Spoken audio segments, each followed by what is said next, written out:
All right. He was just here. Well, let's go ahead and go on the record. Mr. Drack, I understand you've got a motion. Yes, Chair Mitchell, thank Go you ahead. very much.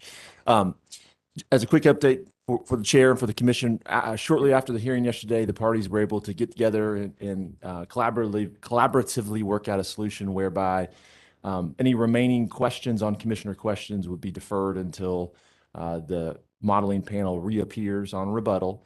And so we really appreciate the collaborative nature of that solution, which allowed our witnesses, pending your approval, to be permitted to step down at this time. All right. I'll allow the witnesses to step down. Appreciate the work amongst yourselves to resolve the issues.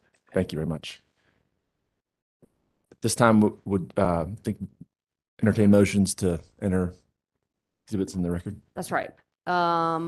All right. So those of you who have introduced exhibits, either on cross-examination, let's see, or commissioners' questions, make a motion now. Chair Mitchell, if I could start, please. The 10 exhibits to the modeling panel's pre-filed testimony, if I could have those entered into the record. I would also ask that the summary of testimony that was pre-filed in the commission's sub 179A docket could also be entered into the record as well. All right. Hearing no objection to that motion, Mr. Bryce worked. I'll allow it. So the witness testimony summary will be received into evidence, as will the exhibits to their direct testimony, which have already been marked for identification. All right. Ms. Kress. Thank you, Chair Mitchell. I believe SIGFR 2 and 3 modeling panel direct cross number 1 has already been entered into the record. So this motion will be limited to requesting admission of SIGFR 2 and 3 modeling panel direct commissioner questions exhibit number 1.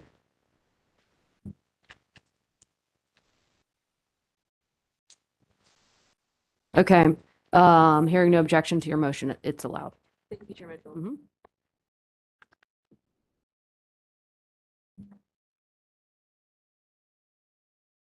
Mr. Shower. Thank you, Chair Mitchell. We make a motion on behalf of the tech customers to move into evidence tech customers modeling panel direct cross-examination exhibits 1 through 3.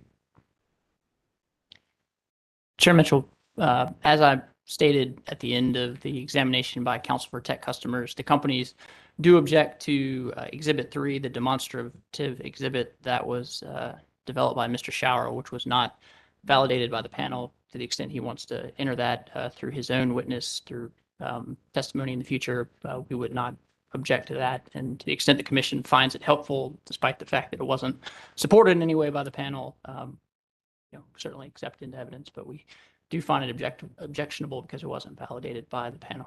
All right, Mr. Shower, do you have a response? Chair Mitchell, I do believe that the concerns Duke had with my exhibit were fully discussed on cross-examination and their redirect questions. And to the extent the panel, the commissioners feel like it did not validate the exhibit, that decision is, within the discretion of the commission in terms of how much weight it were to give the exhibit. But we would ask that it be included in the record to allow for a complete record of the examination of those witnesses. All right, I'm gonna overrule the objection, though. I'm noting it. And we'll allow the examination exhibits 1, 2, and 3 from the tech customers into the record. Anyone else at this time? Chair Mitchell, I just would like to make one clarifying point on the reference I made during cross-examination of the panel. The page number I was referencing in the 2022 solar procurement RFP was page 2 of attachment A to Duke's petition for authorization of the 2022 solar procurement program. All right, thank you, Mr. Josie. So for clarity of the record, the commission takes judicial notice of page 2 of attachment A of Duke's filing made on June 1st, 2022 in dockets number E2 sub 1297 and docket number E7 sub 1268. All right, thank you, Mr. Josie. All right, anything else before we begin? Okay, Duke, call your next witnesses, please. Good morning, Chair Mitchell. Duke calls the Grid Edge panel to the stand.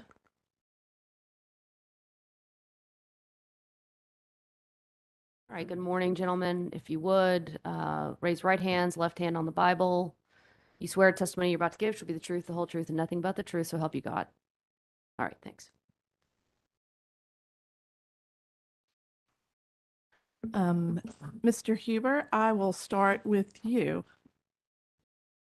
Would you please state your full name and business address for the record? Gladly. Lon Huber, a business address is 526 South Church Street, Charlotte, North Carolina. By whom are you employed and in what capacity? I'm employed by Duke Energy Corporation as Senior Vice President for Pricing and Customer Solutions. And can you please briefly describe your role and responsibilities at Duke Energy? Sure. I'm responsible for overseeing the development, analysis, and implementation of pricing and customer solutions for Duke.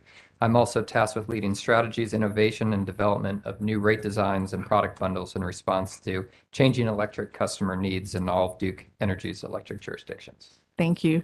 Turning to Mr. Duff. Mr. Duff, can you please state your full name and business address for the record? My name is Timothy J. Duff, and my business address is 400 South Tryon Street, Charlotte, North Carolina, 28202. By whom are you employed and in what capacity? I'm employed by Duke Energy Business Services as the General Manager of Grid Strategy Enablement. Can you please briefly describe your role and responsibilities at Duke Energy? Yeah, sure. I am responsible for developing strategies and policies related to the implementation of energy efficiency and other retail products and services that create customer and utility system value for Duke Energy's operating utilities, including DEC and DEP. I oversee the analytics functions associated with evaluating and tracking performance of Duke's integrated grid solution retail products and services. Thank you. Mr. Huber, did the panel cause to be pre-filed in this docket direct testimony consisting of 49 pages? Yes. Do you have any changes to your direct testimony at this time? No, I do not. If I were to ask you the same questions today that appear in your pre-filed direct testimony, would your answers be the same? Yes. And Mr. Huber, this panel's testimony did not include any confidential information, correct? Correct. Chair Mitchell, I would ask that the Grid Edge panel's direct testimony be entered into the record as if given orally from the stand. All right, hearing no objection to the motion, the direct testimony of the Grid Edge panel will be filed on August 19th, 2022, consisting of 49 pages, will be copied into the record as if delivered orally from the stand. Thank you. The panel is now available for questions from the parties and the commission on their direct testimony. All right, we will begin with Attorney General. Questions? All right, Appalachian Voices. Good morning, Mr. Huber and Mr. Duff. My name is Kathy Crawley-Jones, and on behalf of Appalachian Voices, I just want to say I am very excited that your panel got moved up a little bit because I think this is an important issue. And like the company has said, it is the first prong of meeting the challenge of the carbon plan. Is that correct? That's correct. Right. So let's get it. Would like to start with Mr. Huber on page 5 of your testimony. It's the very beginning of the substantive part. Beginning on line 18, you in fact say that the first pillar of energy transition and the carbon plan process is to shrink the challenge by reducing energy requirements and modifying load patterns through grid edge customer programs, allowing more tools to respond to fluctuating energy supply and demand. Is that correct? That's correct. All right. So there's 2 points that you make here is those programs both reduce energy requirement and modify load patterns. So based on your testimony, I don't think we have any dispute that the programs that we're going to be talking about today can reduce total energy requirements, correct? Yeah, indeed, some of the programs we propose reduce energy. And then same question as to modifying the load patterns. Those programs are designed to be able to try and affect load patterns as well, correct? Correct. We have a number of programs that aim to shape load and optimize energy load shapes. And the reason that's important is because if we can reduce energy requirements and modify the load patterns, that results in lower energy costs overall, correct? When you do so in a cost-effective manner, absolutely, it can lead to an overall lower cost system. And thus reduce the need to increase customer rates. Would that be correct? Well, you would be avoiding costs down the road that would increase customer rates. So yes, you would overall be lowering costs as those programs were, deemed cost effective and had, significant impacts overall.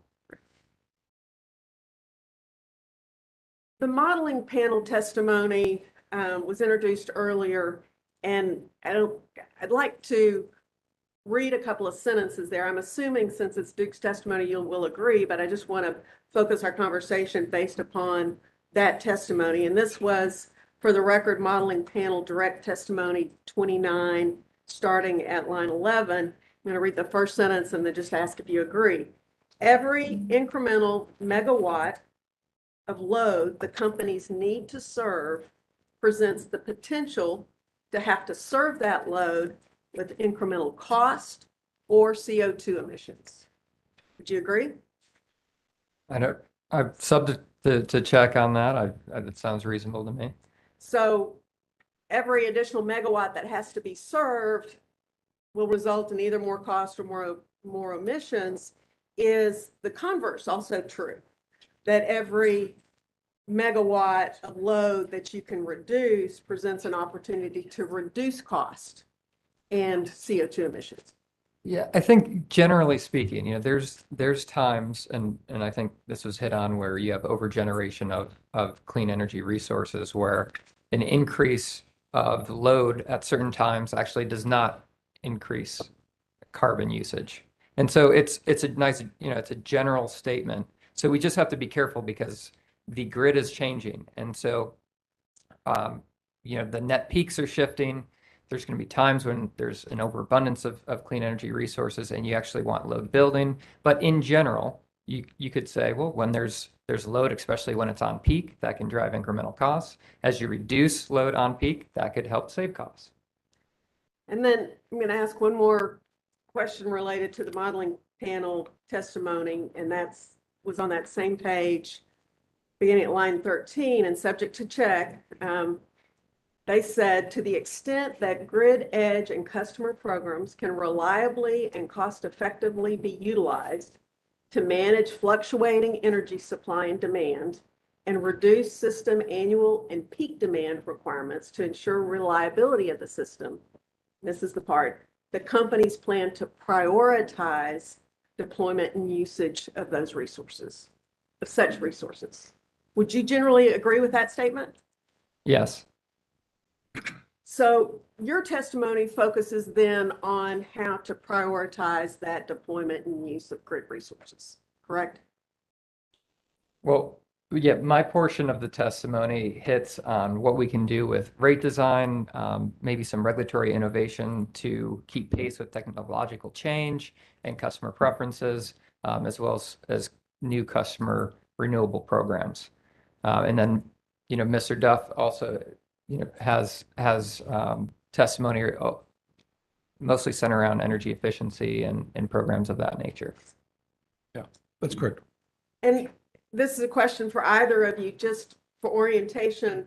Just can you give us a brief description of how load reduction is a consideration in prioritizing grid resources? So the load reduction is speaking for energy efficiency and demand response. And I don't want to put words in Mr. Huber's mouth, but I think it's also true with respect to rate designs and other programs. we look at the avoided peaks associated with peak reduction and value that in trying to quantify what the impacts of programs are. So if you can modify peak use is one concern, and then also modifying total use, that's also a concern as well. That's correct. Energy efficiency tends to reduce energy consumption, while demand response is more focused on shifting usage away from the peak. That's correct. Would you agree that utility energy efficiency investments are often the lowest cost resource available? They can be. That's why prior to getting approval for a program, the company submits a projection of the cost effectiveness to determine that it is a cost effective, meaning more benefit is generated than the cost. And then likewise, would they then also be the lowest cost carbon-free resource? Again, you'd have to look at it on a case-by-case basis to really understand. But I think that there is a chance that certain energy efficiency programs could be a low-cost resource. But it's not necessarily factored in as a resource in our plan. It's really looked at more as a load reduction that's factored in prior to determining the supply side resources required to meet the load. At least that's my understanding after talking to the modeling team. Now I'd like to turn your attention to the figure that you included in both the testimony summary and in your direct on page 11. Yes, I see it. That's, it's referred to as figure 1, 2019 and 2019 and 2020 energy savings as a percentage of retail sales. You see that figure? Yes, I do. Did Duke generate this figure, or was it published by a third party? It was published by a third party. Was that third party the Southern Alliance for Clean Energy? Yes, it was. Is the Southern Alliance for Clean Energy a credible source? With respect to the presentation of this information, we felt it was credible. I don't want to speak of their overall credibility on all subjects. But you felt that it was credible enough that you would include it in your own testimony here. We felt that it was a good representation of what has been achieved because it was a third party who participates in our stakeholder or collaborative meetings regularly. So they have a good understanding of our energy efficiency program achievement. And on the page opposite that, you cite there the February 22 fourth annual report, and that's the report in which that graphic was published, is it not? That's correct. And in this testimony, you use that figure to illustrate your testimony that the companies, and this is here on page 10, quote, continue to provide regional leading savings that are well above the national average for utilities. Yes. So that's regional leading savings. Do you also consider Duke to be a national leader? So yes, we consider Duke to be a national leader because it's the regionality and the customers that a specific utility is serving have an impact associated with the percent of retail sales savings. So not only are we higher than the national average, considering the fact that we have a consistent track record of being the overall leader in the Southeast, we feel that we are also one of the national leaders in utility efficiency. Chair Mitchell, I have some exhibits that I'd like to use at this point, and to try and save some time, I'd like to distribute 3 of the exhibits that I'll be doing. All right, go ahead. And if someone could help Ms. Crawley Jones, that would be appreciated.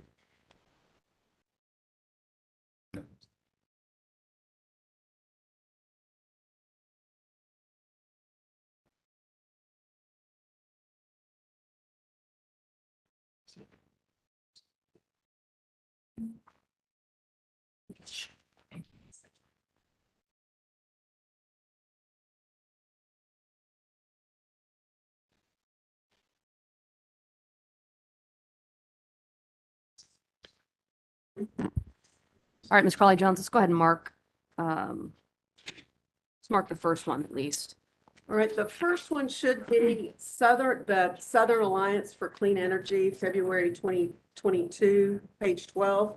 And I think it should be marked as Appalachian Voices Grid Edge Panel, Direct Cross-Examination, Exhibit 1. All right. Document will be marked for identification as Appalachian Voices Grid Edge Panel Direct Cross-Examination Exhibit number 1. And you can see from the bottom of this document that this was taken from that February 22 fourth annual report that your figure 1 was taken from as well, correct? Correct. Have you seen this page before?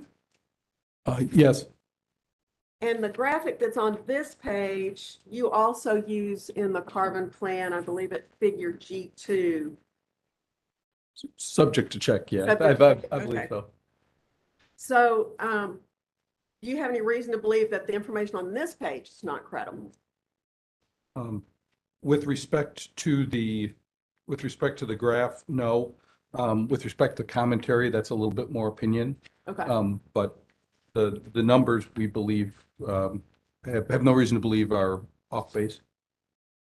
For the record, though, I am going to read the commentary that's there on the bottom left corner on the issue of leadership. It says Duke's two utilities in the Carolinas have led the Southeast in efficiency savings for years, but how do they stack up nationally? They have been consistently near the national average, which includes municipal and co-op utilities that do little or no energy efficiency. With the Southeast region's history of subpar performance, we've become accustomed to thinking average performance is leadership. But with at least half of all major utilities achieving higher savings, true leadership means reaching much further. Did I read that correctly? That's what it says, yes.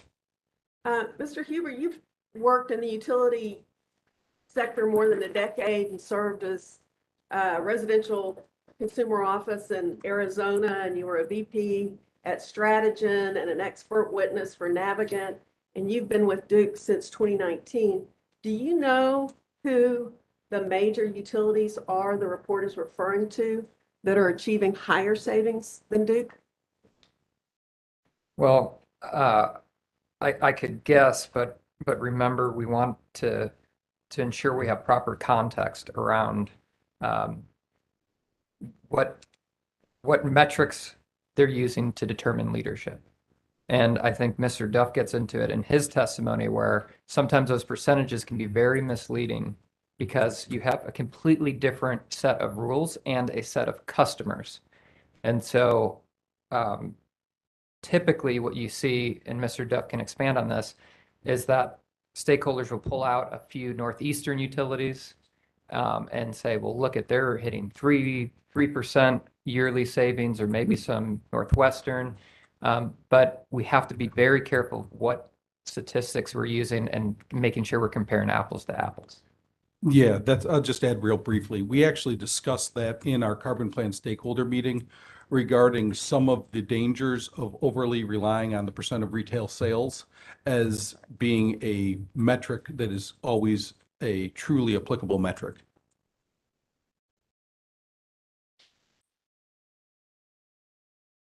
You do discuss in that testimony the 2020 Utility Energy Efficiency Scoreboard, correct? The ACEEE scorecard? Mhm. Yes, we do discuss that. I'd ask the chair now that we mark Appalachian Voices Grid Edge Panel Direct Cross-Examination Exhibit 2 as the 2020 Utility Energy Efficiency Scoreboard, Table 8. All right, the document will be marked for identification as Appalachian Voices Grid Edge Panel Direct Cross-Examination Exhibit number 2. Mr. Hupp, can you identify this document? Yes, I've seen this document before. It's a scoring of the different utilities according to ACEEE's interpretation of what a utility's performance is. And we can set aside for a moment whether it's what's the appropriate metric, whether it's total retail sales or eligible retail sales, but setting that aside for a moment, does this show that nationally the average is, at least for 2018, was 1.3%, 1.03% of savings as a percentage of sales? So it does say 1.03%, but that's of these utilities on the scorecard. So it's not a comprehensive list. It's only those that they factored into the scorecard. And as I believe I said earlier, it's important to point out that how a utility counts savings in their state-specific rules associated with energy efficiency achievement is an important variable in determining what that number is. Are you saying that the list here is not an appropriate, is this not a list of comparable utilities to Duke Energy? Are these not your peers? They're peers, but I have firsthand knowledge that what is being represented here as net savings is not an apples to apples comparison for the very reasons that we talk about, which is that how savings are counted is different by jurisdiction. Okay. And we can get into that testimony later, but just looking at this piece, I'm subject to check, there are approximately 52 utilities on this card. In the right-hand column, I see Duke Progress. Would that be Duke Energy Progress? That's No, it's kind of a confusing. My understanding is that actually Duke Energy SC is Duke Energy Carolinas, and Duke Energy NC is Duke Energy Progress, and Duke Energy Progress is Duke Energy South Carolina. It's a very, as you see, they chop it up. That was my very point, is that it's not necessarily a really accurate document because it's subject to ACEEE's arbitrary counting. And I mean, as I said, you can't even tell which utility is being talked about. Is it Duke Energy Progress? Is it Duke Energy Carolinas? Is it North Carolina? Is it South Carolina? I mean, and if ACEEE really did the research, they would understand that we report Duke Energy Progress as a system and Duke Energy Carolinas as a system. There wouldn't be three numbers here that we can't explain. But whether or not it was reported under any of these three entities, would you agree that all three numbers are below the national average? Based off of the arbitrary scoring and the 1.03, I don't think this is a national average. This is an average of what ACEEE measured, not what the comprehensive measurement that seemed to be more in line with what the SACE report that you earlierly mentioned.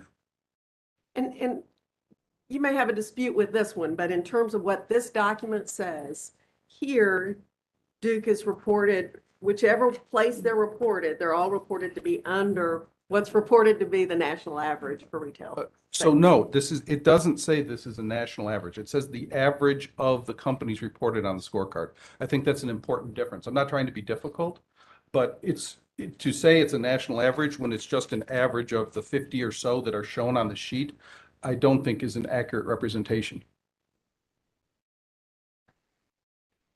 Is it co-op? I mean, I'm trying to get a sense of what you think is missing off of this page. Is it utility co-ops that is missing? I can't tell you, but I can tell you that this is not a comprehensive list of all of the different utilities that offer efficiency programs across the country. It's just the list of those shown.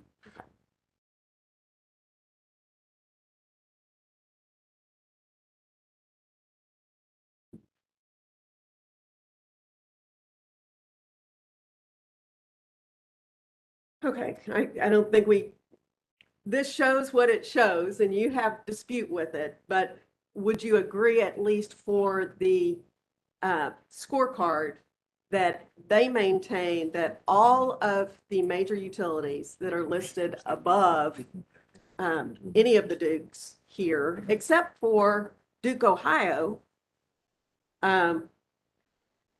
achieve a higher rate of energy efficiency savings as a percentage of retail sales? The ranking of the utilities on the scorecard, subject to the ACEEE calculation methodologies, I'm not going to dispute. I think it shows a rank order. However, I dispute the accuracy of making the comparison based on how they do the calculations.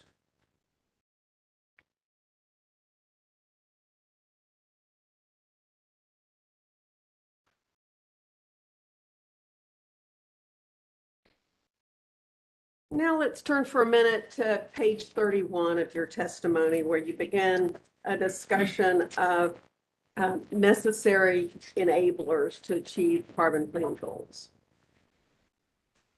Let's read together, starting at line 6.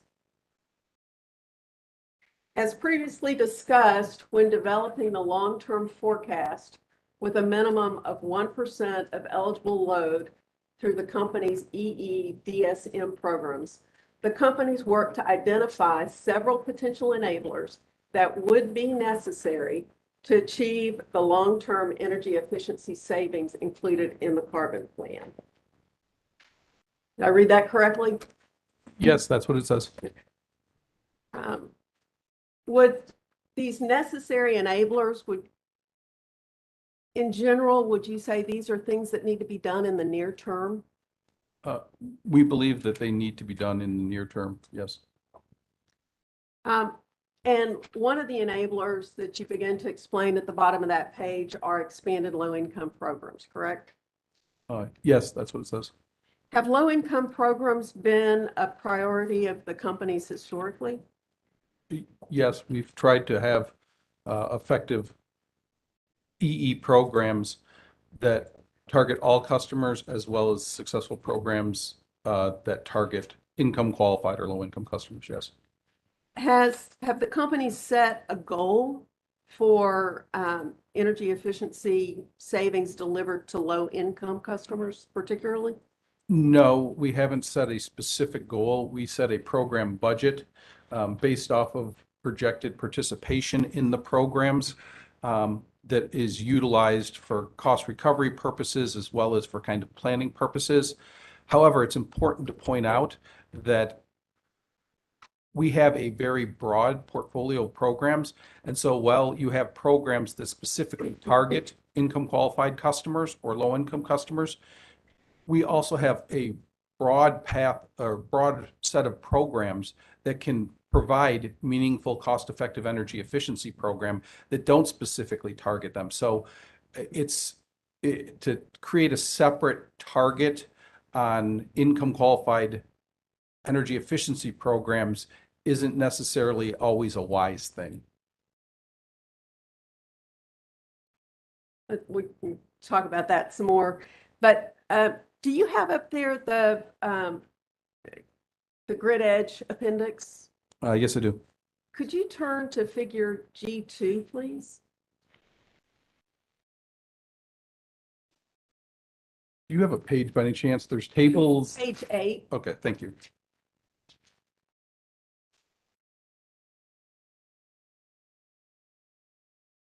I'm there. And the figure describes DEC and DEP energy savings as a percent of prior year retail sales. So this isn't eligible sales, is it? It's retail sales? I believe that's correct. Okay. And just to get clear here, if you got a color copy, you've got in the dark blue, there's that represents energy efficiency savings for commercial, a light blue is residential, and then yellow is low income. Looking at that figure, can you tell me the approximate energy savings as a percentage of sales that the companies have achieved through low income programs? I can't tell you the exact percentage of them based off of the scale on this graph. What I would say is that again, this is representing, and I believe this was put together based off of kind of an qualifying low income as those programs that specifically are targeted to low income or only available to customers who meet eligibility requirements for income qualification. We do have energy efficiency programs that have a demonstrated track record of providing cost-effective savings to those same income qualified customers. It's just not through the programs that are only available to customers who are income qualified. Well, based on this chart, though, and you said at the beginning, you can't tell me the percentage. Is it fair to say that that low-income savings demonstrated here is not significant and it's almost imperceivable on that graph? No, that's not what my prior answer was. My prior answer was that I can't tell you the percentage achieved based off of this from programs that are specifically targeted to low income, nor can I tell you the savings that are also being realized by income qualified customers that come through our regular programs. And we saw a similar graph in Exhibit 1, which was for the 2020 period. But also, again, very low percentage of low-income programs designated on this chart. Can I ask, you said Exhibit 1? I'm sorry, Exhibit 1, which was the Southern Alliance for Clean Energy February 22 Thank you. report. The regional leadership in a national context.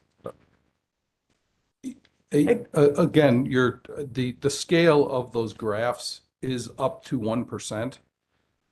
So again, I'm talking about giving a fraction of a percentage, and based off of the scale, I can't do that off of these graphs. But relative to residential programs and commercial programs, it's very little or insignificant relative to these other two programs. I'm going to object. I think Mr. Duff has answered the questions on this graph. The graph says what it says. It's in the record.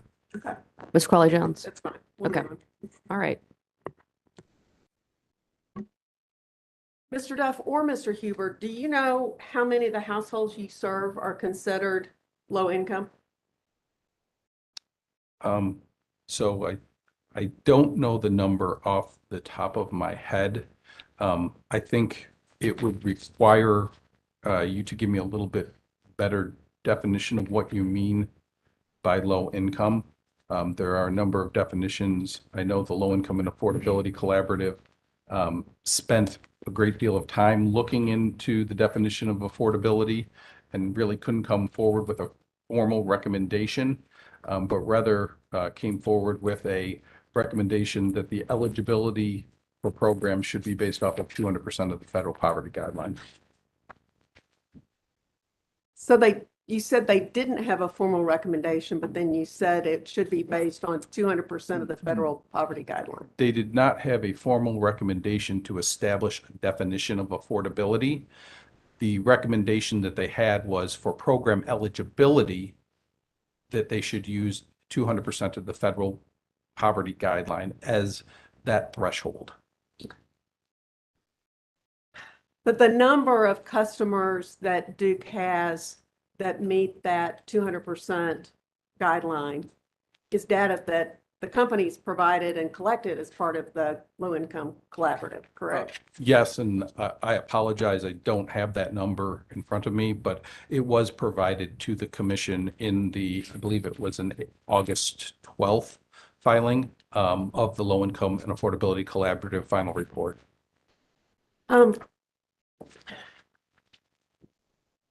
The next document that you have with you is, was Duke Energy's response to Appalachian Voices data request item 1-17. Chair Mitchell, we ask that this document be marked as Appalachian Voices Grid Edge Panel Direct Cross-Examination Exhibit 3. All right, the document will be marked for identification as Appalachian Voices Grid Edge Panel Direct Cross-Examination Exhibit number 3. And commissioners and panel, I want to represent, and you can see from the first page, there's a narrative response, and then there was an Excel sheet that was embedded in that provided additional information. On the second page is a printout of that, and you can see that the narrative that was on that Excel page went off the page, and so makes it difficult to read. So we have on the third page then taken that same data from the Excel sheet, but just reformatted it so that the narrative could be read. So with that qualification, if you would turn to the last page of that exhibit, this is the document response asking about the data showing the participation rates of low-income households in the company's existing energy efficiency programs.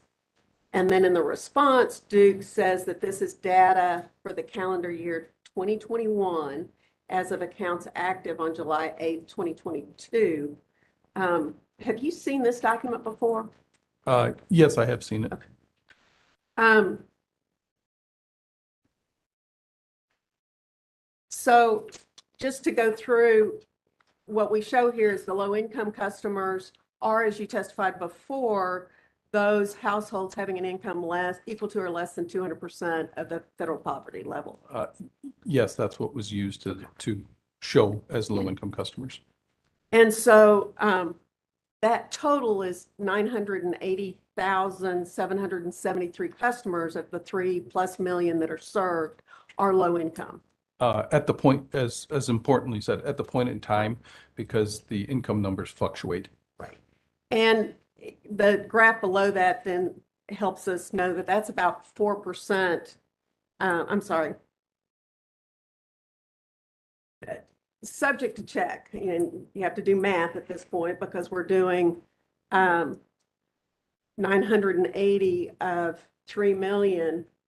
Would you agree that that represents almost a third of Duke's customers? Subject to check. I think your Okay, math is thank your math's pretty good. Thank you. And of those customers, only about 4% participated in demand response and EE programs. No, that's not what it Well, says. let's go through each of the columns. The first column is low income plus DREE incremental. And then we've got an explanation of what that means. Would you like to, in your words, what does that number reflect? So I believe that's what we were talking about earlier, which are the programs that are only offered to customers that are eligible by being at 200% of the federal poverty guideline or below. Correct. And then what would the last column mean? Low income plus any EE program? So this is what I discussed earlier when you were trying to say that it was a very low percentage. We have a very broad portfolio of residential offerings that can provide cost-effective energy savings to these customers. And my understanding of this table is those numbers that are reflected in the final column, the 608,699 would be customers that participated in other energy efficiency programs that did not have an income qualification associated with them. Like, for example, and it's shown in that 3 asterisk points that they participated in behavioral programs like My Home Energy. Isn't that what MyHer stands for? Yes, it is. It is one of the cost-effective programs in our portfolio. And that's considered a behavioral sort of intervention as opposed to the smaller one that would be more long-term intervention. No, you're over characterizing the amount that is. That number represents more than just the MyHer program. It includes the MyHer program. It's the incremental, it's that first column plus the other, correct? Any low income plus other programs. So it is, if I'm reading the bullet plus, it's basically saying that it is not the 2 asterisks is it's not including behavioral programs that are still active. The third one is that are participating in programs, including the MyHer program. So they could also have participated in one of our lighting programs, in our Save Energy and Water programs, in a program targeting HVACs. There's a number of other programs they could have participated in beyond MyHer. That's what I was trying to get at, is that's not simply the behavioral program. But the number at the bottom in terms of percentage, there is about 4%, 4.21 to be exact, of the low-income customers have participated in demand response or energy efficiency programs that resulted in material improvements to reduce energy use. Those, I believe, are the programs that are as I said, specifically targeted to income qualification. It does not necessarily include, which the final column does, other programs that aren't tied to an eligibility requirement associated with income. Correct. And I don't want to argue with you on that point, but we make the point that for targeted programs, that's what we're talking about right now, is 4.21% participation. That's subject to check on the math. I believe that's what the column shows, yes. So we've got about 30% or more than 30% of Duke's customers that are low income, but only 4% that are benefiting from the energy savings programs. Would that be correct? So I believe that is correct, but I think it's also important to point out that during the 2020 period, 2021 period, for which this data is representing, we also had a significant interruption in our programs associated with COVID, where we couldn't get into customers' homes. The programs we have that will collaborate with the weatherization agencies struggled to get into homes to do weatherization. So I'm not sure that your point is an accurate one. Those programs in particular were impacted by the pandemic and inability to get in to do the weatherization and energy efficiency measure installation in customers' homes who were income qualified. So, and we can look at other data from pre-COVID times, but would you agree with me that the percentage, I mean, we had two graphs here, the percentage of low-income customers that are benefiting from energy efficiency savings, whether it was during COVID, post-COVID, or pre-COVID, is small relative to the total residential program. No, I disagree with what you said. I would like to object. I do believe Mr. Duff has explained how this chart is set up a number of times. Okay. Ms. Crawley-Jones? We can move on. Let me actually, I'm going to overrule the objection. I'm going to ask you to answer the question and then move on. Okay. So what you said was that percentage represents a low percentage of energy efficiency savings that are realized by the roughly third of the customers that you did the math on. And isn't that a low number? And that's my answer is consistent with what I said earlier, which is that that's only the savings that were realized through those income qualified programs. And those, as I said, also were specifically hard hit because you couldn't get into customers' homes during 2021. I don't know what the numbers would be in other years, but it's really more important to look at that far column because that indicates all the customers that are within that 980,000 that actually saw energy savings by participating in one of our other programs, as well as the targeted programs. Let's move on. Back to your testimony. On page 31, we're talking about these enablers now that are necessary for the carbon plan to work. And at the bottom of that page, now we're targeting expanded low-income programs. And on line 14, you addressed the question that's, and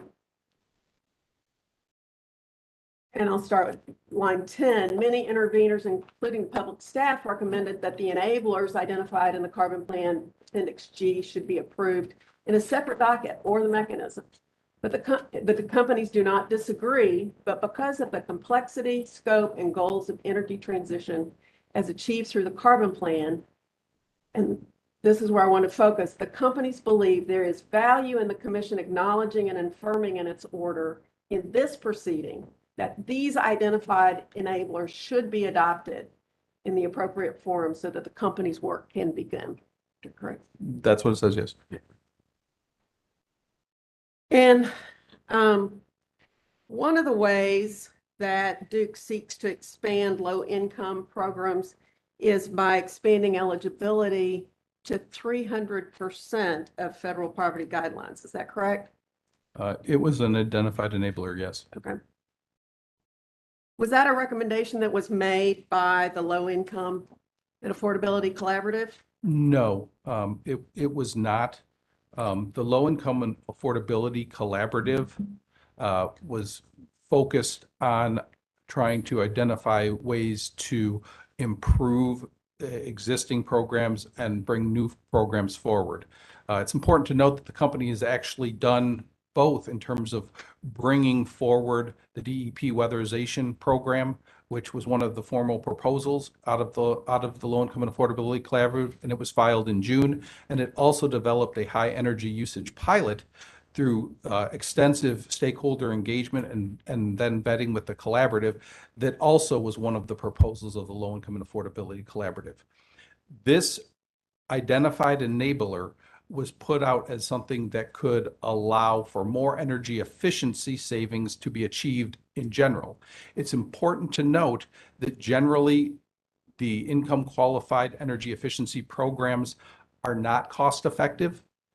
And so we wanted to identify it as an enabler because it would allow for more non-cost effective energy efficiency to be performed. And hence, it's a balancing issue that the commission needs to understand because the net benefits often associated with low-income programs are not positive, meaning the net system savings are lower than the cost to achieve the program. So we thought it was an important one to identify.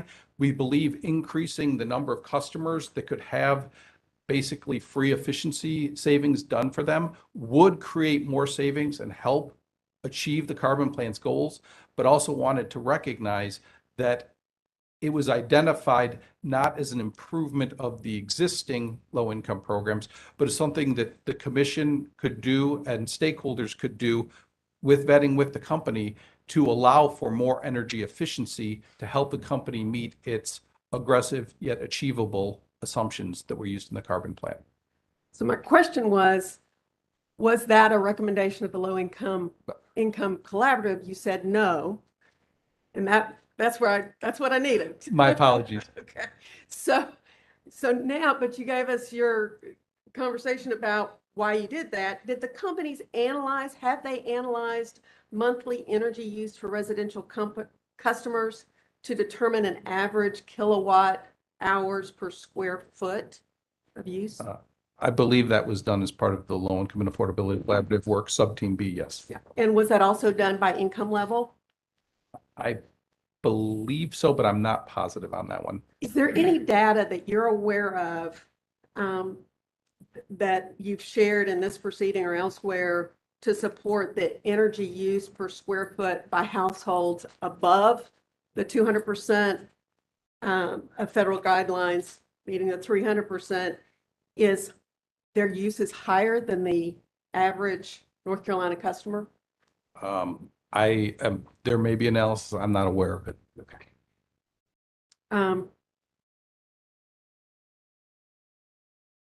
And we've talked some about the Low Income Collaborative report that was filed in a separate docket. Chair Mitchell, that report is a huge report. It's 300 pages. No, it's 450 pages, 9 appendices. It's huge. What I would like to offer to the commission and the panel is excerpts from that filing, if I may. It would be, if we could pass that out, and I'll go through. What I've included in this exhibit is the table of contents from that report, a list of all the appendices from that report, the title page, and it was filed on August 12th, immediately prior to the testimony filed in this case. It includes the recommendations of Duke Energy and public staff in that docket. And then it includes the analytics that we're just talking about, some of those pages. So in lieu of having to have the commission dig through that report, I would offer these excerpts for discussion with the panel today as Appalachian Voices Grid Edge Panel Direct Cross-Examination Exhibit 4. All right. I do not believe that has been passed out to us. I'm sorry, I should have. Do you all have it? Duke? Okay.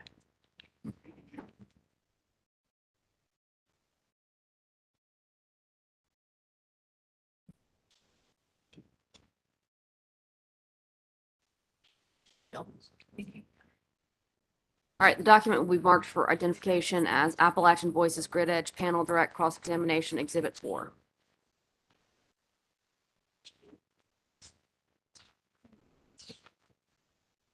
Mr. Duff, did you participate in any of the LIAC joint collaborative sessions? Yes, I did. I presented actually. Are you familiar with the LIAC report? I'll be honest, I have not read every page, but yes, I'm familiar with the report. And if you would just walk with me through what we have here as Exhibit 4, the first couple of pages provides the table of contents for the report. The next page provides a table of contents of the appendices. And under that includes Exhibit F, which is the January 26th Joint Collaborative Meeting breakout sections. And I think that might have been one of the sessions that you participated in. I participated in some of the breakout sessions, yes. And then Appendix C is the analytics. The next page there shows the final report and recommendations. It's the title page of the report. And then on pages 84 and 85, we've got the recommendations that the company and public staff made to the commission in that report.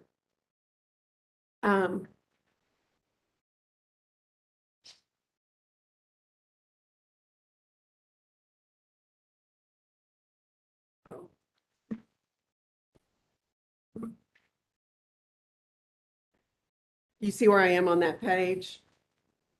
Yes, I do. All right. And would you please read that first section beginning as a result of, and read to the end of that first bullet point?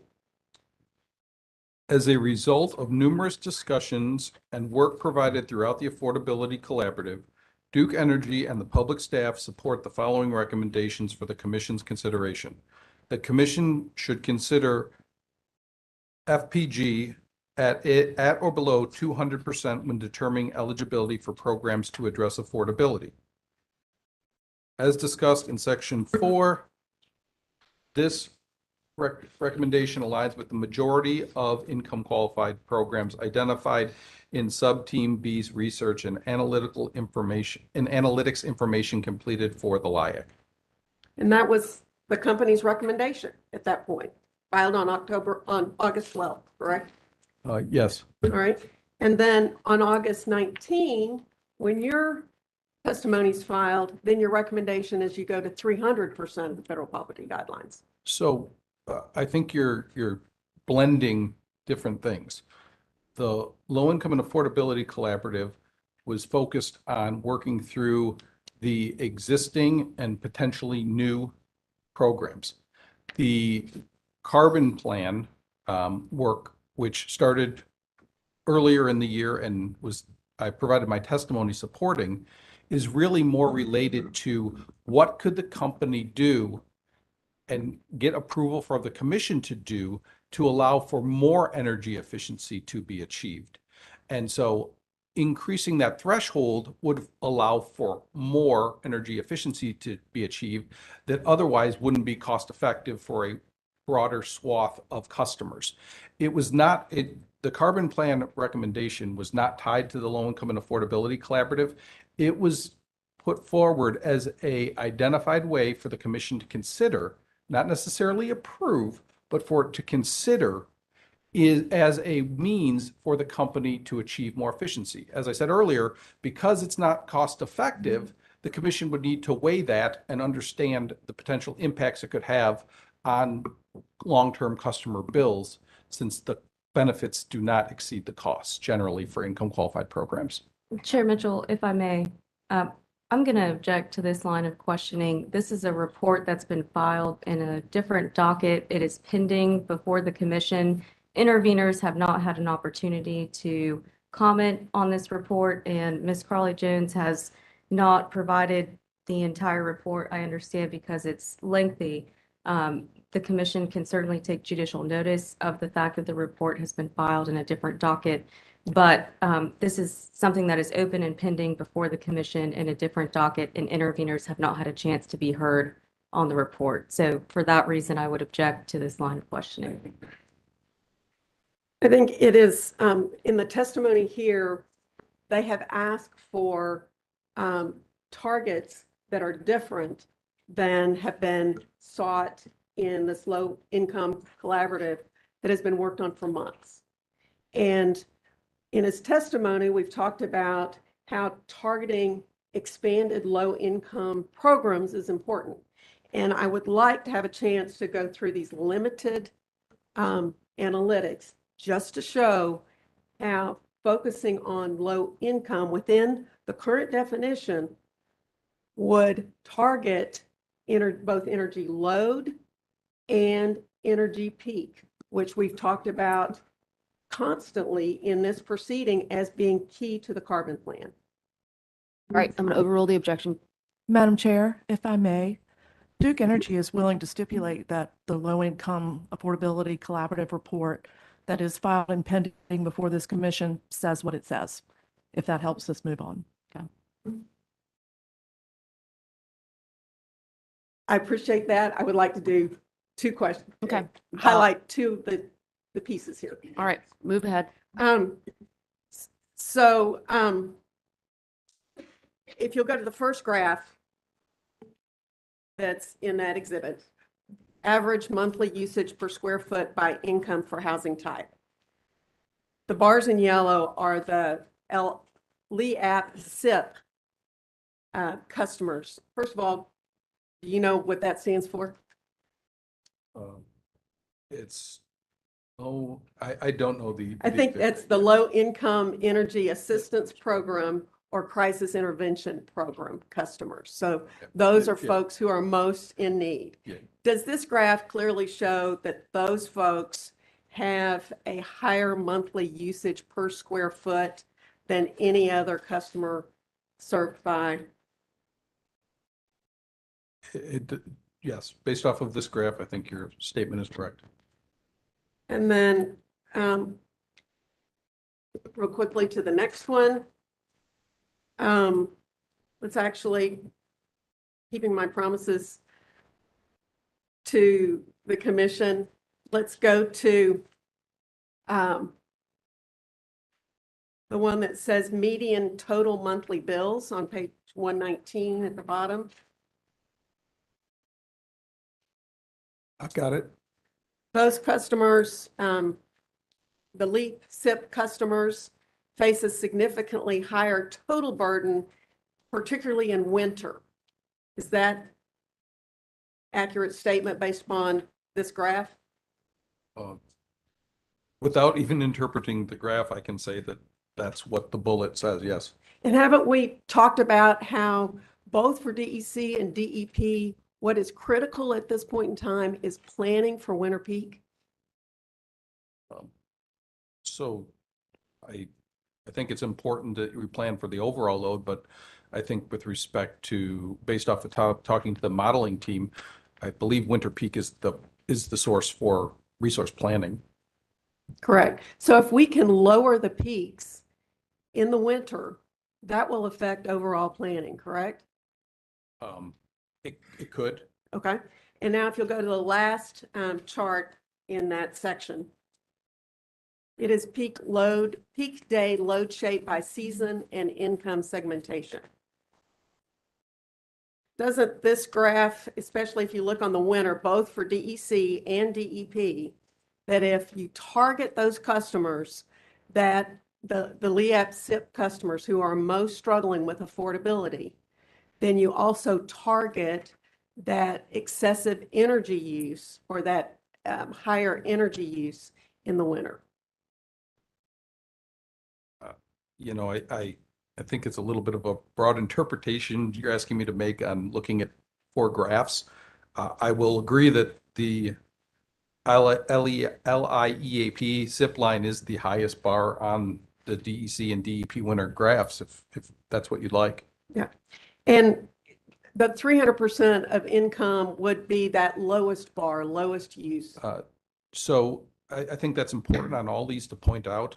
Again, I think you're making an oversimplification because the bar is greater than 200%, meaning it includes everybody. The 200 to 300% was not specifically carved out in these, so I can't answer your question because that 200% represents everybody above 200%, not just 200 to 300%. But there's not a doubt that the LEAP SIP customers have a higher energy usage and a higher energy peak time. So wouldn't it be a reasonable step to target energy efficiency programs towards these customers that are the ones most struggling with affordability? So first I would say on all the charts, it's above 200%. So that same inaccuracy is present. I can't accurately answer the 200 to 300% because that segment isn't carved out. You have everybody above 300% also included in these graphs. So first I want to be clear that I can't answer that, but I will say that the company doesn't disagree that it's important to target these customers below 200% of the federal poverty guideline.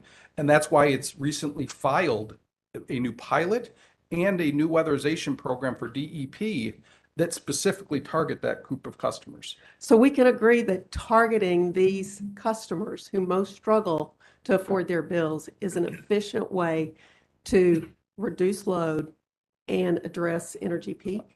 I would be careful on saying efficient if you're defining efficient as cost effective. I just don't want overgeneralizations being made.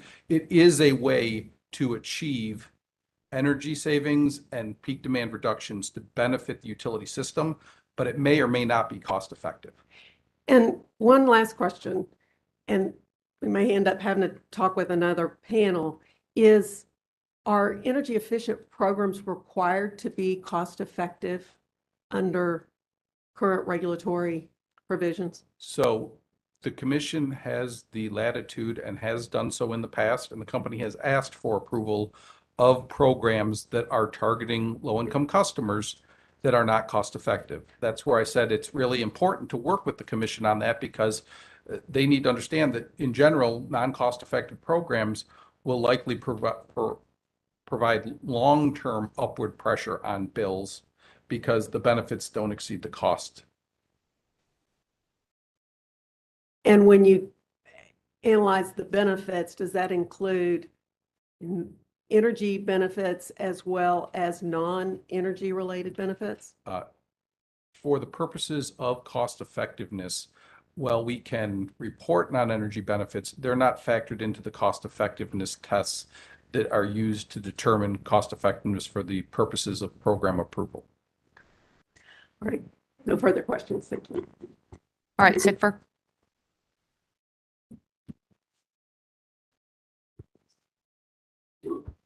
Thank you, Chair Mitchell. Good morning, Mr. Huber. Good morning, Mr. Duff. Christina Kress here on behalf of SIGFR. First, I'd start by asking Chair Mitchell if the commission could take judicial notice of the LIAC report filed in the other dockets in its entirety so that the commission has the full context for the excerpts that were brought up in Ms. Crawley-Jones' cross-examination. We have no objection to that. Okay. The commission will take judicial notice of the, what we are referring to as the LIAC final report that was filed on August 12th, 2022 in dockets numbers E7 sub 1213, E7 sub 1214, E7 sub 1187, E2 sub 1219, and E2 sub 1193. Thank you, Chair Mitchell. Excuse me, one cleanup matter. Do I need at this point to ask that these exhibits be made into the record, or we save them? We'll save that for the end of the panel. Mr. Duff, you testified that on August 12th, the LIAC report that was just discussed was filed with the commission, and it contains some program recommendations. Is that right? It contained a number of recommendations, yes. And just to be clear, the commission has not ruled on that report. Not to my knowledge, no. And in fact, interveners haven't even had an opportunity to provide comments on that report. No, stakeholders were engaged in the preparation, but no, they have not filed comments to my knowledge. That report did not represent a consensus position of the stakeholders. Is that fair to say? That's correct. I'd like to point you now to your direct testimony filed in this docket. Is it fair to say that you are the person I should be addressing questions about customer self-generation to, or would that be Mr. Huber? I think that's Mr. Huber, but Mr. Huber. if I can lend anything, I will. Excellent. Mr. Huber, I'd like to start by introducing the company's response to SIGFR data request 4-11. And with the chair's permission, I will request that this document be marked for identification as SIGFR 2 and 3, Grid Edge Panel Direct, Cross-Examination Exhibit number 1. And in fact, Mr. Duff, you are the one who appears to have responded to this data request. So I'm going to ask once again if I should direct this question to you. All right, let me mark the document, please. The document will be marked for identification as SIGFR 2 and 3, Grid Edge Panel Direct, Cross-Examination Exhibit 1. Thank you, Chair Mitchell. I did respond to this, and I would be glad to answer the question on the response. Great, thank you. Can you help us understand what it means to say that Duke does not believe there was an enabler associated with eliminating or altering the 1 megawatt net metering cap? Sure. So in our stakeholder engagements around the carbon plan, as well as in Appendix G, where we identified potential enablers to achieve the level of grid edge and customer programs in there, we did not identify an enabler associated with eliminating or altering the net metering cap. So what enablers would be needed hypothetically in order to alter or eliminate that net metering cap? So again, I can't speak to the enablers required to eliminate the cap. My guess is that would require commission approval. But what this was talking about was what the company had identified as enablers to achieve what the assumptions were in the carbon plan. But if you're asking about what would have to occur to eliminate that cap or alter it, that's probably better directed to Witness Huber. Witness Huber, then I will ask you to answer the question, please. Yeah. Can you restate the question? I want to make sure I'm hitting right on it. what enablers would be necessary in order to alter or eliminate the 1 megawatt net metering cap? Yeah, so I can speak to maybe some of the policy and tariff related enablers, but to the extent that there's technical grid enablers, I can't speak to that. But what we put in the comprehensive rate design report that we filed in front of the commission is the fact that the commission could potentially lift that cap. So it could be a policy and tariff change, but it would have to be done in conjunction with other rate design modifications to ensure proper cost recovery and alignment to cost to serve. Thank you. Has Duke received feedback in at least one stakeholder process over the past year that increasing or eliminating the 1 megawatt net energy metering cap would increase the penetration of on-site solar for large industrial customers? Yes.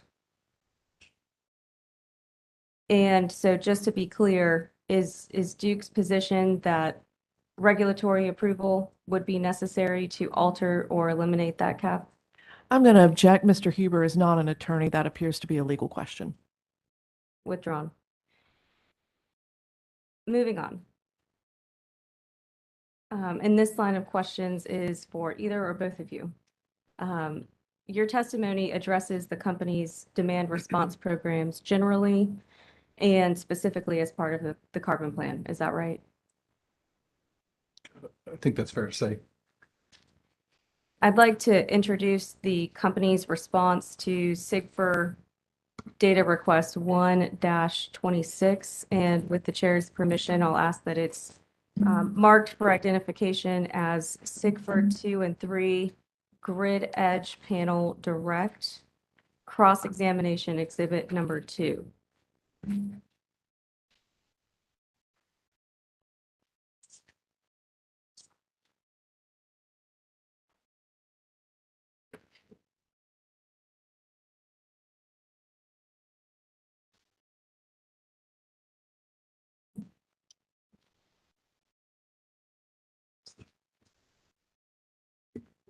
All right, the document will be marked for identification purposes as SIGFR 2 and 3, Grid Edge Panel Direct, Cross-Examination Exhibit number 2. Thank you, Chair Mitchell. Thank you. Gentlemen, let me know when you're ready.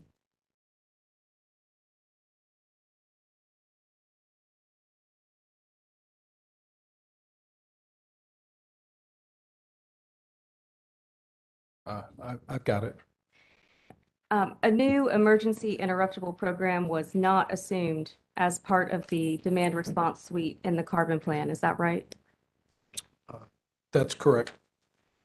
And the companies have engaged with stakeholders regarding new demand response programs in multiple different stakeholder processes over the last year and a half, including SIGFR. Is that correct? To my understanding, yes.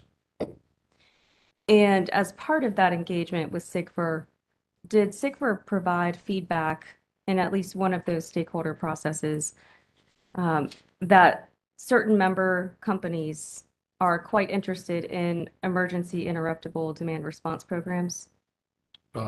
Yes, I believe that's a fair statement. And also as part of that engagement with SIGFR, has SIGFR shared the fact that such companies participate in an emergency demand response program in other jurisdictions? I don't recall that, but subject to check of people that were in that meeting, yes, I'll say I agree. Mr. Huber, I'll direct the question to you then. I believe I recall some discussion on that, yes. And that in those other jurisdictions where SIGFR member companies participate in these kind of programs, they show up when their load is called and they shed their load pursuant to the terms of the program. Is that fair to say? I can't speak of customer participation in other state programs, but subject to check, I'll accept what you're saying. Can you help us understand why a new emergency interruptible program was not modeled as a dispatchable resource for planning purposes in the carbon plan?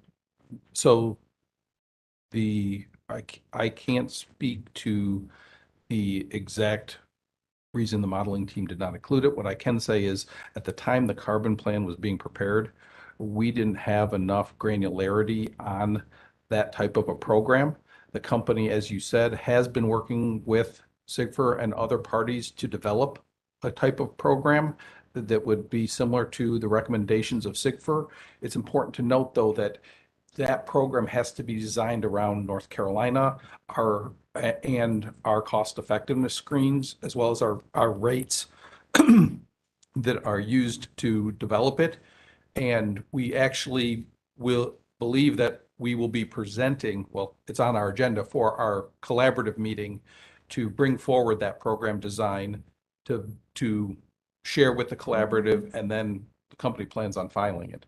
But with respect to the fact that it was not specifically included in the carbon plan, my guess is because we didn't have enough detail or understanding of what it was to include it in the carbon plan. Thank you. One last line of questioning and then I'm done. I'd like to ask about electric vehicle managed charging rate design. Is that more appropriate to direct to you, Mr. Huber? Yes. And I'd like to introduce one final exhibit.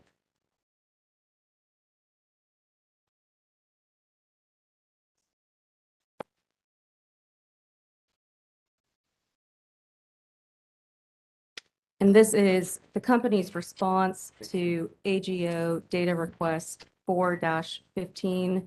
And with the chair's permission, I'll request that it's marked for identification as SIGFR 2 and 3, Grid Edge Panel Direct Cross-Examination number 3.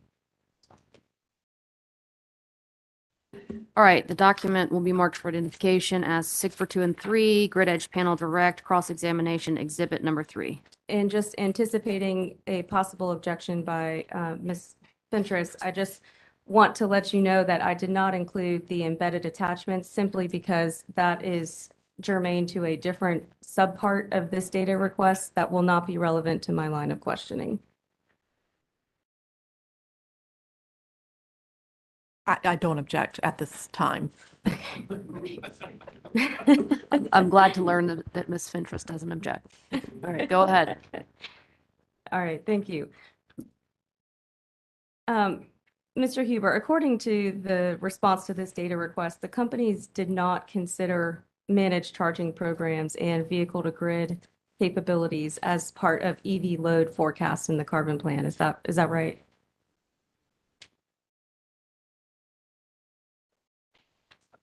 Honestly, I am not exactly sure. I did not respond to this. This is more to seem to me more of a modeling question about net load forecasts and determining that net load forecasts.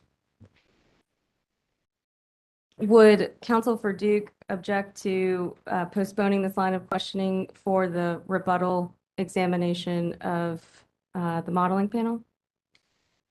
We do not object.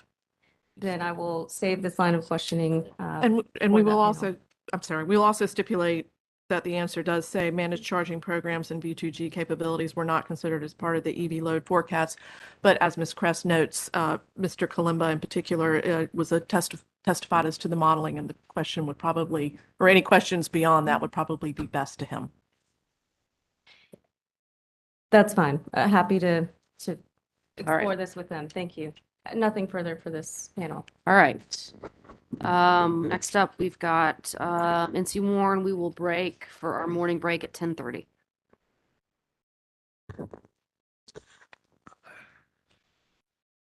Good morning, gentlemen. My name is Matthew Quinn. I am the lawyer for NC Warren and Charlotte Mecklenburg NAACP. I hope you're doing well this morning. Appreciate you being with me. We've spoken a lot during the course of this hearing about Duke's promise to shrink the challenge. And Ms. Crawley-Jones talked to you earlier about a section of your direct testimony that I also wanted to point out to you. She's already done it. But during your direct testimony on page 5, you characterized Duke's promise to shrink the challenge as being a first pillar of energy transition and carbon in the carbon plan process. I think I got that right. Is that fair? Is that a fair characterization that? Yeah, that's a fair characterization. And the words that stand out to me there the most are the words first pillar. And what do you mean when you say that the promise to shrink the challenge is the first pillar? What does that mean? So I'll let Mr. Huber add anything to this since it was really a question and testimony to him, but I would say that we prioritized identifying resources to shrink the challenge or reduce the necessary more traditional supply side investment associated with reaching the targets of the carbon plan. And I would guess that y'all have both read most or all of Duke's proposed carbon plan. Is that fair to say? I'll be honest, really, my focus was on the section that I was responsible for. Okay. Well, I'm surprised by that. But, okay. Well, fair enough. Well, I mean, is it fair, though, to say that consistently throughout the carbon plan, Duke places the promise of shrinking the challenge as a first priority? That's a pretty consistent theme throughout the carbon plan, right? Subject to check, I'll say that's fair. I know in our section it was. Yeah. And it would be difficult, I would think, for Duke, and let me know if you disagree, it would be difficult for Duke to meet its carbon emission reduction goals without shrinking the challenge, right? We think in order to achieve all of kind of the goals of affordability, executability, I'm gonna freeze up and forget the other two, reliability and meeting the targets. Those were kind of the four things.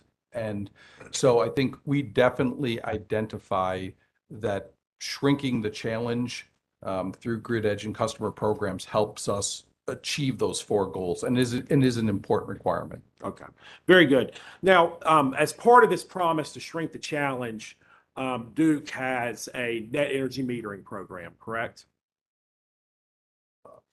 Well, I'm gonna say yes, but then I'll turn it over to Ms. Huber. I would say Duke has a net metering program, and it, from my understanding with what I heard from the modeling team, the forecast that the load forecast that they used assumed adoption from that net metering program for the carbon plan. Okay, and net energy metering is an important part of Duke's attempt to meet its carbon emission reduction goals as required by House Bill 951. Is that a fair statement? I'm not trying to be controversial, but I mean, is that a fair statement?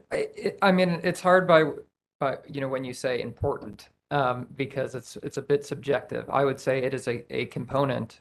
I would say rooftop solar is a component to meeting the carbon plan. And frequently individuals that have rooftop solar on their roof, they're also participate in Duke's net energy metering program. Correct. Okay. Now, my understanding is that there is a separate docket in which Duke has proposed a new net energy metering tariff, right? Yeah, Duke has filed for a new program, Smart Saver Solar Program, and it was broadly supported through a variety of different solar companies, industry lobbies, environmental groups, and so forth. And then there's a companion piece called the Smart Solar Saver Program as well. Okay. So you just mentioned two dockets. I mean, so first of all, there's the sub E-100, or I'm sorry, the E-100 sub 180 docket, which is the tariff, right? Subject to check on those numbers, yes. Okay. And then separately, there's the Smart Saver incentives docket, correct? Correct. And by the way, I should have said this at the beginning. My intent is not to go through all the minutiae of these different dockets. I'm trying to be high level here because I know they're part of a separate docket, okay? Okay. Okay. So, well, first of all, you mentioned the broad consensus. So there's one thing I just want to address at the front end, specifically with respect to the Smart Saver docket. You're aware, I'm sure, that the public staff has not supported that program, correct? I am aware, yes. Okay, very good. All right, Mr. Quinn, let's pause there. We'll take our morning break, come back, 10:45. Let's go off the record, please.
Thank you, Chair Mitchell. All right, so where were we at? So what I was trying to do is start a process of comparing Duke's promise to shrink the challenge to its actual net energy metering proposals.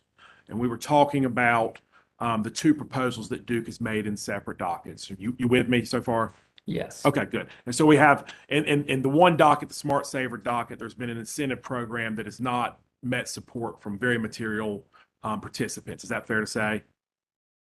I would characterize it as one very important participant. Okay, the public staff?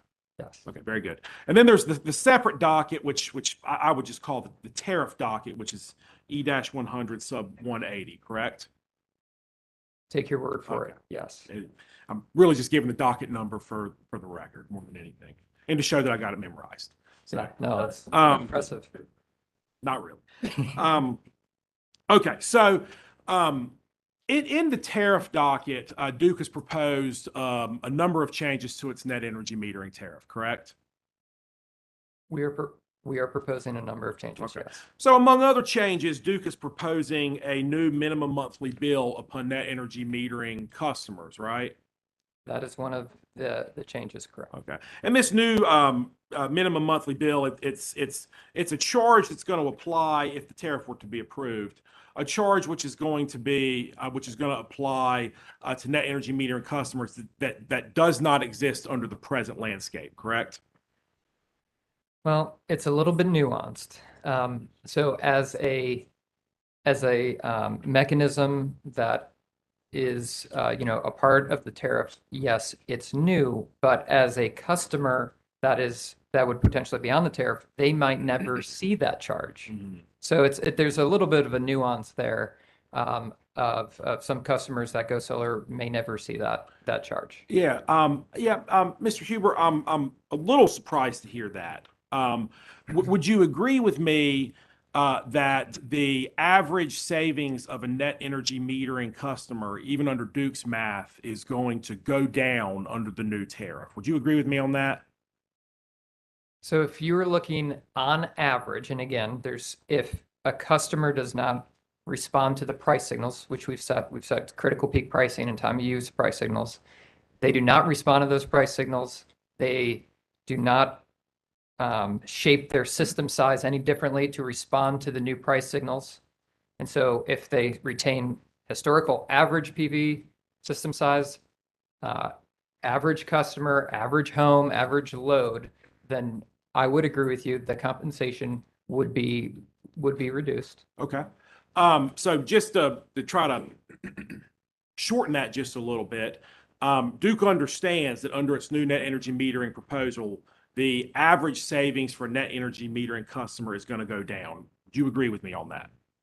So again, this is where the two dockets are important to see, how they all balance out, right? Because you've got an incentive, you also have price signals that now customers can respond to, and so there's nuances there, but in general, for the rate design side, and again, this is all responding to statute, right? The rate design side is now aligned to cost to serve. It is directly linked to that. And so in doing so for those average customers with all the caveats I mentioned, there will be a reduction in compensation for if you just look at that tariff in isolation. Okay. At this time, if I may, I'd like to pass out a cross-examination exhibit, which I'll pass it out, then identify it. All right, somebody help Mr. Quinn pass this exhibit out so he can get to work identifying it. Appreciate it.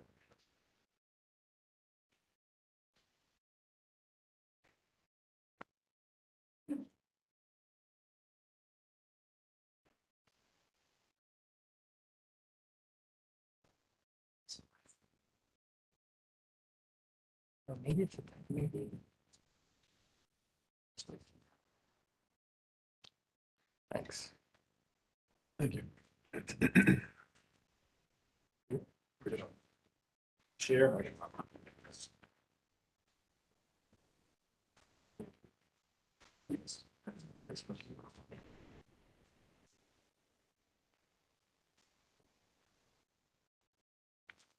All right, the document's going to be marked for cross-examination purposes as NC Warren Grid Edge Panel Direct Cross-Examination Exhibit 1.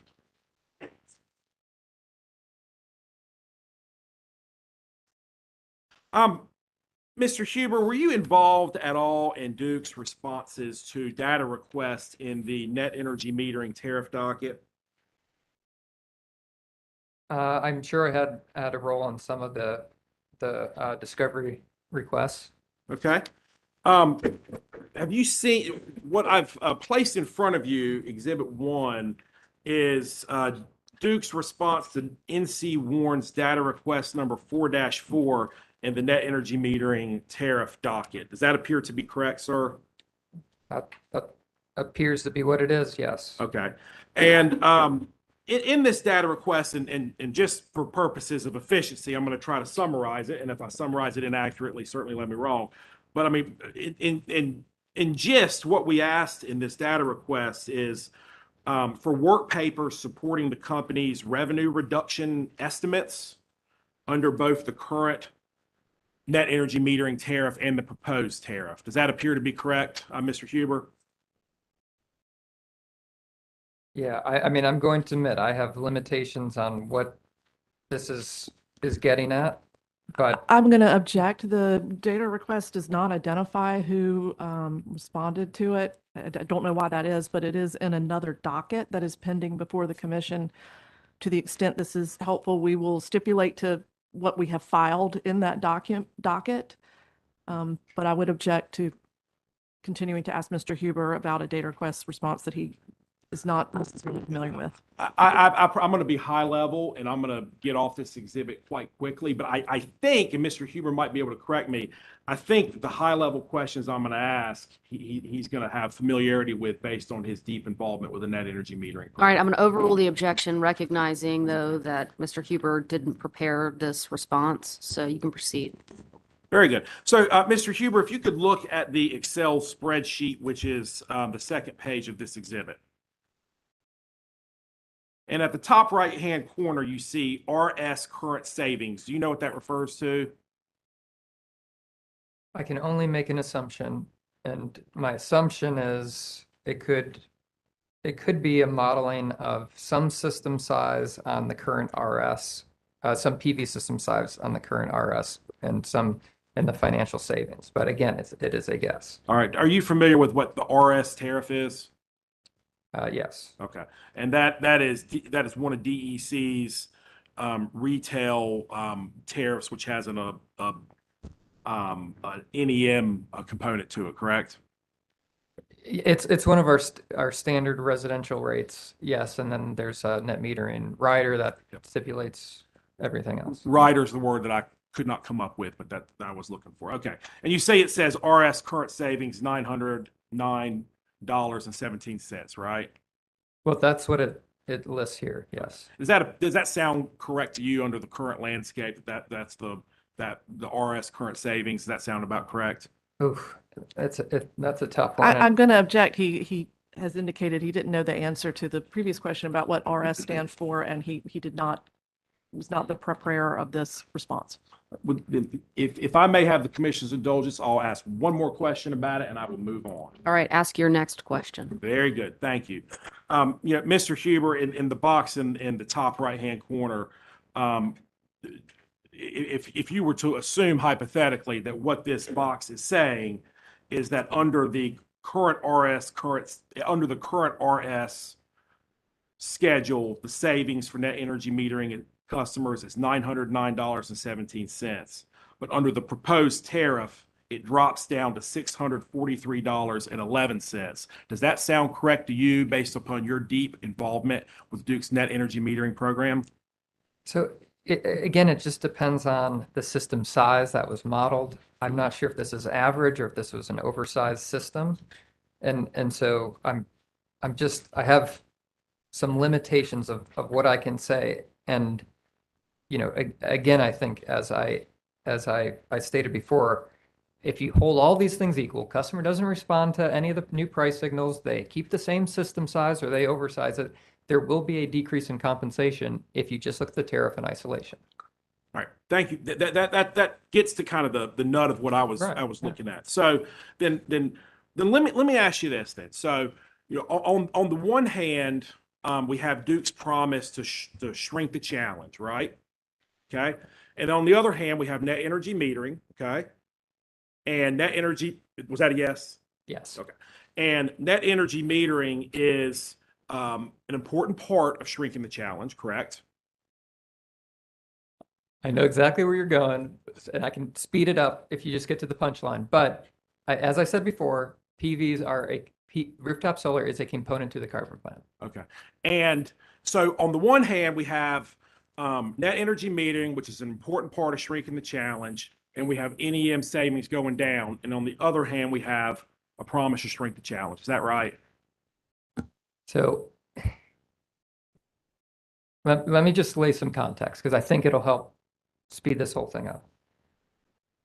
We we took a holistic approach to this issue, and context is important. You have statutory requirements of 589, 951 to align solar to rooftop solar transaction to cost to serve. So instead of doing what a lot of other, say, utilities have done in the country, where they just say, you know what, we're not going to talk to stakeholders or maybe just a few and just sort of check off the box. We'll just put a big demand charge or big fixed charge and call it a day. There's our reform. Instead of doing that, we got all the stakeholders into a room. We had honest, frank discussions, transparent exchanges of data, said, how can we make this work? How can we meet the obligations under the statute in a way that's least impactful mechanisms for the industry? So the solar industry might have a hard time with demand charges, but maybe they can work with the minimum bill. And if you structure them correctly, they get to the same outcome anyway. So we worked with stakeholders, and you can see the outcome of this with having the Solar Energy Industries Association on board, both solar, NCSEA, major, local solar installers recently. So major parties signing on to this. And it shows that we came up with something that again has the least impact, and in fact sets up the rooftop solar industry to be a sustainable and, in the long run, vibrant part of the energy ecosystem here in North Carolina.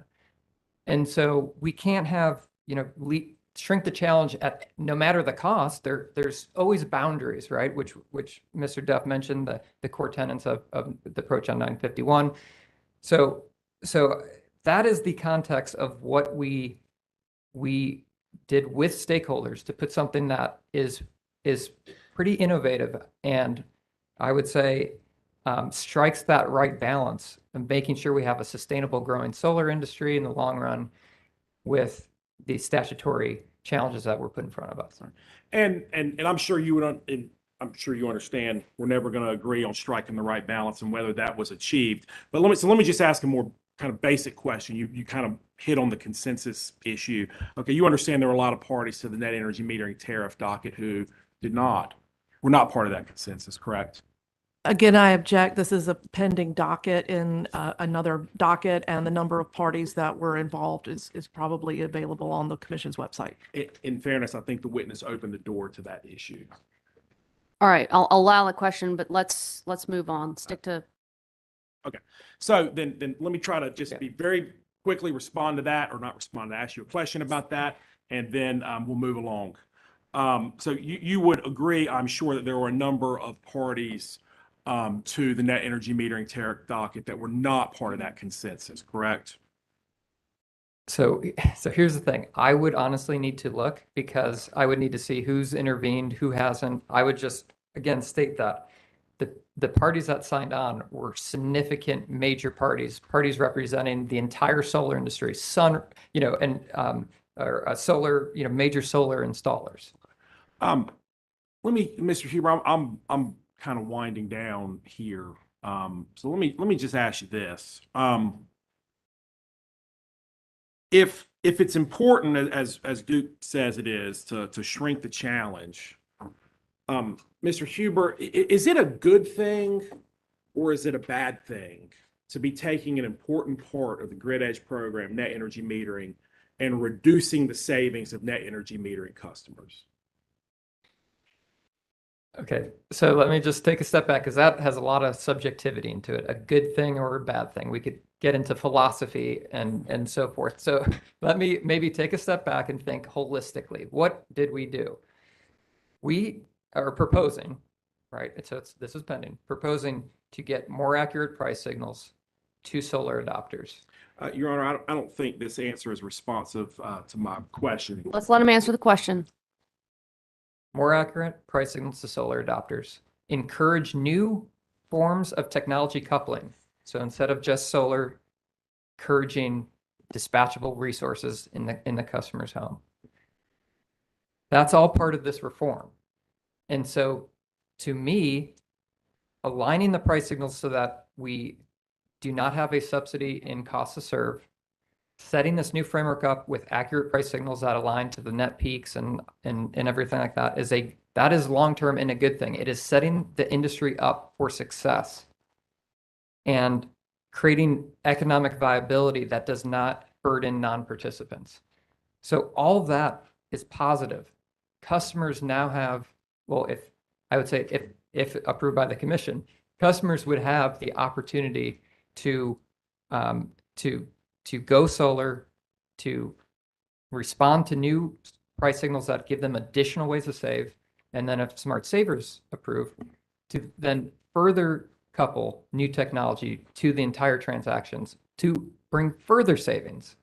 So all of that to me is a positive long run policy that will take us with tweaks to 2050. The current net metering program as structured, and this is why you see so many fights in other states, it's not scalable financially.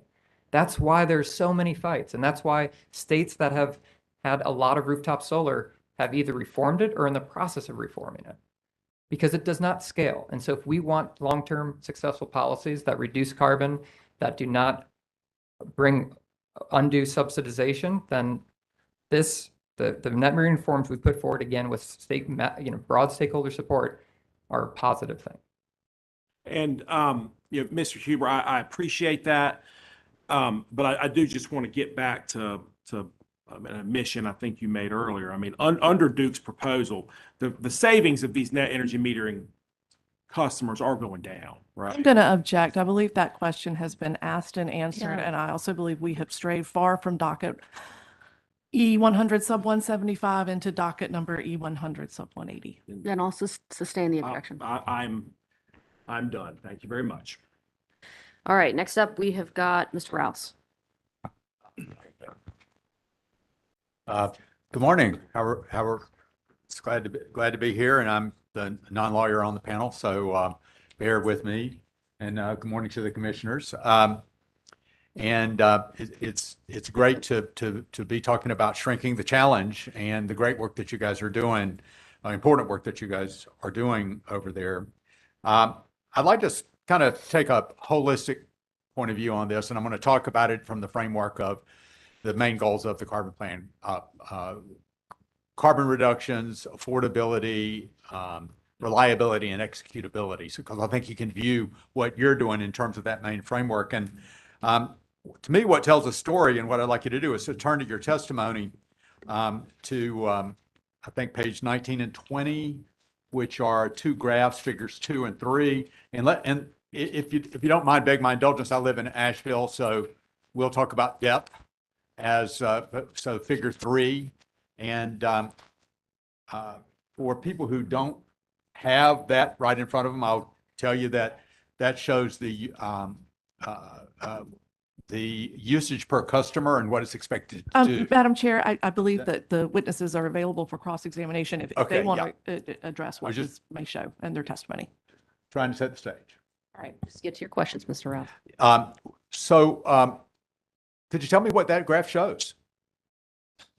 Sure. The graph was actually put in response to concerns about how the utilities factored in utility energy efficiency program roll-off.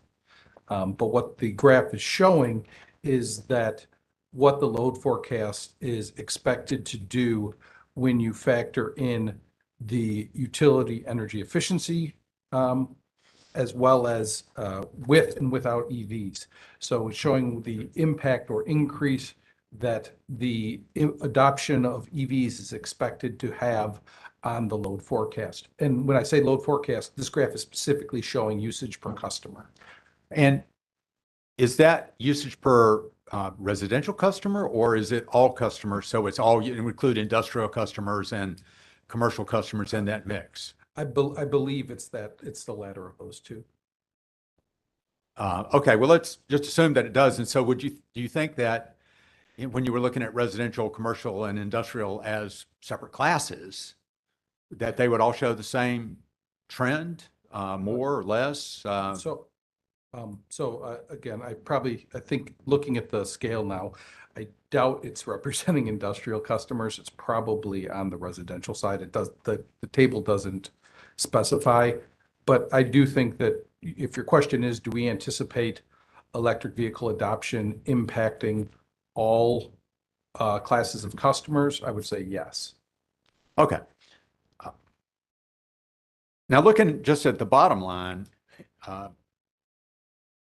it shows a gradual decline in usage per customer. Is that correct? I mean, it seems pretty consistent to me, but it goes down over time, yes.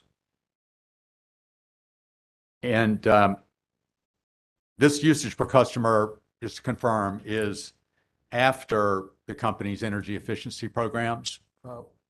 Yes. Okay. Is it also after additional electrification of end uses? For example, people converting from gas and oil to electric heat? So my understanding is that's factored into the base load forecast, but I would have to confirm that. I believe this is just isolating the impact of the incremental electric vehicle adoption. Right, but you're showing the usage Correct. before electric vehicle adoption and then after, correct? I believe that's what it shows. Right, so this would factor into the other aspects of the forecast would factor into the before. Whatever's in the base forecast, yes.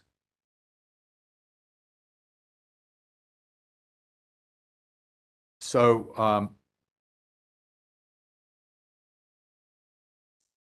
and so there's electrification in here, but this is obviously before the changes in the Inflation Reduction Act that might change the pattern of electrification and electric vehicle adoption. You'd probably be better served asking the modeling team that. Based off of the timing of when this was prepared, I think that's accurate, but I believe the question would be more appropriate for the modeling team. But this is your exhibit, is that correct? Correct. It was included for the purposes of discussing utility efficiency programs roll-off. And what you show is that with the electric vehicle forecast that you have, that actually usage per customer by 2037 will still be lower than it is in 2023. Is that correct? Okay. Yes, when you look at them, it's designed to show that the adoption of electric vehicles, while increasing the usage per customer, does not offset the general decline in usage. And that general decline in usage per customer, how much of that is due to the trends of increased efficiency in the economy versus the company electric efficiency programs? I don't have the necessary detail. I speak with respect to understanding of the utility efficiency programs. You'd have to talk to the modeling folks to understand the naturally occurring efficiency. Okay, I'm wondering if okay. Well, if you turn on this testimony a few pages forward to, I think it's page 26, table 1. What we have here is 2025, 2030, 2040. And you have that top line is that top line is the IRP base case. That's consistent with the previous graph we were looking at. Is that correct? I think that the graph that we're looking at previously is the carbon plan. The top line here is the IRP, and this only isolates utility energy efficiency programs. So this has not been updated for the carbon plan. This graph has not been updated for the carbon plan. This table intended to show what was included in the carbon plan. This table is intended to show one of these cases was included in the carbon plan, but these are other points of reference with respect to the magnitude of the utility energy efficiency portfolio. Okay, well, I guess I'll ask you a question about the IRP table because it's conceptual. It's in your it's in your testimony that was filed. The 2040 cumulative reduction versus 2022 total retail sales column shows a 2.9% reduction in total energy use. Could you explain what that number means? So that's showing what the cumulative reduction associated with the utility energy efficiency portfolio programs would be. But when you look out to 2040, there is a significant amount of utility efficiency that has rolled off. So while there's cumulative savings that were provided previously, those are now reflected in the natural occurring piece of the load forecast. My testimony earlier went into detail explaining how roll-off works. If you look at page 22, it discusses that roll-off. And is it right to say that what you're saying with this is that in 2040, if we'd done nothing, we'd only be a little bit higher, 3% higher in the usage forecast? I'm going to object. I don't understand who we is referring to in that question. The IRP and the implications of this table. I'm not totally understanding. And maybe you could just explain All right, how it's only 2.9%. Mr. Rouse, I'm going to sustain the objection. Mr. Rouse, if you could just restate your question clearly so that the witnesses understand what you're asking, so they may respond.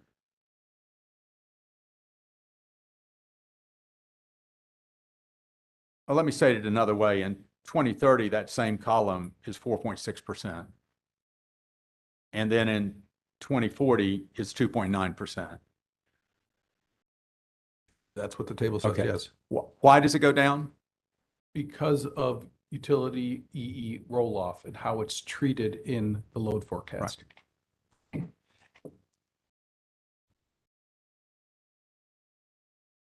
But should I interpret this then, that decline, to mean that if we didn't have your efficiency programs, that this amount would go away, but that this amount would go away? I think you're confused in how you're answering the question or asking the question. What it's showing is that the utility efficiency programs are essentially pulling forward participation and getting the achievement kind of on a projected basis. And so there will be a utility energy efficiency savings that occur in the 2020s that the program will no longer take credit for because they are not part of the UEE forecast and the recognized measure life. A device is no longer usable. It rolls off. Right. And that now naturally occurring is factored into the load forecast as naturally occurring. But the utility efficiency programs have still delivered significant benefits. And that's why you see the numbers being higher earlier. You're getting confused by utility roll-off, I believe. Well, no, I think you just answered my question in a way. And so let me ask this about your response. You said that the utility programs are bringing forward things which would be happening otherwise just later. Is that what you mean by bringing forward? Not necessarily. Okay. So a great example would be all of the participation in traditional A-line lighting. So if you think about A-line lighting, we went through CFLs that were used initially as an efficient alternative for lighting.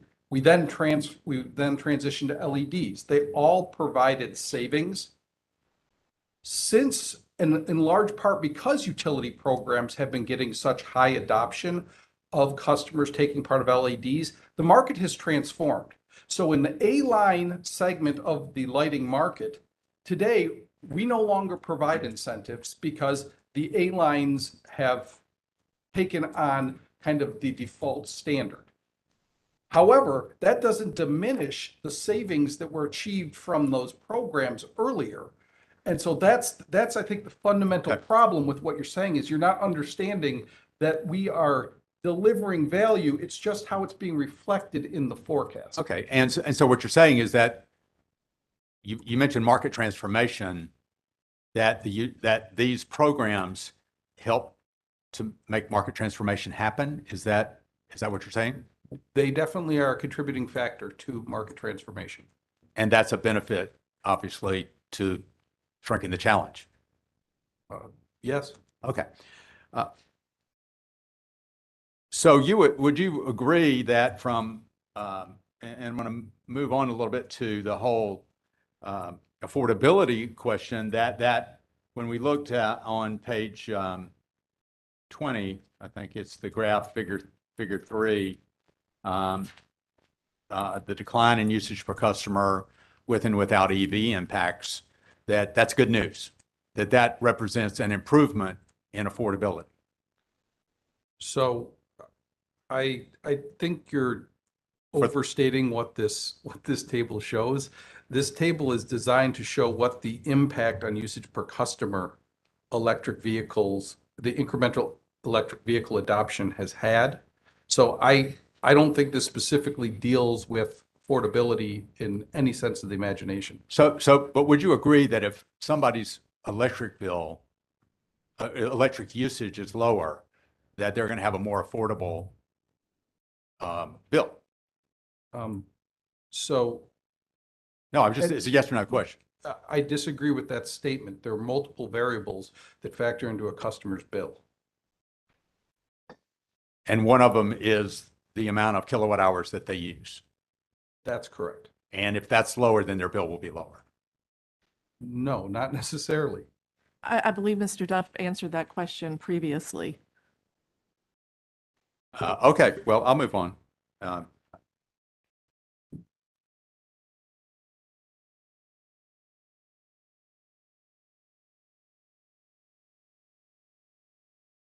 Okay. So let me just check here.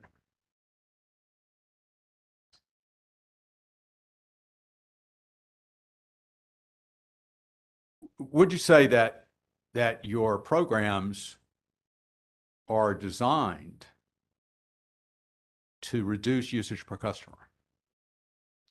Objection. I'm going to ask which programs. Just in general, the energy efficiency programs that are the shrinking the challenge. So to answer your question, I think it's important to say that they're targeting to reduce usage and energy consumption. Right. But I don't know if the direct target is usage per customer. And I think I can explain a little bit more because I think you struggled with my last answer. And I hate to take up the room's time, but I saw a little bit of confusion. If you think about a time of use rate, a customer's on, if they're on a time of use rate and they reduce their total usage, but they have usage in a higher rate period, they could still see a total bill increase. And so I think it's important for me to explain so you understand that it is reliant on multiple variables, not just usage. Okay, I do understand that. And I'm just speaking really in high level terms because this graph was at the beginning of your testimony.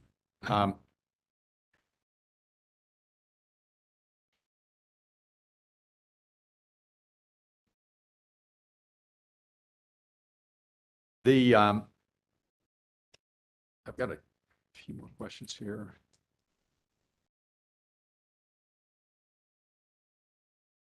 One of the things I think it was brought up in some of the earlier testimony is that there's a certain set of programs that you have that contribute both to affordability and reliability. Would you?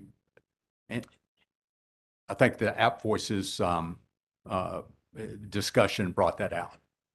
So we believe that our cost-effective portfolio of energy efficiency and demand response programs help customers manage their usage and potentially reduce their bills. So all of our programs, we think, help with affordability. I think the App Voices attorney, I don't want to speak for her, but her questioning seemed to be targeting the income qualified programs. But that's part of your overall programs and an area where affordability is even more important. Would you agree with that? For the customer? I think I'd agree to that, yes. Yeah. I'd like to hear more about your programs. Well, let me preface by, I think came up also earlier in the testimony that the winter peaking period of time is a critical period of time. Would you agree that in terms of, in fact, I'll just mention App Voices Exhibit 4 as an example on the last page of that exhibit, and she shows the load shapes by the winter hours, and that one of the things that it shows is very high level of demand in the early morning hours, and then a subsequent high rebound in the late hours. We had testimony also on reliability as it affects polar vortex type situations where we have extreme cold, and that is one of the things that a future system needs to be able to handle. Would that be, am I stating that correctly? I don't want to speak for the system planning people. My testimony really focuses on our grid edge and customer programs. I don't feel comfortable answering that question. So my question really comes, and it's just based on some of my work having to do with the programs that you have where you run into people who have electric space heat. Would you agree that electric resistance heat is an extreme contributor to this issue of high peaks in the winter mornings and in the afternoons? Yes, electric space heating is a driver of winter peak usage. I think the company has worked with stakeholders and worked to acknowledge that in its recently filed high energy usage pilot that is waiting action from the commission is really targeting to a high extent those customers with electric space heating. And what are some of the provisions of that you think are most salient of that proposal? It provides attractive incentives to reduce or cover the cost associated with customers adopting efficiency measures beyond just the electric space heating appliance, but also including insulation and other air sealing. One of the interesting things that we did with the pilot, and was largely based by a lot of input through stakeholders, was to recognize that we might have a better ability to get system savings as well as participation if we utilized high energy usage as a means to target, as opposed to our traditional programs, which were much more focused just on the income qualification level. Okay. And those, well,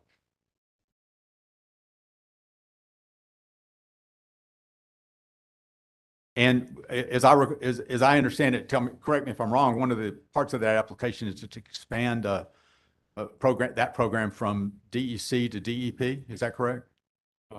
No, you're mistaken. Okay. I think you're referring to the weatherization program in general. What I was referring to was the high energy use pilot, which we're proposing to test out in a limited number of communities to see if, in fact, a lot of the thoughts and hypotheses that underlie those assumptions are correct. Right. But in the weatherization program, part of what you're doing is to expand some of the capabilities from DEC to DEP? Yes, we have offered a weatherization program in DEC for quite some time that works to partner with the local weatherization agencies and have seen some barriers to that program success, but have tried to actually modify the proposed DEP weatherization program to offer similar measures and options for customers while trying to address some of the barriers that have impacted the DEC weatherization program. Okay. And some other programs that might assist in this whole reliability issue. Just wondering if you had considered programs that involve thermal storage of and in both for both water heating and heating. In other words, programs that allow people to store heat in their homes in the middle of the day, for example, in the wintertime, so that they can turn their thermostat down at night and it won't have that quite that bump in the afternoon with demand. So I can say that we have a very active energy efficiency and demand side management collaborative, and those topics have definitely been discussed a great deal. Okay.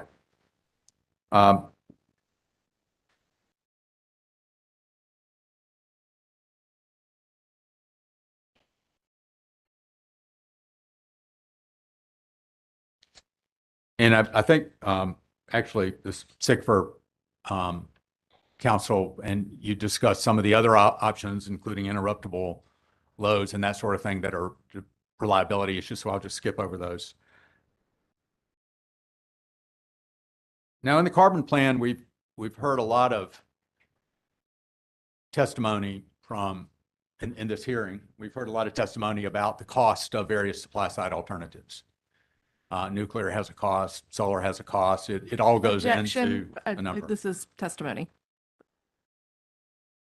All right, Mr. I'm Ruff. sorry, I didn't understand the Just, she's objected, arguing that you're testifying. Just get to your question, please, sir. Well, yeah, so my question is, and I can point you to but we got some present value of revenue requirements numbers for the different carbon plan alternatives. And I just want to know if the cost of the DSM programs are in that number or not.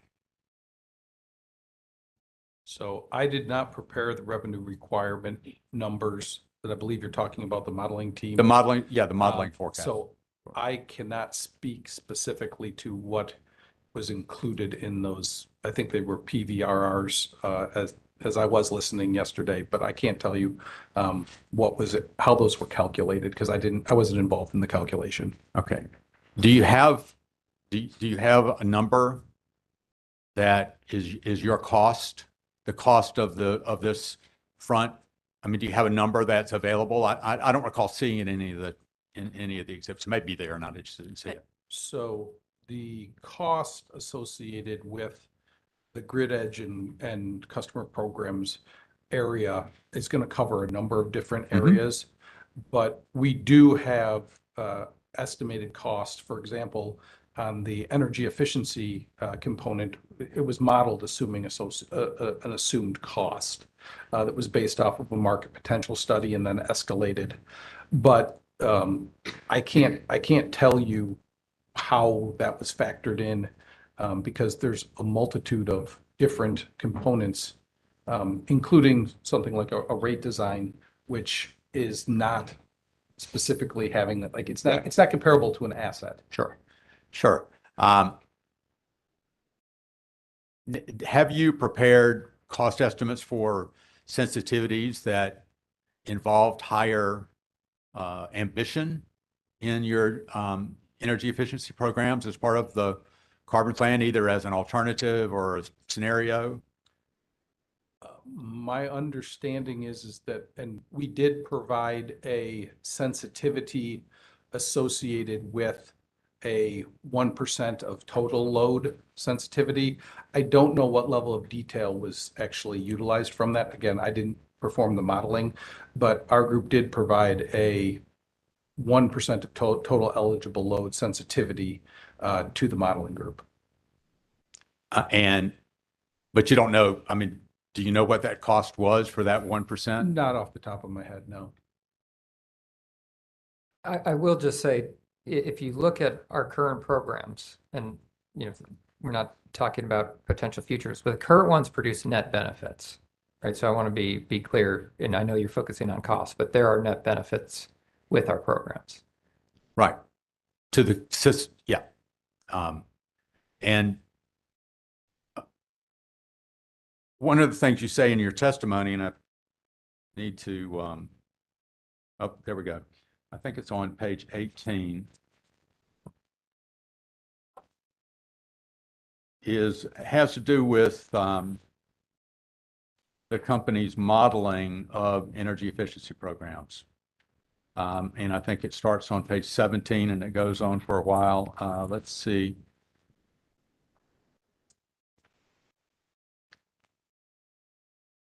And I think it's line 4, starting with however, through the end of, or through the middle of line 8. Could you read that? Just. However, as discussed in the modeling and near-term action panel's testimony, the companies believe modeling a resource that is almost entirely dependent on customer preferences and participation using an optimization model is problematic because the model does not account for customer adoption constraints. And so so in reading that, you would characterize customer adoption as a constraint or limitation on. Can you tell me a little bit more about that? Just tell me about the problem with customer adoption. Well, first, I'd like to say that the modeling and how it was treated is based off of what we were told from the modeling and near-term action panel, which I believe was up here yesterday. But what I can say is that we always look at customer adoption as something that's factored into the achievable potential, which comes out of a third-party prepared market potential study. So you're looking at what are the market barriers that stop customers from participating. I can give you a great example. Yeah. So if you think about back when we were doing CFLs, even though they were cost effective, they provided a lot of efficiency savings, we heard loud and clear from our customers that some of them would not adopt regardless of what incentive was provided because they didn't care for the quality of the light. They thought that it was white or blue. That's a market barrier to participation that is completely independent of the company's incentives and ability to control. And so it's a great example of, yes, we are concerned about the variability in customer adoption and a whole bunch of things such as general economic conditions, inflation, workforce availability, supply chain. They all can impact customer participation and adoption of energy efficiency measures. And so just in terms of, I mean, this kind of gets into the executability part of the problem.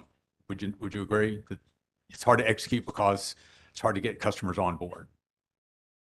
Is that what you're saying? It is a known variable and barrier that the company designs around and has assessed as part of developing what it thinks is a reasonable and aggressive assumption for energy efficiency in the carbon plan. And so following on from that, and it's sort of leading up to my next question, have you studied the implications of the Inflation Reduction Act for customers engaging in energy efficiency efforts on their own? So we have not performed any detailed studies regarding how we think the IRA will impact energy efficiency programs. Frankly, it's still too new. A lot of the specific directives on how those monies will be spent and allocated have not come out yet. We do recognize that it will have some level of impact, but it's not necessarily known what that impact will be. And I think just assuming that there are additional funds out there because of the IRA to assume that that's somehow is going to lead to necessarily a much more accelerated adoption of utility programs. I think we learned from the ERA stimulus dollars that came out, particularly around low income, that it actually provided a barrier to our DEC weatherization program, and we saw lower than projected participation after those ERA funds became available. So you're saying basically you haven't, but you're going to be looking into that and trying to. Yes, we, as I said, we engage regularly with stakeholders who are also aware of the IRA, as well as talk to other utilities and other industry experts to try and ascertain the potential impacts that the IRA could have on future efficiency programs. It's important to focus, though, that we're looking at utility efficiency, not with respect to our programs. Right. There could also be a naturally occurring energy efficiency impact as well. Right. So you would think that the IRA could, if it works as designed, and you realize there could be some issues with that, cause the naturally occurring energy efficiency to speed up. I believe the intent of the IRA is to increase energy efficiency adoption. How it's actually implemented, how it impacts utility programs, as well as naturally occurring, it's too early for me to try and estimate that. Well, do you think, though, that there's an opportunity, subject to investigation, for the company to move towards leveraging and promoting the provisions of the IRA as a way to increase the adoption both for your own programs and just for generally? I mean, it might actually be I guess what I'm saying is remove a barrier that you were talking about. So I think I can assure you that the company is working and will continue to work to understand the implications of the IRA. I think it's important to note that there could actually be a negative effect on the net savings that are realized through the company's programs because of the IRA. We're not sure of that, but again, we have seen experience where we've actually seen reductions because of federal funding availability. So again, it'd be premature for me to speculate, but I don't want to lead you to believe that if it's always going to be positive, it could be negative. Explain to. Let me just ask if I'm hearing this correctly. What you're saying, that what could happen is that the programs of the company would not be as beneficial or as selected as much because people are doing it on their own because of the provisions of the IRA. People are doing things on their own. Is that what you're saying? Making sure you're asking questions. Yeah. What I'm saying is that how the IRA is ultimately implemented could have a variety of different outcomes, and I can't at this time assess what it's going to be. It could increase both utility program EE and naturally occurring. It could decrease one, it could decrease the other. We don't know how successful it will be because it hasn't been actually put into directives yet. Right. And so I think really this line of questioning is causing me to speculate on something that I can't. Okay, well, that's the end of my questions. All right. EJ Can.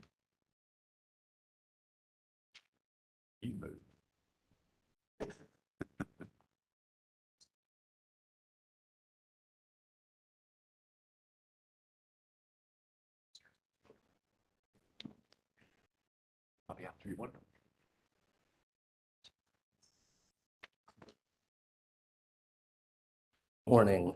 Ethan Blumenthal on behalf of Environmental Justice Community Action Network, the Down East Coal Ash Environmental and Social Justice Coalition, the Red-Tailed Hawk Collective, and the Robeson County Cooperative for Sustainable Development.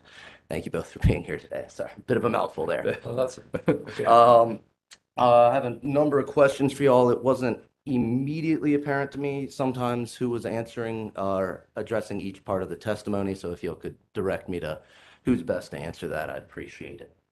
Let's jump right off. On page 9 of y'all's testimony, it describes the three-pronged approach that the companies took to this challenge, labeling them as shrinking the challenge, adding carbon-free resources, and ensuring reliability. Is that accurate?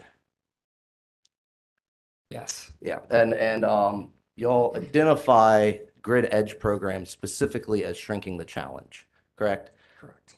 We've spent a good bit of time in this room already discussing grid edge programs as far as carbon-free resources and not being on the supply side, so I'll leave that to the side there.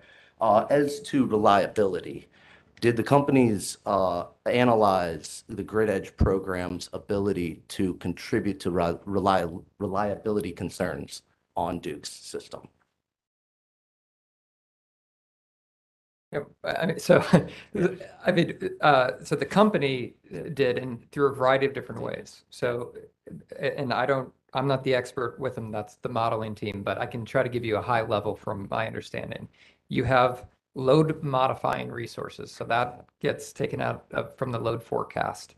That will give you a shape left over that the supply side has to cover. A lot of those resources will reduce peak demand. Right. And so to the extent it reduces peak demand, it shapes load in a certain way that could help with the effective load carrying capability or loss of load probability studies. Again, I'm not the modeler. Then you have more demand response devices. So these could be mechanical devices that are viewed as a selectable resource. And so you can call on them and then they will curtail load.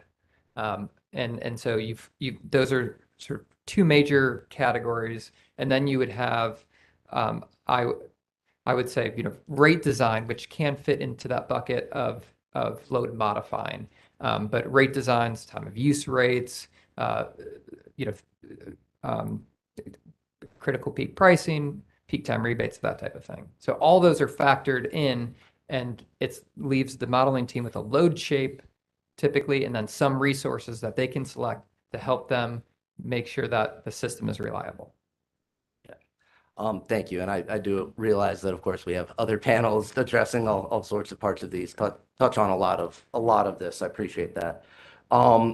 Within that, to again, recognizing the other panels, are you aware if the companies gave the grid edge programs effect on reliability a value, a number, some sort of weighted, I guess, weight when valuing how they impact the system, particularly, as we've seen, there are a lot of system costs proposed in the carbon plan.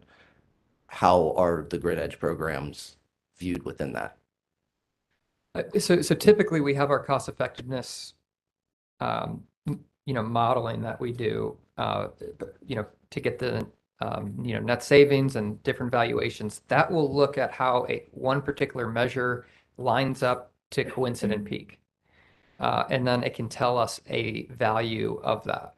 One of the enablers that we propose in the testimony here is to sync up the resources, the cost of the resources that these grid edge resources are offsetting. But that is an enabler. That is not under our current rules. So we are looking at how grid edge today in the current cost effectiveness setup, we are looking at how grid edge resources offset sort of the pre-951, pre-carbon plan resources. So hopefully that gets you somewhere there. Yeah, I appreciate it. I think that covers that. We'll move on. In a number of different locations, prominently on page 12 in your testimony, refer to the 1% target as a floor. On page 12, I believe, I'm not quite sure lines, give me just a second. Lines 17, 18, and 19 referred to as a floor or a minimum amount of annual utility program energy efficiency savings. So considering this 1% as a floor, did Duke Energy investigate what a ceiling or a maximum amount of energy efficiency savings could be achieved in order to shrink the challenge? So, excuse me, the 1% of eligible load was used as a floor that would be aggressive and achievable. And because of the constructive regulatory construct that we operate under, we don't have a ceiling, nor do we think trying to put a ceiling on efficiency is the appropriate path. But from the carbon plan team wanted an aggressive but achievable assumption. And so the 1% floor was put in to add that aggressiveness beyond what the current base IRP energy efficiency forecast is. Okay, so in some ways, would you describe the floor as the ceiling for the purposes of this? No, not at all. Not at all. Okay, so there hasn't, so would there, to be more specific, from a ceiling perspective, were there any investigations from a technological perspective, what the most amount of energy efficiency could be implemented in a cost-effective manner, considering technological constraints? That specific analysis wasn't done, but what the underlying data that was used is based off of the market potential study. Okay. And was used basically to make sure that there was achievable potential out there. As we get into the out years of the plan, we recognize that it's actually higher than what that MPS had put out as achievable potential.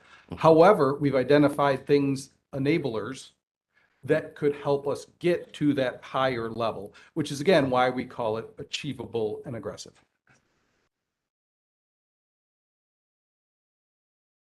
One final question on that point, on this point here. So if understanding that the 1% is, labeled by this testimony as aggressive and achievable, if there were to be a ceiling, let me rephrase that, sorry. Could there not be a window of reasonableness for achievable targets beyond that 1% identified in the company's carbon plan? Like I said, the company does not view it as a cap on the window. So what we'd like to do is get as much cost-effective energy efficiency as possible and do it as soon as possible. But since it's being put into a planning model, to be overly aggressive would potentially cause you to understate the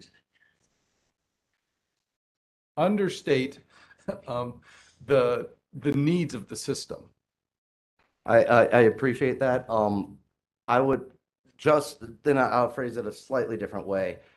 Would you agree that there could be a window from a planning perspective, a window of numbers that would be reasonable for the commission to use for what could be achieved? Not strictly 1% as is proposed, but perhaps a range of numbers. Well, I think that's exactly what the company Okay. did because they put in a floor. So anything above 1% would essentially be that window. We're just saying that the 1% of eligible load is the aggressive yet achievable floor for that window. Okay. Or that bottom of the window. So so just to ensure I understood that right, you're saying since the 1% is a floor, anything above that could be reasonable. No, that's not what I said. Yeah. I said that it could be, and we would hope to do more than that. Yeah. But from a modeling assumption, the 1% was deemed to be both aggressive and achievable and be appropriate for the modeling team to basically include as a reduction in load in the assumed carbon plan. Okay. Appreciate that. Thank you. Let's move on, I believe, page 13, between lines 5 and 15. In your testimony, I believe you described that it would only be appropriate to include loads that are eligible to participate in existing energy efficiency programs. I believe I added the word existing, but would that accurately depict your testimony? With you, it's not including because new programs Yeah. also are not necessarily able to be offered or participated in by all programs. And essentially what the company is saying is to assume a percentage of savings from customers that are not participating in our programs only inflates the amount of efficiency that we've already modeled around achievable for each customer that is participating. So to inflate that number is, again, going to cause an overstatement, which is why we felt it was appropriate to use the 1% of eligible or available load as the modeling assumption.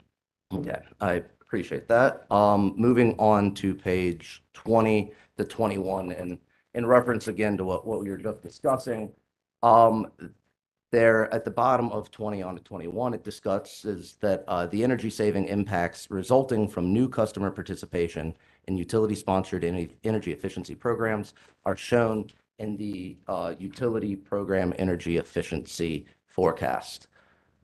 So comparing that statement with the company's position that loads only for eligible existing programs are included in the 1%, how do these two statements line up? So, and again, I apologize. I don't want to slow us down. I didn't get the reference to my testimony, but I think I understand your question. So what the company's saying is that we believe it's important to try and design programs and features that get more customers to decide to participate in our programs. And so we'll work towards that, and that obviously will help reach the 1% of eligible load assumption. But one's a modeling assumption, one's a reality of how we're operating our programs. So I guess, could you explain to me how the UEE, the Utility Program Energy Efficiency Forecast, was used in developing the 1% target? The UEE forecast is the 1%. It is the 1% target. So you state that new customer participation is included in that. Though back on page 13, you say it's only eligible existing programs. So which new Objection. programs? Can Mr. Duff please finish his Sorry. answer? And also if you could direct him to where you are and give him time to get Page there. 20. All right, let 21. me sustain the objection. Just let him do your best to direct him to the testimony, and then let him answer so that y'all aren't speaking over one another for the. So when you're reading new customer participation, that means a customer that hasn't participated. It doesn't necessarily mean an eligible customer. Okay. So the statutes in North Carolina talk about new utility efficiency. And so when we say new, it could be a customer that has participated in the past. It's not about eligibility. It'd be new participation in year 2025. So again, I think you're mixing apples and oranges. I appreciate you pointing me to the point of the testimony because that helped me clarify. Of course. I appreciate the clarification. Moving pages, generally, we've discussed a little bit here, pages 31 to 33, where you discuss the enablers that have been discussed a number of times. I don't think I need to list them for you. I believe you'd be familiar with those. As these are described as necessary in order for the companies to reach the 1%, were these included in that determination, or how were they included in that determination? No. So when we provided the 1% of eligible load, that was based off of taking what we had known in the IRP, which again is based off of a combination of the 5-year forecast and then the market potential study using up achievable potential. We recognized that we were increasing beyond that. In order to do that, you're going to have to remove some of the barriers that limit what's achievable. And so the company worked with stakeholders, part of the carbon plan stakeholder groups, and then subsequently took it to the Energy Efficiency Collaborative to talk about things. We were trying to think of broad ideas that could help create more energy efficiency savings to make that 1% over the entire carbon plan footprint achievable.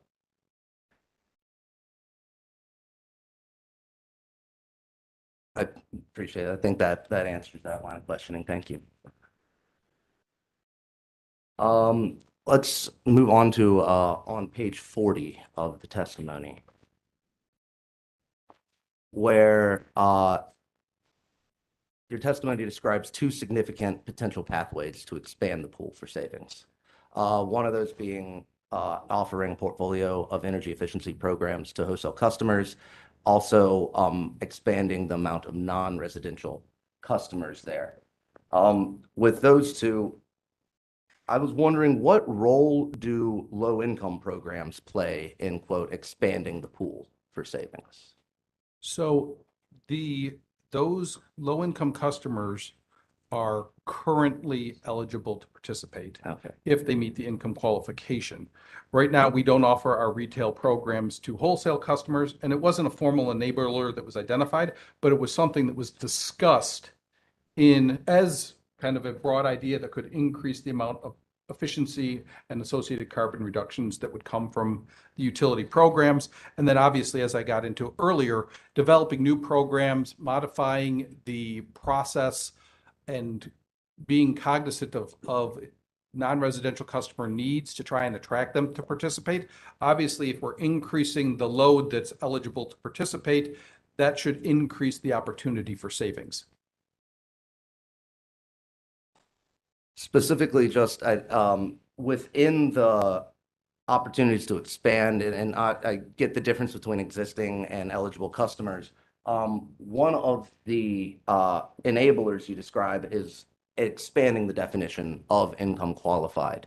Would that expand the pool of potential savings since they are not eligible as of? So what it would do is it would expand the pool of customers that are explicitly eligible for income qualified programs. It does not expand the pool of residential customers because as we discussed in the exhibit, 62% of customers that are identified as income qualified or below 200% of the federal poverty guideline have actually participated in a targeted low income program or another energy efficiency demand response program. So it's expanding the amount of customers for that targeted income qualified programs, where essentially we're offering no cost efficiency upgrades. I think we touched on this a little bit in your last testimony, but if you wouldn't mind just addressing specifically when it comes to these low-income customers, and I know you mentioned a lot of times these are not cost-effective programs when it comes to low income. Have you looked at generally what increased funding for the Weatherization Assistance Program and Low-Income Home Energy Assistance Program, as proposed under the Inflation Reduction Act, would mean for these programs? Adoption rates, sorry. So we haven't made any firm conclusions. We are aware that there's additional funding available. However, as I mentioned, just because there's funding available doesn't necessarily mean that it's going to increase our weatherization programs, which work collaboratively with the weatherization agencies. When the ERA monies were available, we actually saw a reduction because essentially the agencies weren't able to spend all the money they had. They didn't have enough workforce. And so they were trying to spend the federal funds first, and our programs, which would work cooperatively with them, they weren't able to be leveraged. So it's hard to say that just additional funding creates more weatherization, but there is more funding available. You're correct. Okay. I'd like to jump back to the wholesale customer point, specifically, I believe at the end of page 38 on to 39. That is where you offer an explanation of why the proposed increase or including wholesale customers is not included in this 1% target. I believe you explain that as because of the complexity of contract negotiations and the need for subsequent FERC approval. Is that correct? So yes, that's what my testimony says, but I believe the company also filed a legal brief on that on September 9th. But yes, it was not included as a formal identifier in a formal enabler in the final carbon plan. Gotcha. And just briefly, and I understand that there have been other filings on this, to the best of your knowledge, considering the acknowledged potential interests of the wholesale customers, I believe that's page 39, lines 4 through 6. Considering that acknowledged interest, do you have any reason to believe that you would not be able to come to agreement with wholesale customers? Again, I'm not part of those negotiations currently, and I think it would be over my head to speculate on what can be agreed to. I think we do believe that there is an opportunity to help by providing our energy efficiency programs to wholesale customers, but what value is placed on that, the ability to negotiate that and then get subsequent FERC approvals is why we really didn't deal with it in detail. Okay.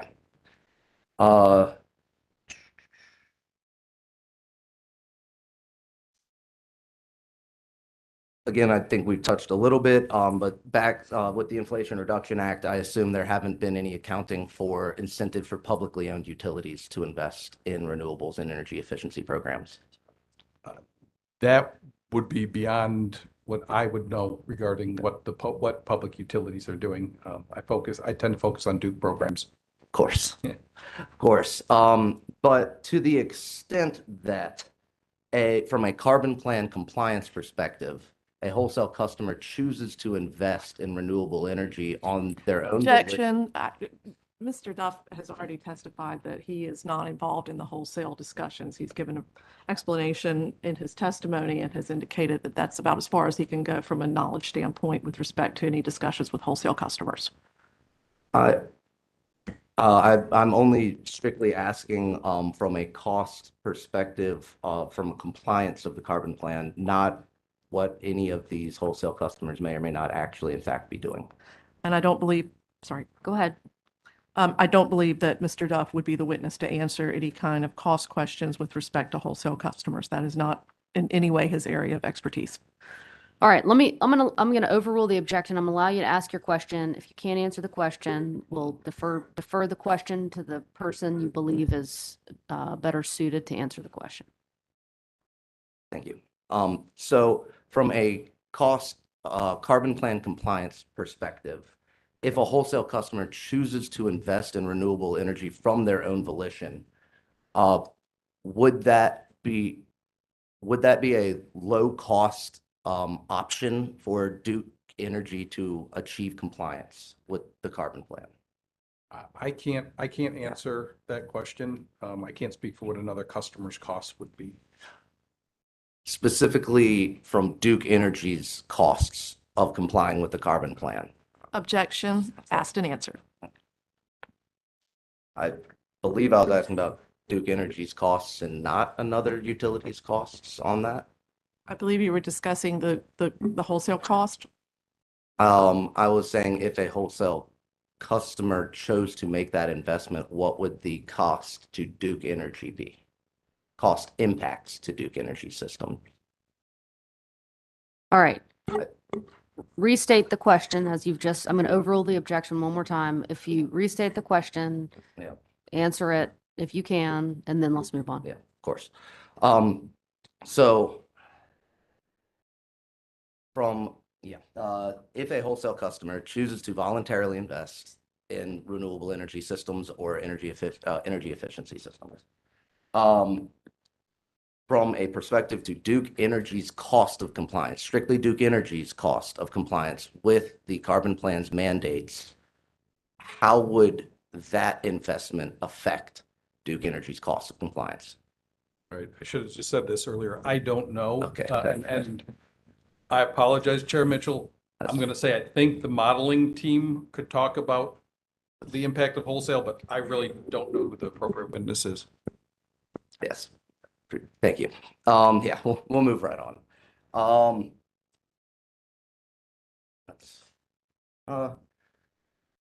Specifically, and I know we don't know the specifics of the Inflation Reduction Act, but on page 45 and 46, you discuss the Clean Energy Connection proposal, which is would just kind of as a base question, would the companies consider designing a community solar proposal that is eligible for the federal guidelines under the Inflation Reduction Act that could be run alongside the Clean Energy Connector proposal, as has been similarly proposed in North Carolina before? I'm just going to say broadly, we're open to all ideas with this, and that's why we've had a series of stakeholder meetings, including open to public. So we're open to any ideas to advance community solar. Appreciate that. Just a couple more questions for y'all here. On page 47, discuss of the testimony, discuss the need for new regulatory approaches to expedite pilot programs. In particular, there is a Department of Energy study mentioned, and the quote for the need that collaborative regulatory processes will spur innovation needed to meet the clean energy goals. Could you speak a minute what collaborative regulatory processes the companies are proposing for the future implementation of these pilot programs? So what we've attempted to do is have a sort of a call out here of saying, hey, this is an idea that could help us with the carbon plan. We're open to ideas. Commissioners, if you have ideas on it, maybe there's ways that you think we can be more efficient at filing pilot programs. We're open. But I wanted to put this out there for a reason because, my experience in other states, especially coming together collaboratively and then having quick turnarounds on filings, as long as they meet certain guidelines and guardrails, I think can be really beneficial when we're in the space of customer and innovation. And so, again, wanted to put this out there that the whole net metering reform discussion, we approached that. We didn't have any specific policy in mind. We came open-minded. We all got into a room and just whiteboarded it out. How can we do this, right? And so that's the type of thing here. We want to work with stakeholders. Let's determine if the commission is interested, of course.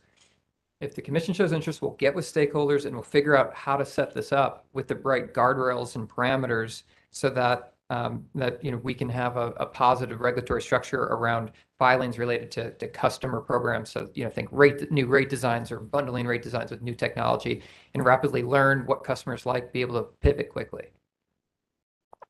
Appreciate that. Thank you. One kind of final line of questioning for y'all here. You state in your testimony, success of the programs and the magnitude of the resulting energy savings will ultimately depend on customers electing to participate. I'd like to discuss on page 29 of your testimony. I believe it discusses that while companies continually look for ways to enhance behavioral programs, Duke did not increase the amount of behavioral-based program savings in the carbon plan as compared to the 2020 IRP. Could you talk a little bit about the decision not to increase behavioral-based savings? Sure. So when we put together the IRP, it was something that, and in our energy efficiency collaborative, it's been pointed out that a very high percentage of our annual energy efficiency savings are coming from behavioral programs. And so we wanted to say that for the purposes of modeling that assumption, we would maintain the level that was in the IRP. That doesn't mean to say we're not going to continue to innovate that program and help it to continue to educate, empower, and enable customers to become more energy efficient. But we wanted to be responsive to what we'd heard in the past, which was you're not putting in enough physical measures. And so the company felt that that was actually a responsible and responsive modeling assumption. I'd like to go back just quickly to the continually looking for ways to enhance behavioral programs statement. In what ways does Duke undertake to continually enhance these behavioral programs? So we're continuing to learn about AMI and the data and how it can be presented to customers to inform them, educate them, let them know of opportunities, as well as try and make the savings align better with peaks. We have a whole new toolbox based off of interval data that's available to us to continue to try and target that program as well as make it more effective and provide more meaningful savings to customers. Is there a role for public feedback within this, or is there a mechanism for public feedback within these continuous methods of advancement? So we, as I said, we discuss this regularly in our EEDSM collaborative. It's been discussed in EEDSM rider proceedings, and we regularly do customer feedback groups to try and understand the program. So as well as finally, as part of the third-party measurement and verification process that is performed on the product to validate the savings associated with it, there's also a process evaluation, and that third party looks at how the program is delivered and how it interacts with customers, and they seek to also do some surveying to understand how the program can be improved. And we utilize all those different channels to make the enhancements to the program. Okay. As compared to the 2020 IRP proposals, are there any alterations to community-specific engagement and outreach efforts regarding grid edge programs? More, less, new ones, as far as actual community engagement, not the programs themselves? So I think that we continue to try and identify ways to engage communities. We have found community engagement to be particularly helpful around programs like our Neighborhood Energy Saver, which is a program that targets income qualified customers. We generally have some sort of a kickoff meeting in a neighborhood that's at a community center or community event, such as a church, that helps get customer awareness up, as well as helps to break some of those barriers with trusting the utility to help try and provide efficiency savings. Thank you. One final question here, and feel free to direct me to another panel. I think it very well may be. Do you know if Duke has studied the marginal benefit that would be derived from increasing the resources dedicated towards community outreach, specifically trying to increase the adoption rate, but not changing the programs themselves? So I'm going to answer it part, and then if you want to jump in. So I don't think we've necessarily looked at the marginal cost of outreach because of our cost recovery mechanism. We would have to call it marketing or advertising, a program implementation cost to assess that. And I don't think that that's specifically been done in exclusion of other marketing or advertising costs.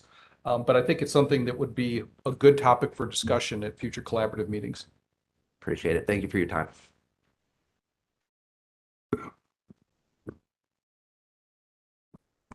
All right, with that, we are, Chair Mitchell, may I have in 30 seconds? you may. So just a quick logistic issue. This panel first of all, we defer entirely to the commission's schedule, but this panel does have some conflicts. We hope they would be done today. Starting on Monday, we have some significant conflicts with this panel.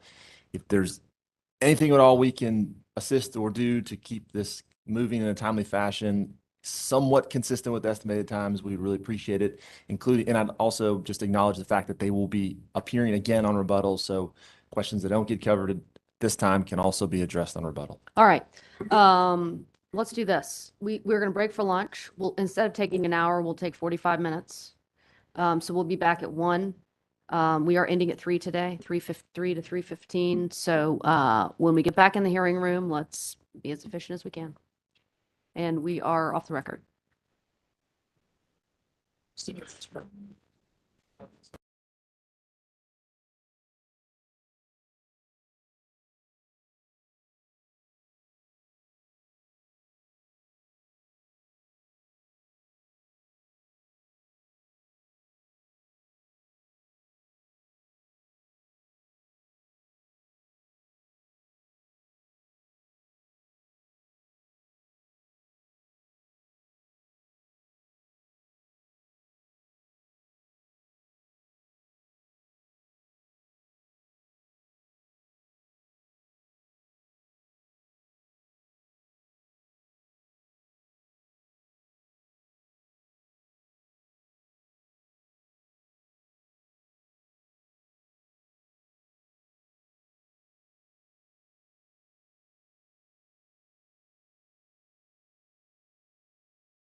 We are with, Chair Did- Mitchell, yeah, I go think ahead. on one procedural matter, just very briefly. Sure. Just for completeness of the record at this time, if it please the chair, Duke would like to just formally move in a number of items into the record at the appropriate time. Okay, go ahead. And those items are the verified petition for approval of a carbon plan that was filed on May 16, 2022, and that was consisting of 18 pages. And obviously, the attachment to that verified petition was the carbon plan itself, which consists of the executive summary, 4 chapters, and appendices A through T. And with the chair's leave, we would like to have those moved in the record at the appropriate time. All right, hearing no objection to the motion, those documents will be copied into the record at the appropriate time. And the, Mr. Dirac, just for purposes, just abundance of caution, there's no confidential information in the carbon plan. That is correct. There Okay. is no confidential information. All right, with that, we will continue. Mr. Neal, you're up. Thank you, Chair Mitchell. David Neal on behalf of SACE et al. And in consultation with Ms. Ventris, I'm going to streamline my cross and put off some questions until rebuttal in the interest of trying to get the panel off today. Starting with net metering, Mr. Huber, good to see you this afternoon. Likewise. There was some questions earlier about the settlement in docket that's pending before this commission in docket E-100 sub 180, and then also the solar saver dockets as well. Isn't that right? That's correct. And in coming to a negotiated settlement in those dockets, it was not Duke's intention for those new tariffs and that new incentive to reduce the number of customers adopting rooftop solar in any way. Isn't that right?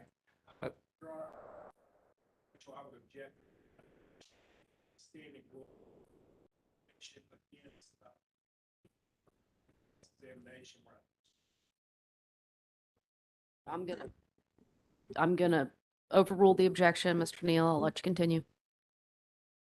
Right, the objective was meet the statutory requirements, right, and produce a long-term basically platform for rooftop solar to thrive on in conjunction with other dispatchable resources. And you've been clear that the modeling that Duke used for its net energy metering forecast in this docket did not take into account the proposed new rates or incentives. Isn't that right? That's correct. So the pending tariffs, net energy metering tariffs and smart saver solar, whether adopted or not, are just not reflected in this docket in any way. Isn't that right? That's correct. And you heard the modeling testimony. You weren't in the room, but I understand you heard some of the modeling testimony earlier. Bits and pieces, yes. So you may have heard the term check and adjust that was used by Duke witnesses. Isn't that right? That's correct. So if needed, if somewhere down the road, the companies and stakeholders found there was some need to check and adjust with net energy metering, the companies would be open to that possibility down the road. Isn't that right? Absolutely. And yeah, looking where the market dynamics are, what customers are gravitating towards, customers might be wanting to adopt batteries along with the solar. So we'll be taking into account all those things.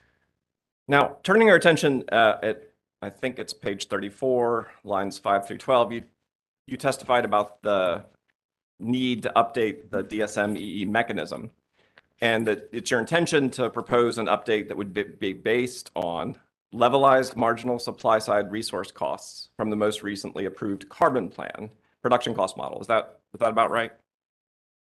That's about right, yeah. And that's because you believe that the updated methodology will more accurately reflect actual utility system benefits in a post HB 951 world. Isn't that right? Yeah, what we want to make sure is that we're having the right units on the margin. And so if it's not a for instance, just throwing this out there, if it's not a simple frame combustion turbine, it might be a battery. It might be a solar plus storage on the margin. Want to make sure that's reflected as we look forward of what are we actually pushing out from the supply side. And switching to you, Mr. Duff, through your work with Duke, you're generally familiar with Duke Ohio's energy efficiency programs. Is that right? There are none. Well, you're familiar with Duke Energy Ohio's efficiency programs that existed prior to 2019 law. That's correct. So under that prior law, Ohio utilities were required to achieve at least 1% savings of retail sales in the years 2017 to 2020. Isn't that right? Yes, using statutorily based counting, that 1% was calculated based off of that, yes. And again, recognizing that law has since been repealed, those requirements were set to ramp up to 2% savings as a percentage of retail sales starting in 2021. Yes, the original bill was scheduled to ramp up, but subsequently they reduced it because it was determined that they didn't think they could cost effectively achieve those saving levels. But at the time the law was in effect, well, first I'm going to turn your attention back to Appalachian. Objection. I fail to see how an Ohio law is relevant to the carbon plan in North Carolina. Mr. Neal. It's relevant both to the issue of that came up earlier about comparing energy efficiency savings that have been achieved in other states, but more importantly, it's relevant because it's an example of where a Duke utility achieved more than 1% savings of in energy efficiency when it required to do so by law. Okay, I'm going to overrule the objection. I'll let you ask a question. Turning your attention back to Appalachian Voices Grid Edge Panel Direct Cross-Examination Exhibit 2, which is the from the 2020 utility scorecard from American Council for an Energy Efficient Economy. Yes. You got it? Recognizing that you take issue with how ACEEE does the math, you would agree that Duke, Ohio, as mentioned before, according to ACEEE, achieved 1.32% savings as a percentage of sales in 2018. So I didn't want to delve into this detail, but as I said, the statute in Ohio allows for things that are not considered energy efficiency programs to be counted towards this 1.3.2%. For example, the statute says that all efficiency savings will be claimed for new construction shall be claimed versus a 2008 baseline, meaning doesn't matter if there are new energy codes in place, building codes in place, all the savings are calculated versus the 2008 baseline. The statute also allows us to count transmission and distribution investments that provide system savings. Those would be considered part of rate-based investment here in the Carolinas, definitely outside of utility program achievements. So while the 1.32% was calculated, it's calculated off of a number that is not apples and apples with what we call efficiency in North Carolina. Agreeing with you that it's not apples to apples, you would agree that the law as written there required Duke to achieve a certain level of savings as defined by that law, correct? As counted in what would not align in other jurisdictions, yes. And Duke, Ohio was complying with that law in 2018. Isn't that right? We were complying with that law subject to utilizing the counting provisions. And just really quickly, you're familiar with the United States Energy Information Administration? Vaguely, yes. And you are aware that they collect utility data? Yes. Just drawing your attention to the bottom of Appalachian Voices Grid Edge Panel, Direct Cross-Examination Exhibit 2. Do you see at the bottom where ACEEE reports that they used EIA data for sales data at the very bottom of the page? It says we adjusted, I'm sorry, it says we adjusted EIA retail sales data. Mm-hmm. So you see that they got the sales data from the EIA, according to that language. Correct. And they also reported here that they got the savings data for this chart from EIA at the very last line as well. Yeah, that's what it says, yes. You would agree that the commission has the authority to develop the ultimate carbon plan in this proceeding, isn't that right? That's my understanding, yes. And it remains the commission's discretion whether to direct Duke Energy to achieve a certain savings level or not, isn't that right? I believe so, yes. And at the end of the day, if the companies were directed by the commission to achieve a certain savings level, they would do their utmost to comply with that directive of the commission, wouldn't they? Yes. And you would agree that the P1 through P4 scenarios that were discussed yesterday, those all had the same assumption of efficiency savings baked into them, isn't that right? I believe that's correct. And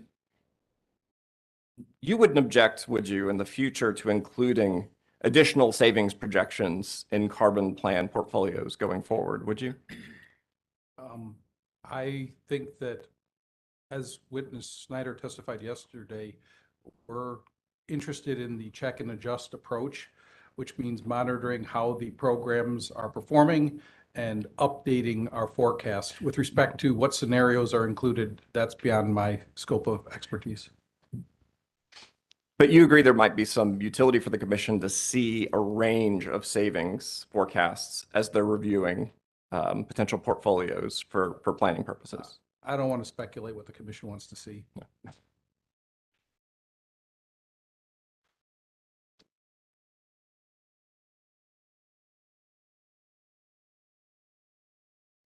I'm going to, in the interest of moving this panel along, I'm going to hold the rest of my questions for rebuttal. All right, tech customers. Thank you, Chair Mitchell. Craig Shower on behalf of the tech customers. In your testimony, you discussed how the Gable report relied in part on a 2020 report by ACEEE. You recall that? Yes. And on page 24 of your testimony, one of your criticisms of Gable's use of the report by ACEEE is that the report relies on state-level data, which includes savings from customers not served by the companies. Is that right? Yes, the ACEEE report referenced is an overall state scorecard. So it's looking at efficiency, not just utility efficiency. It's looking at the state's efficiency policies and practices, and that's what it makes its ratings off of. Do you recall that the Gable report stated that it adjusted the state-level numbers to remove savings associated with co-ops and municipalities? I recall that it did state that. Right. Another one of your criticisms of Gable's reliance on the ACEEE data is that the report uses a 2020 baseline. Is that correct? That's correct. Right. And do you recall that the Duke Energy North Carolina EE and DSM market potential study, which is attached as attachment 4 to the carbon plan, used a 2019 baseline? That is, the market potential it was performed using a 2019 baseline. That's correct. Did you have a chance to review the testimony submitted by Ms. Bowman, the direct testimony? I've read it once, but it's been a while. All right. Well, do you recall that she stated in her direct testimony that, quote, the CO2 reduction achievement ahead of the companies as required under House Bill 951 are nation leading and transformational? Do you recall that testimony? Subject to check. Right. Well, do you agree that the General Assembly in enacting House Bill 951 adopted carbon reduction requirements that are nation leading and transformational? I think that they are aggressive and national leading based off of what you just quoted Witness Bowman is saying. Is it Duke's position that the General Assembly, which adopted aggressive and nation-leading carbon reduction requirements, would refuse to pass transformational legislation that would be necessary to improve EE adoption in North Carolina? That's kind of a broad question. I'm not sure I think it would get down to what the transformational legislation would be. Well, what would you need to know about the legislation in order to make a decision on whether or not the General Assembly would reject it? I would need some specifics.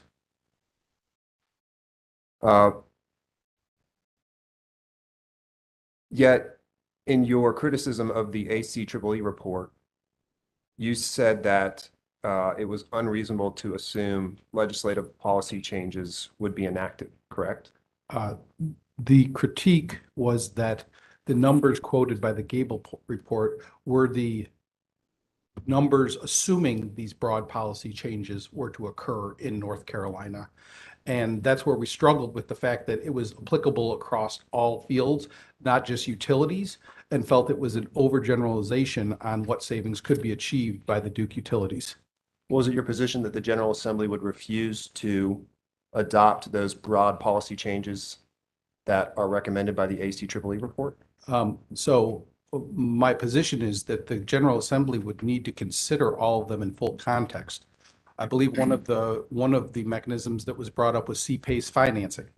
C-PACE financing is something that has a lot of hair on it, and there's a lot of issues associated with it that the legislature would need to consider before whether or not it would advance such a financing mechanism. And so therefore you concluded it was not safe to assume that they would pass such legislation? I said that I didn't believe it was appropriate to have an energy efficiency forecast based off of the assumption that those would be approved.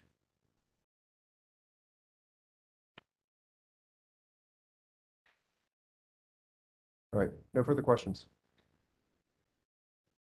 All right, let's see, next up, we've got Walmart. Thank you, Chair Mitchell. Good afternoon, gentlemen. How are you?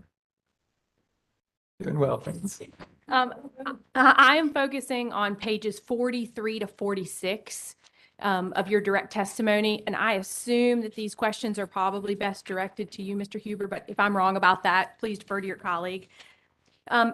Looking at page 43, line 22, you indicate that the company is currently engaged in a stakeholder process with customers to consider new customer programs, correct? Correct. And as a result of that, looking at pages 44 and 45, I see two things. Number one is you indicate that the companies intend to make a filing later this year. And then I believe you described some of the programs that you would envision would be included in that filing. Is that correct? That's correct. Okay. And so it continues to be the company's position that you would propose to this commission a program somewhat similar to what you've identified as Clean Energy Impact and Clean Energy Connection. Correct. Yeah, similar details are obviously being worked out. Absolutely. Yeah. And then I look at page 44, lines 11 to 14. You say the companies are engaged in ongoing stakeholder processes that will inform any future program proposals. Is the company willing to commit, and again, I'm not asking you to commit to the same cadence, but to commit to continuing to engage with customer stakeholders, even beyond the filing you intend to make this year, as it relates to continuing to consider future customer programs that may be put forward in additional filings with this commission? We are always open to having those discussions with customers and stakeholders. So that would be a yes. In terms of maybe like a formal stakeholder process that after we file, I think we would assess that need when the time gets closer, but certainly would not close any possibility there either. And so you do think there would be some ongoing benefit as we check and adjust with this carbon plan iterative process to continue to touch base with customers with respect to future customer programs? Yeah, I think we've got potentially some, I think just really impressive programs that we've been developing with stakeholders. Some of them are going to really be national leading, where we can have a 24/7 carbon match, which is a next evolution of customer programs. So it's instead of just RECs or energy being produced during one part of the day and saying, well, that clean energy absolves all sins for the rest of the day, we're actually proposing something to align clean energy to a customer's 8760 load profile. So this is relatively new territory. It's the scalability we need in these programs to meet the carbon plan in the long term.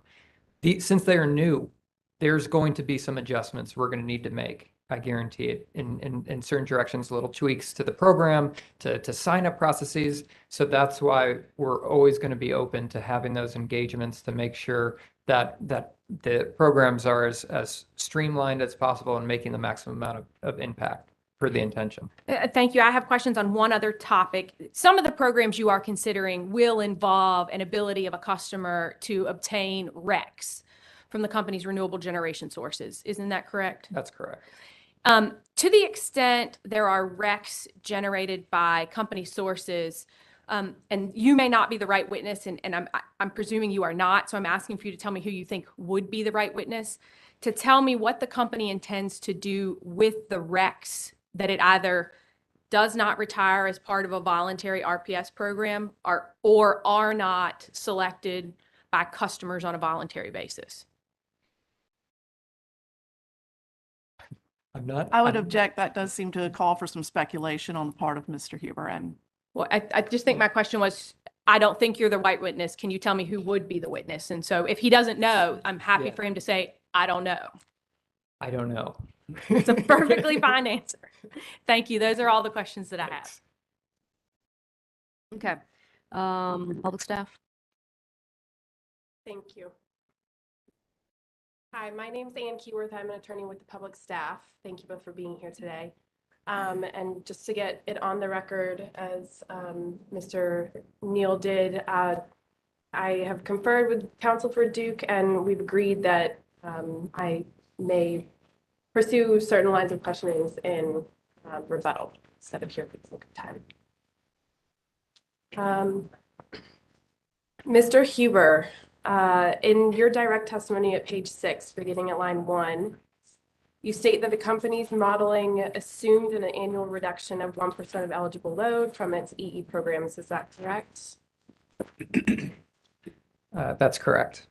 And at page 7, beginning at line 16, you state that the companies are requesting that the commission approve this modeling assumption as a reasonable and prudent assumption for annual EE savings that can be achieved, right? Correct. In the next sentence, you clarify that to do so, certain changes will need to be made as enablers to achieving this 1% target, right? Correct. And so just to be clear, if the commission accepts the company's grid edge forecast, then we would be counting on these projected energy savings coming into fruition so that Duke can meet its carbon plan reduction goals. Is that correct? Sure, I'll jump in there if you don't mind. Sure. So what the company is saying is that we've identified these enablers in order to achieve that long-term forecast of the 1%. But obviously, in the early years, we don't believe that there's quite the urgency or necessity for those in order to achieve it. But it's important that we clearly are in agreement with the modeling panel that you're going to have to check and adjust on how things are going. So if in fact we proposed a approval of a program that contained one of the enablers or modified the mechanism as was discussed and supported by the vast majority of stakeholders, then we would seek to check and adjust what that forecast was that was both aggressive and achievable. Thank you.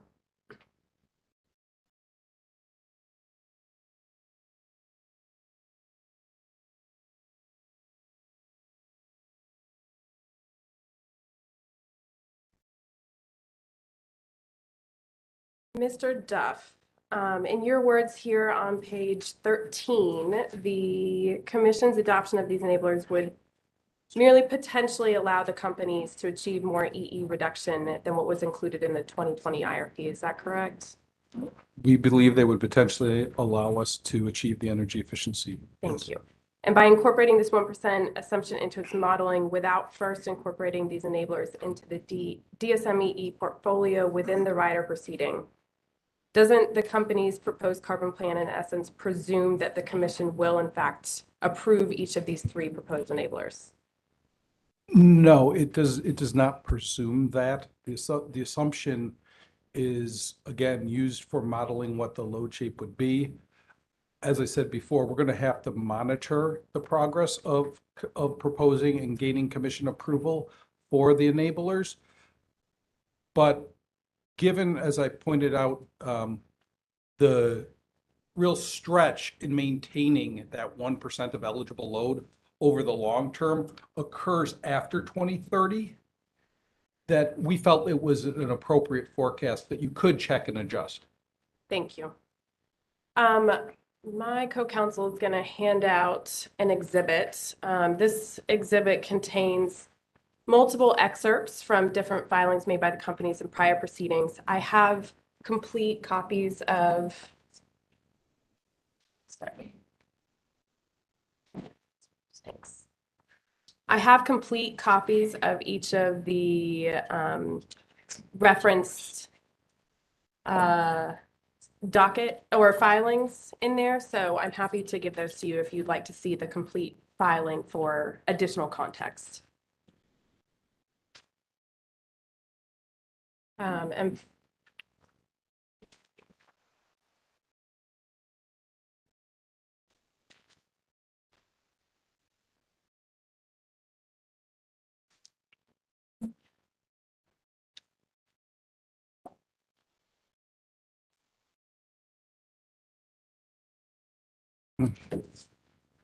so for the record, this exhibit contains filings made by the companies in docket numbers E-100 sub 137, E-100 sub 141, E-100 sub 165, and E7 sub 1249. I would ask that this exhibit be marked as Public Staff Grid Edge Panel Direct Cross-Examination Exhibit 1. All right, hearing no objection, the document will be identified as such. Thank you. So first, please turn to page 2 as marked in the upper right-hand corner of this packet. This is the company's reply comments in its 2013 IRP, which is docket number E-100 sub 137. Do you see the highlighted language on that page, which is page 24 of that document, which again, I have in full if you would like to see it for reference, in which Duke stated that until the company has more certainty that it can achieve these aspirational levels of EE, it is using the more moderate assumptions based on the market potential studies in the IRP base plan. Do you see that? That's what it says, yes. Thank you. And next, please turn to page 4. As marked in the upper right-hand corner of this packet, this is the company's reply comments in its 2014 IRP, docket number E-100 sub 141. Do you see the highlighted language on that page, which is page 22 of the document, in which Duke stated that it would be imprudent for the companies to include projected impacts from EE beyond the levels estimated in the market potential studies? Well, at the time of the 2014 IRP, that's what the company said, yes. Thank you. Let's turn our attention to more recent proceedings. If you can turn to page 6 as marked in the upper right-hand corner of this packet, this is the company's reply comments in its 2020 IRP, docket number E-100 sub 165. Do you see the highlighted language on that page in which Duke stated that the purpose of developing the achievable potential estimates in multiple scenarios in the NPS is to identify the amount of DSMEE that can be reasonably included in the system planning where reliability is a fundamental requirement? I see that's what it says. And then further down on the same page, Duke further explained that modeling outcomes do not affect customer adoption decisions and could result in a plan that artificially overstates the potential future of DSMEE savings and thereby understate the net load forecast and amount of traditional supply side resources required to reliably serve customer load, which I believe you discussed earlier in your testimony. Yeah, that's what it says, but I think it is important to point out that all of these documents were developed in the context of resource planning prior to the carbon plan and HB 951. Understood. Thank you.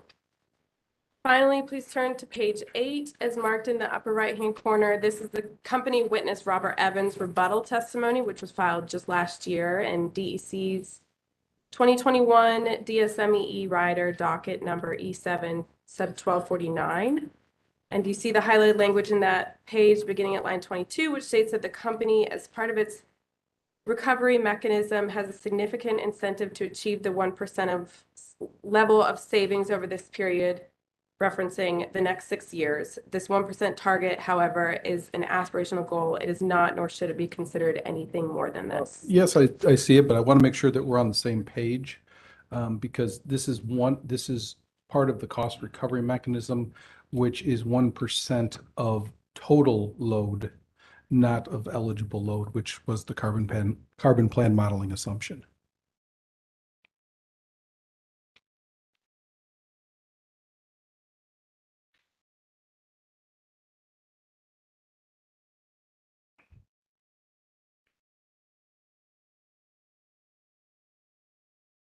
If sales continue to increase, but customer adoption trends in UEE do not materialize, then will the 1% forecast continue to incorporate more and more error in the forecast as time goes on? So I think it's important to point out that when you look at the variance between what the IRP forecast was and the company's carbon plan assumption, which is 1% of eligible load, that there is very little difference in those forecasts over the next 8 years. In fact, over the first 2 years, the total difference is 0.35% in projected impacts.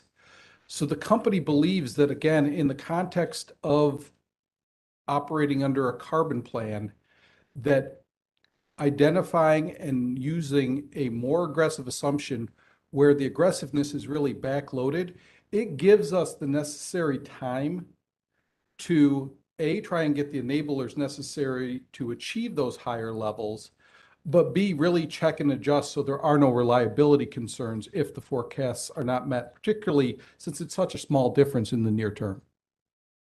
Thank you. Moving on to the discussion of the low-income expanded definition. Under the company's currently approved DSMEE mechanisms, am I correct that the UCT is used to evaluate cost effectiveness for program approval and for continued cost effectiveness? That is correct. And for program approval, a new program must demonstrate cost effectiveness unless it's a low-income program. Is that right? I think it's a little bit broader than that. I think if the commission determines that it should be approved for societal benefits. Okay, thank you. And in evaluating cost effectiveness, the costs used in calculating both the UCT and the TRC tests do not include Duke's portfolio performance incentive or program return incentive. Is that right? No, consistent with how those tests are calculated, they do not. And all customers, including the low-income customers participating in these programs, ultimately have to bear the cost of these non-cost effective programs. Is that right? Or I'm sorry. The answer to your question is yes.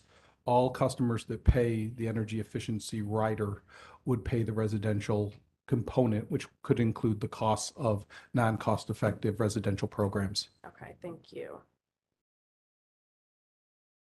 To date, and understanding that not all eligible low-income customers participate in programs due to a variety of circumstances, would you agree that Duke's low-income programs have only served a small percent of the customers who have gross household incomes that are below 200% of the federal poverty guidelines? Again, I would go back to kind of the exchange I had earlier with the App Voices attorney. I apologize for not remembering your name off the top of my head, but the program specifically targeting income eligible customers, we do have generally a lower percentage participation for a number of reasons that I won't bore the commission with at this time. But we have seen over 60%, I think it's 62%, participating in a targeted low-income program or the general portfolio of programs. And that's as of 2021. And the 60, I believe 2% you said includes the MyHer program. Is that right? It includes MyHer program, yes. Okay. And that's a program where participants are included in that program even just by receiving mail or electronic communication about. A customer's participation is around engagement. So yes, that's how we determine participation, if they're participating in the education, engagement, and empowerment that the program provides. But does a customer have to open that, any mail or do anything affirmatively to be considered a participant? They don't have to, but the measurement and verification that determines the energy savings, as well as the process report I was talking about earlier, it talks about how we can get customers to open it in case some don't. But the impacts would reflect any customers that don't, because it's an average that's applied to all participants. Thank you. I'm going to hand out another packet. This packet contains an excerpt from the Low Income Affordability Collaborative's final report. I have the table of contents and entire chapter that this comes from, if you would like to see that for context. And for the record, this is docket numbers E7 sub 1213, E7 sub 1214, E7 sub 1187, E2 sub 1219, and E2 sub 1193, which I'm aware the commission has already taken judicial notice of. I would like to move this exhibit in as Public Staff's Grid Edge Panel Direct, or label this as Public Staff's Grid Edge Panel Direct Cross-Examination Exhibit 2. All right, the document will be marked as Public Staff Grid Edge Panel Direct Cross-Examination Exhibit number 2. Thank you. You can turn to page 3 as marked in the upper right-hand corner. You see the highlighted language that reads that this is specifically with regard to DEC's weatherization program and equipment replacement program. Approximately 33% of DEC's residential customers at 200% or less of the federal poverty level guidelines are eligible for the program. Since the program's inception, only 0.068% of eligible customers have participated in the programs. Yeah, can I go on and get that in context, since it's actually part of the circle? So that is correct, but it says the low participation rate is attributed to various barriers, including the need for health and safety repairs. And so, that's something that's been discussed on how to try and address those health and safety, because our programs are focused on delivering energy savings.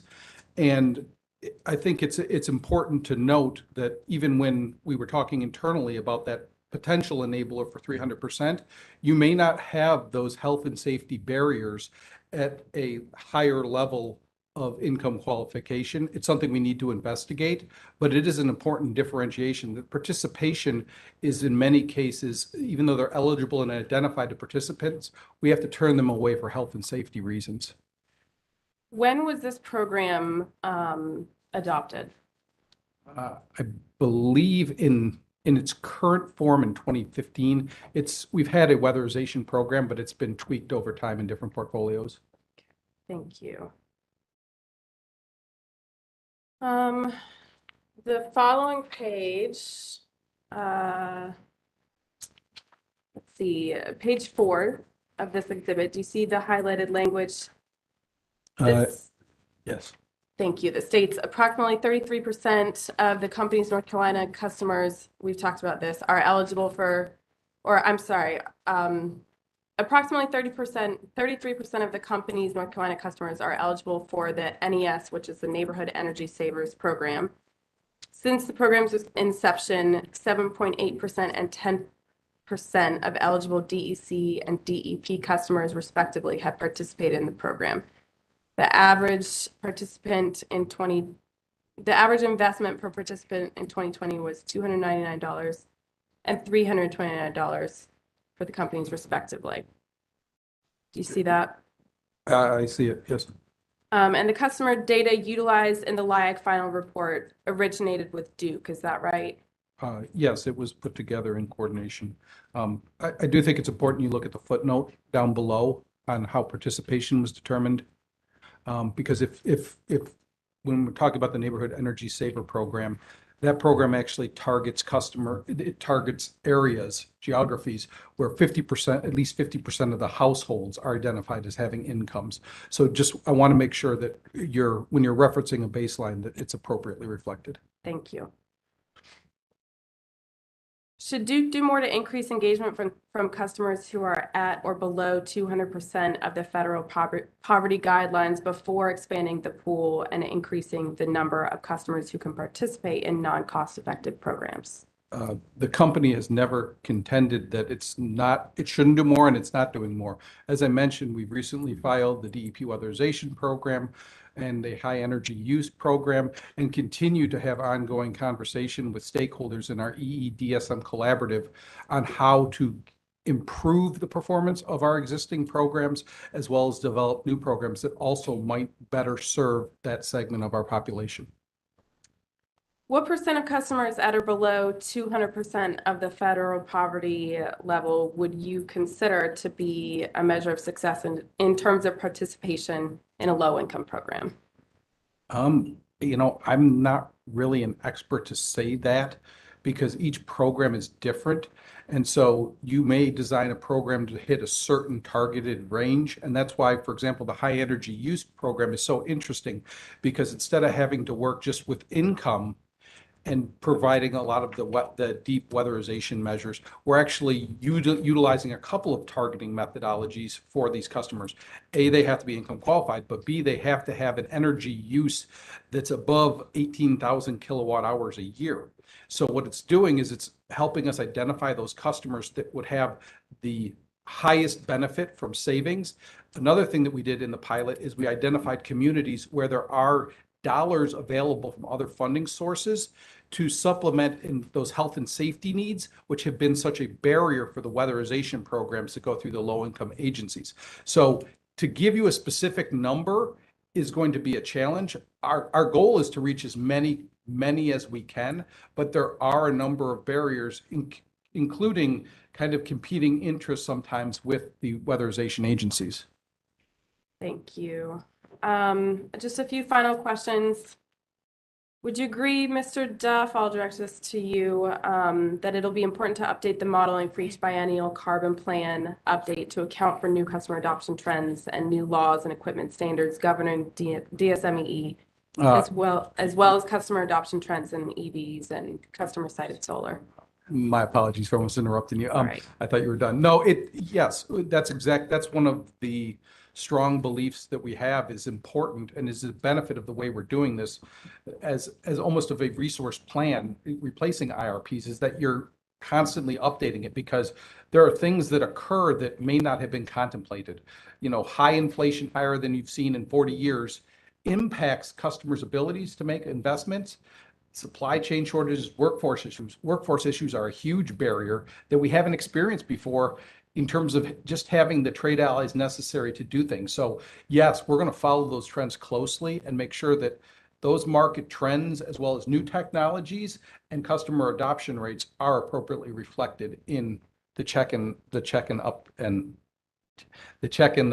assess and make updates plan. Thank you. And right now, when is the next MPS currently scheduled for? I believe work on it will start in 23 to be completed in 24. Could we do one before that? We could do one before that, but they take a considerable amount of time. We've really tried to increase the amount of stakeholder engagement around the market potential study process, but it's a pretty comprehensive process that takes a considerable amount of time. So could we kick one off a little bit earlier? We may be able to, but I don't want to overpromise because it does involve getting an RFP performed, and providing, again, a bunch of new parameters that currently haven't been in there. And we would need some new assumptions regarding potential changes in how the inputs would be utilized for calculating the net system benefits. I believe you testified earlier that the MPS that was utilized in the 2020 IRP came from 2019 data. Is that correct? Yes. Okay, thank you. And if I understood your testimony in response to the previous question, a lot has changed since then. Is that right? Yes. Yeah. Thank you. Have you modeled the cost impacts of the enablers? No. So generally then, you don't know what the cost impacts of including the enablers, if the commission decides to approve them, would have on customer bills. Is that right? We don't know the cost nor the specific benefits. I think we believe all of these will increase the benefits, but you are correct. There likely will be a corresponding cost increase, particularly if you're talking about increasing customer incentives. Thank you. And does the current mechanism for both companies include an incentive for achieving a target of 1% savings of prior available retail sales? No, it's not a target of prior year available retail sales.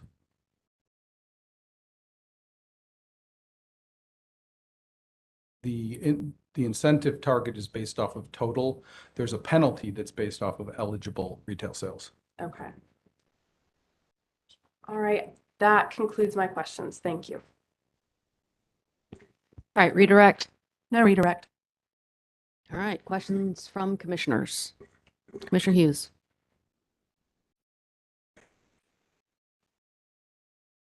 Thank you very much.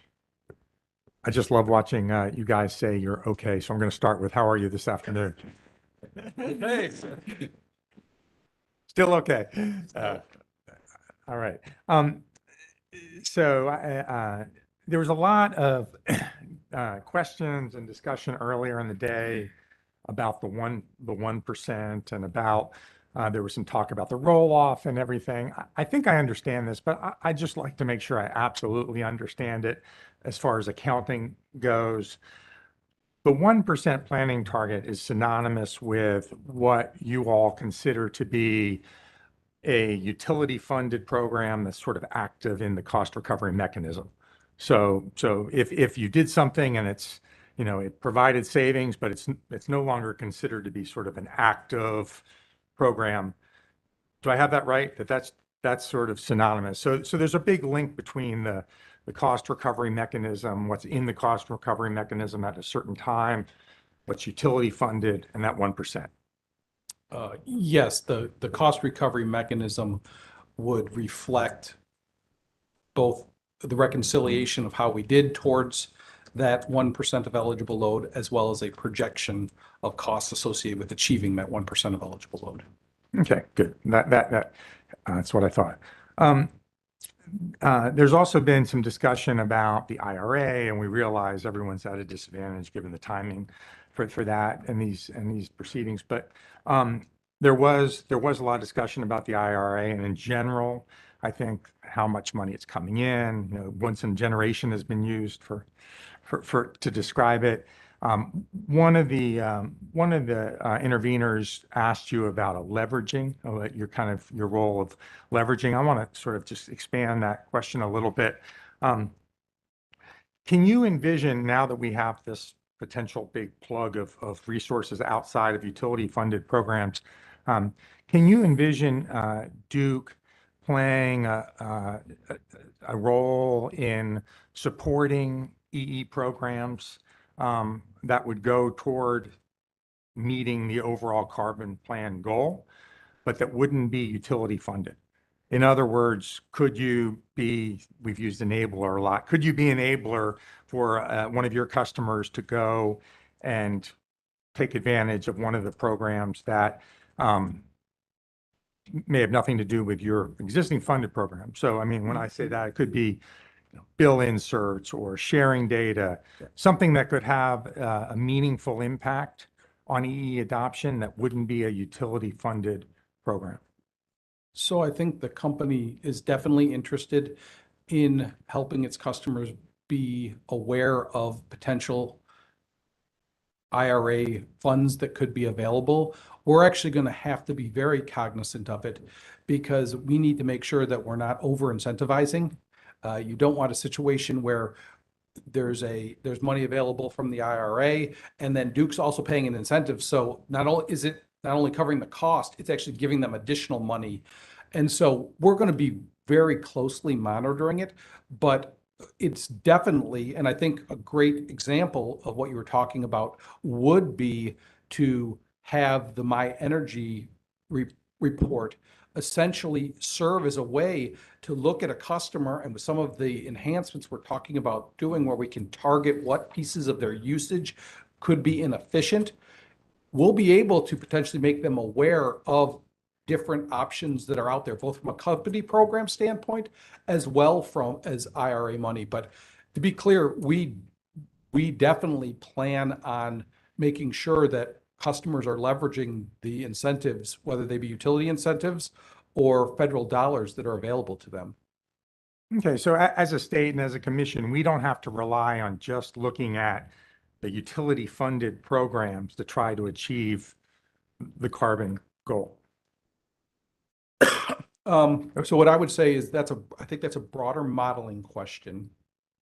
But what I would say is what the commission should be concerned with utility EE programs is what we are identifying as being achieved and the time horizon which those savings are anticipated to be achieved.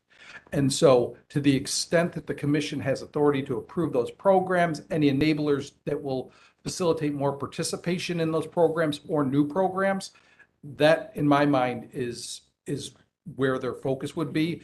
The naturally occurring that would occur will show up in the load forecast naturally because those reductions would occur, but all will be holistically considered in the carbon plan. Okay, and you mentioned the behavioral program, and I think what you were saying is that it could evolve into somewhat of a hybrid program where Duke is taking the role on conveying the message, but some of the actual measures that would go to following up on the, new equipment, that sort of thing, wouldn't necessarily be funded by Duke, would be funded by someone else. Is that? What I was saying is we already use that program, Commissioner, to encourage and inform customers of other utility programs that can assist them. And so if there are other opportunities that can assist them in becoming more efficient outside, that seems like a great tool to make them aware of those, because that report is all about helping customers become more efficient. So if there are tools outside of utility programs, I definitely think it would be something that would be informed on. And then obviously a report isn't going to give you the ability to give them all the fine print associated with what participation means, but I think we can direct them to where they can learn more.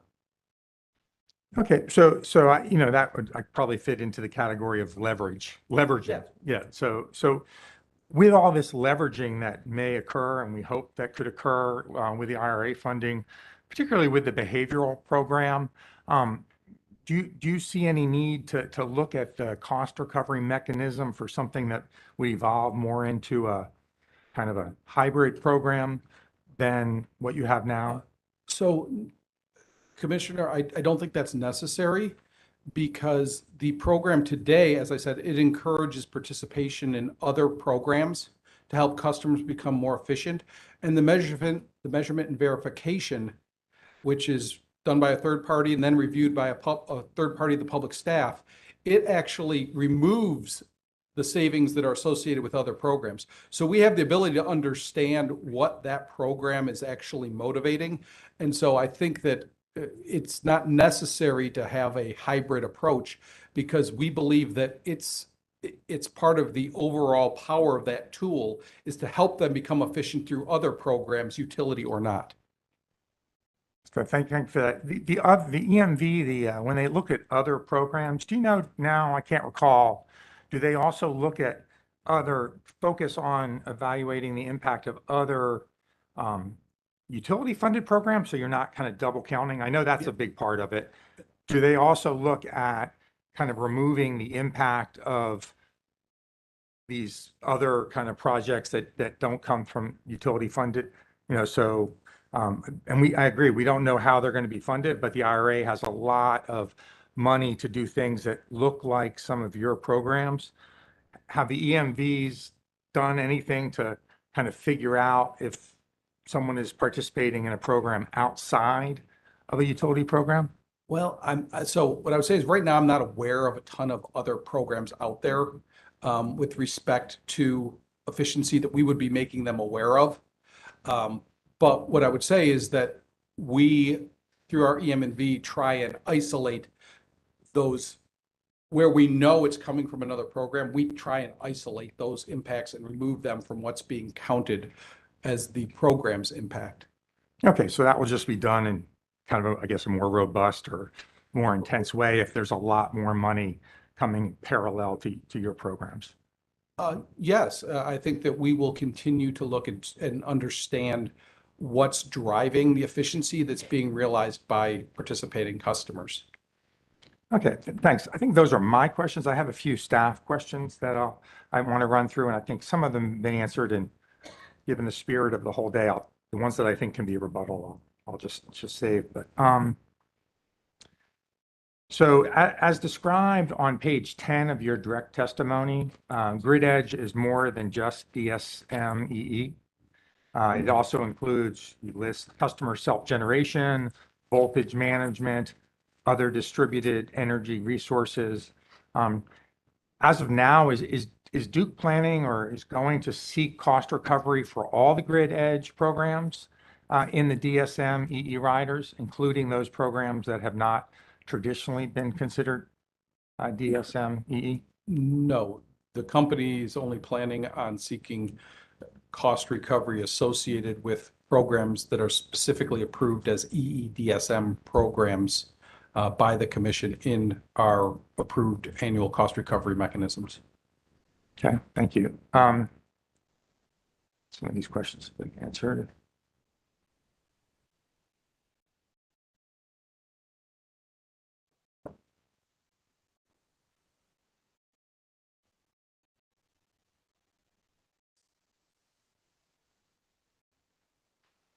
I think you answered a little bit of this, but on page 32 of your direct testimony, you state that Duke will seek approval to update inputs to the cost effectiveness tests in the DSM-EE mechanisms.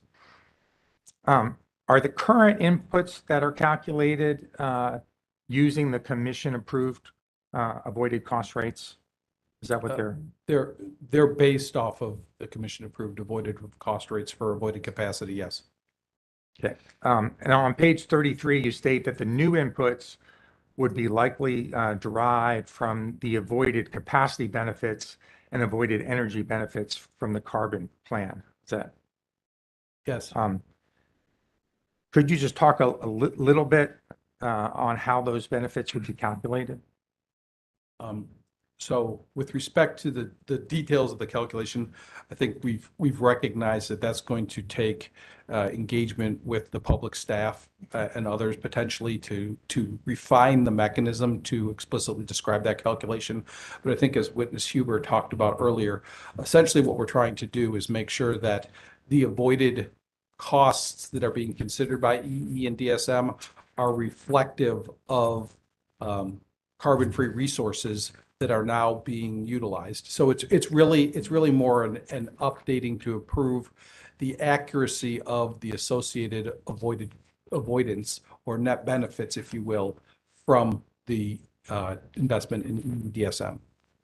Okay, so you're at kind of the philosophy or approach phase as opposed to in the weeds detailed. Exactly. Okay, and then so are you envisioning a new proceeding to establish these inputs, or are we going to establish these inputs in future carbon plan proceedings? When do you think we're going to get them? So we believe, and again, this is a little bit of new territory, which is why there is some ambiguity around it, Commissioner Hughes. But we believe that once the carbon plan is approved, we'll have an idea of kind of what the marginal resource is that can be utilized. And then it will be working with parties to put together the specific verbiage that says how those are to be taken from the carbon plan and utilized to value the net as the inputs to value the net system benefits. Great. I think there's one more question. There was already some debate and discussion about what moving to this 300% threshold and 200% threshold, what will be the outcome of it, why you're doing it.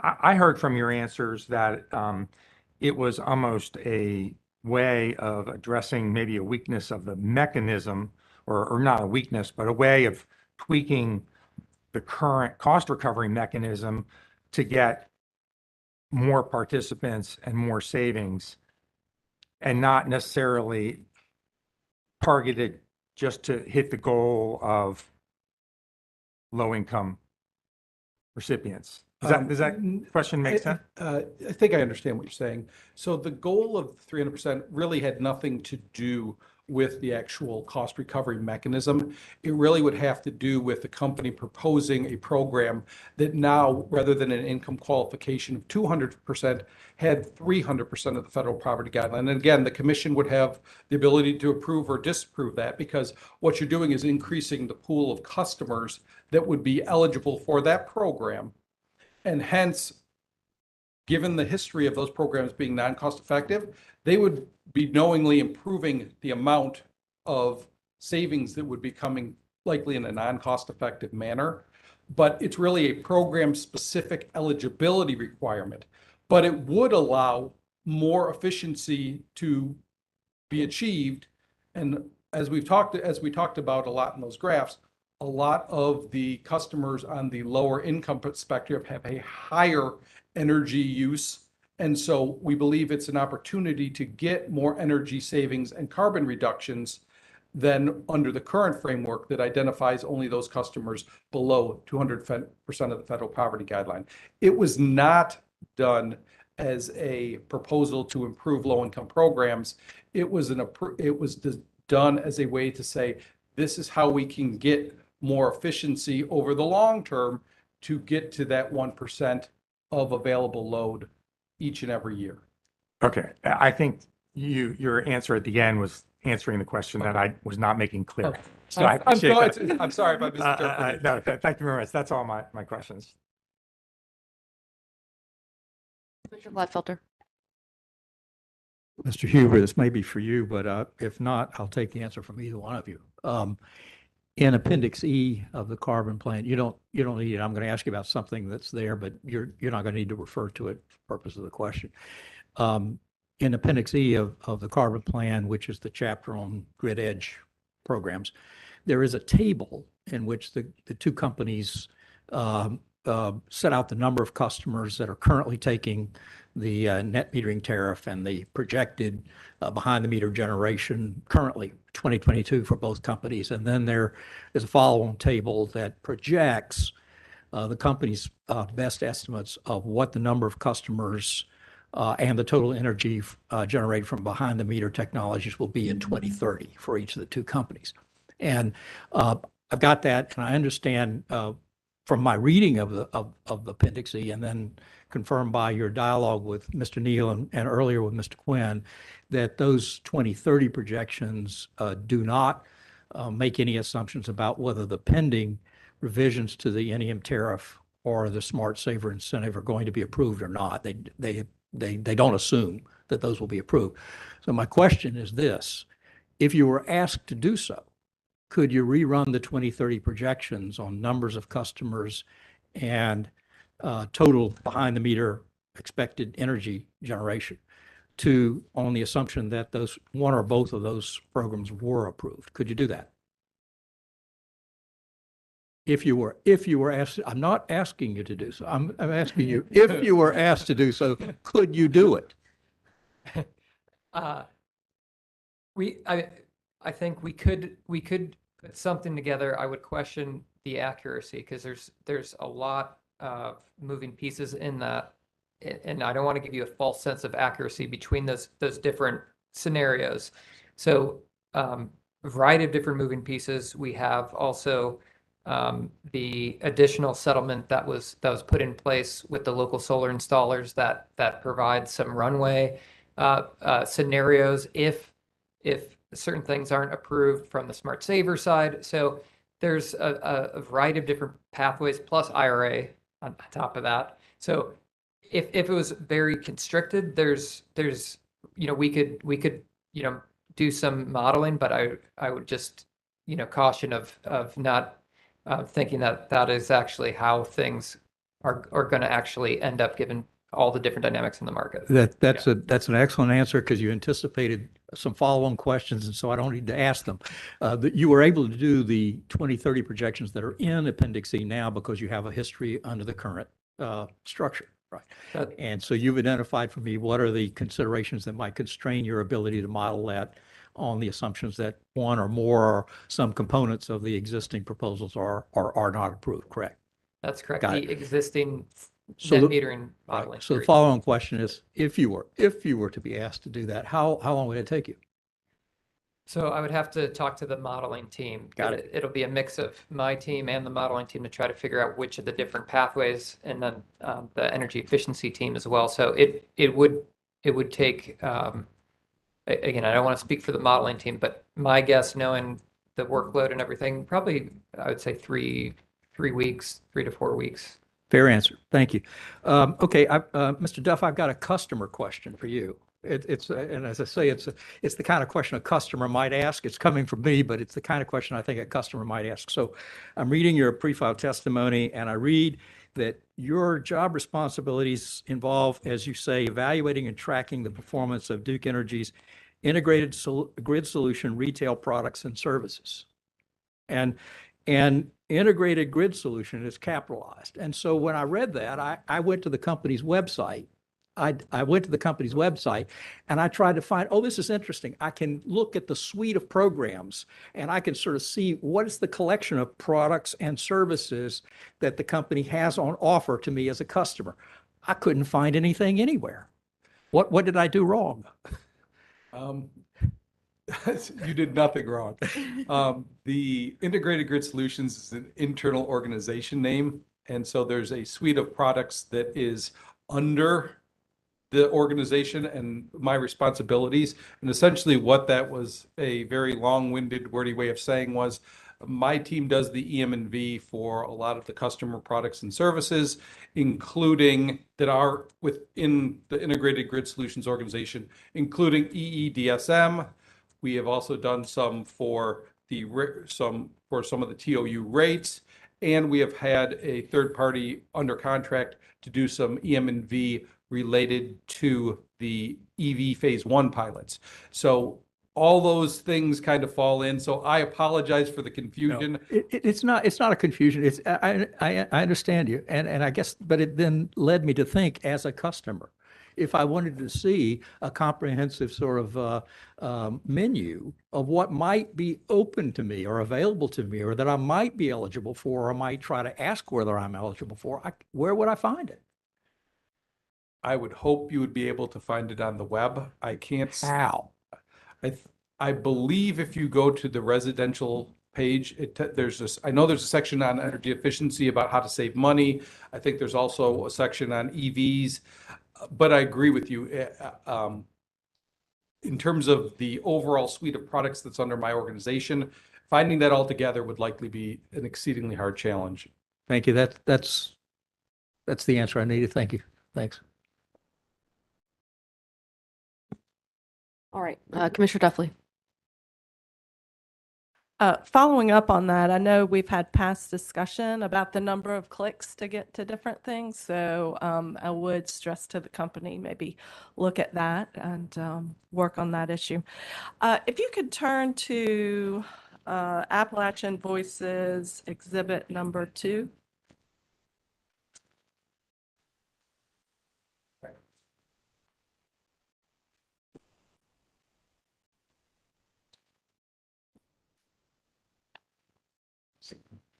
In some of the interveners' questions to you about comparing Duke to the other companies, you talked about, oh, this is apples to apples comparison.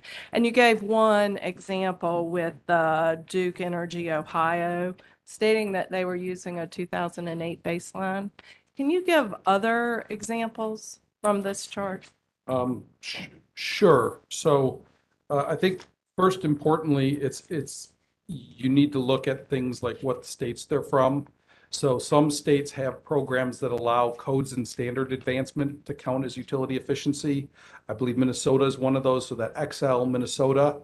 One that's very interesting is California.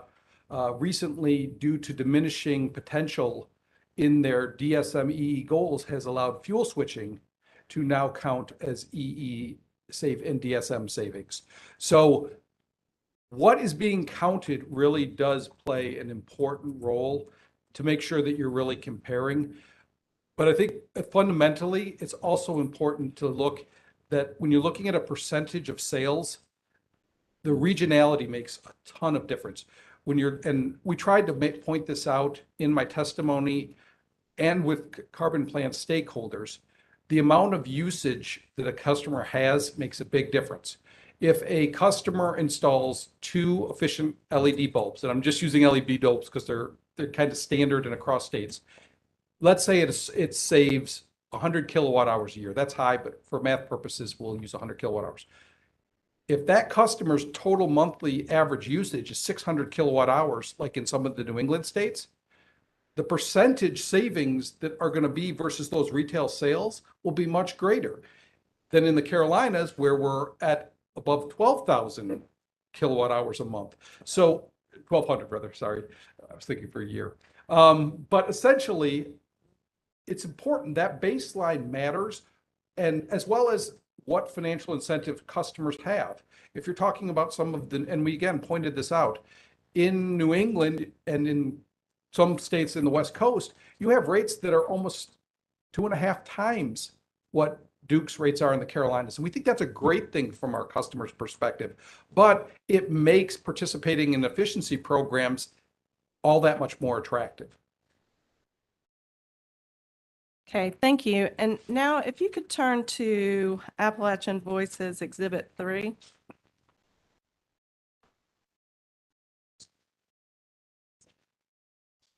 I think I've got it. They didn't label them for me, so it just says exhibit. It looks like this on the back. Okay, yep, gotcha. Okay, good. If you could go to that back page. And we just want some clarification on the numbers.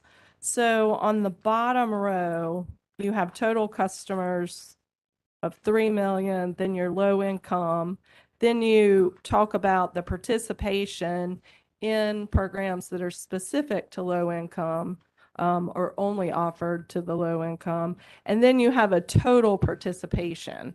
So and then down at the bottom, you have like the 4.21% and the 62%.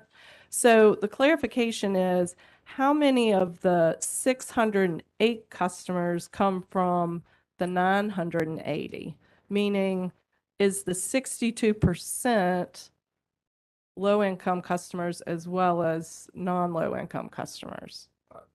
No, my understanding is that's the percentage of low-income customers that are participating in those programs. Okay, that's clarification I needed. Thank you. Commissioner McKissick? Thank you. Just a couple of quick questions. And of course, we've been getting testimony all day about the 1% reduction in retail sales. And I guess want to cut through the chase. What I want to know is, and I understand there are enhancers and policy changes would have to take place, but if we change that to aspirationally being 1.5%, under what set of assumptions could you discreetly identify that will help us obtain that aspirational goal? I mean, is that something you can share with me now, or do you need to pull together a late file exhibit? But I'm more interested in saying, I understand there are obstacles, I understand there are challenges, I understand there are enhancers, but just discreetly kind of identify what set of policies that would really need to be adopted and what set of circumstances to get there. Because I don't want to see us at the average. I want to see us in the top 25%. I wouldn't mind if we were, right there among the top 10%. But what can you say in response to that? So what I can say in response to that, Commissioner McKissick, is that the company's not sure that you could do 1.5% efficiency of total load every year for the next 28 years. You're talking about a cumulative reduction of load that would be close to 50%. And we don't know if there's enough actual efficiency out there to get to that level. Well, a number of parties threw that number out there. In our evaluation of what they put out, we didn't see a specific menu of programs or projected participation in that menu of programs that shows how you get there. And so I don't want to volunteer that I could come up with a roadmap to get to 1.5%, because again, I think it's really important that you talk about the fact that 1.5% is great for a year, but you're talking about maintaining that level for 28 years. And I honestly don't think there's 1.5% of economic potential out there for customers. I don't even know about the technical potential to reach that level. Well, and I understand that, and in terms of looking at that long of a time frame in that window, but suppose that window was narrowed for purposes of discussion. Let's say a 5-year interval or a 10-year interval, being closer in time frame where it may be more realistically obtainable. Is that something you could do? I mean, everything I hear, and if you go back through all the testimony, I think public staff was very good at, these are aspirations, these are aspirations. Everything is purely aspirational, and I understand why. But I also would love to see an aspirational target that's higher than what's been articulated at this time. And I think the two of you could help us get there and help us identify those programs or policies for what needs to be undertaken in a realistic way to have a constructive conversation so that we can start marginally getting closer to that goal. And maybe we're looking at something shorter in terms of a window of time that makes it more realistic to get there. Maybe it's 2-year intervals, you know what I mean? Rather than the 1-year interval. I mean, nothing's magical about that number necessarily, but something that's more aggressive. Does that make sense? I think I understand your question, and if you want to, I think what I would say is that we could definitely, I think, identify potential enablers or things that could be done to achieve more. But I think what was really relevant to the company when we were thinking about this is working with the modeling team, making sure that you're not putting in something that's so aggressive that it creates a hole that you can't fill in your carbon plan. And so I have to be honest, it would likely take a pretty great deal of time to have something that we felt comfortable in saying, if you did this, this, and this by this date, you could get to this point. Because as we've heard as recently as from Commissioner Hughes, there's going to be a whole bunch of things that are going to be coming into the energy efficiency space outside of our programs that potentially could erode the amount that would be utility EE. And we don't even know that big variable yet. So I don't want to be evasive, but I really struggle to think that we could get you something in a short time that would be more aggressive along your lines.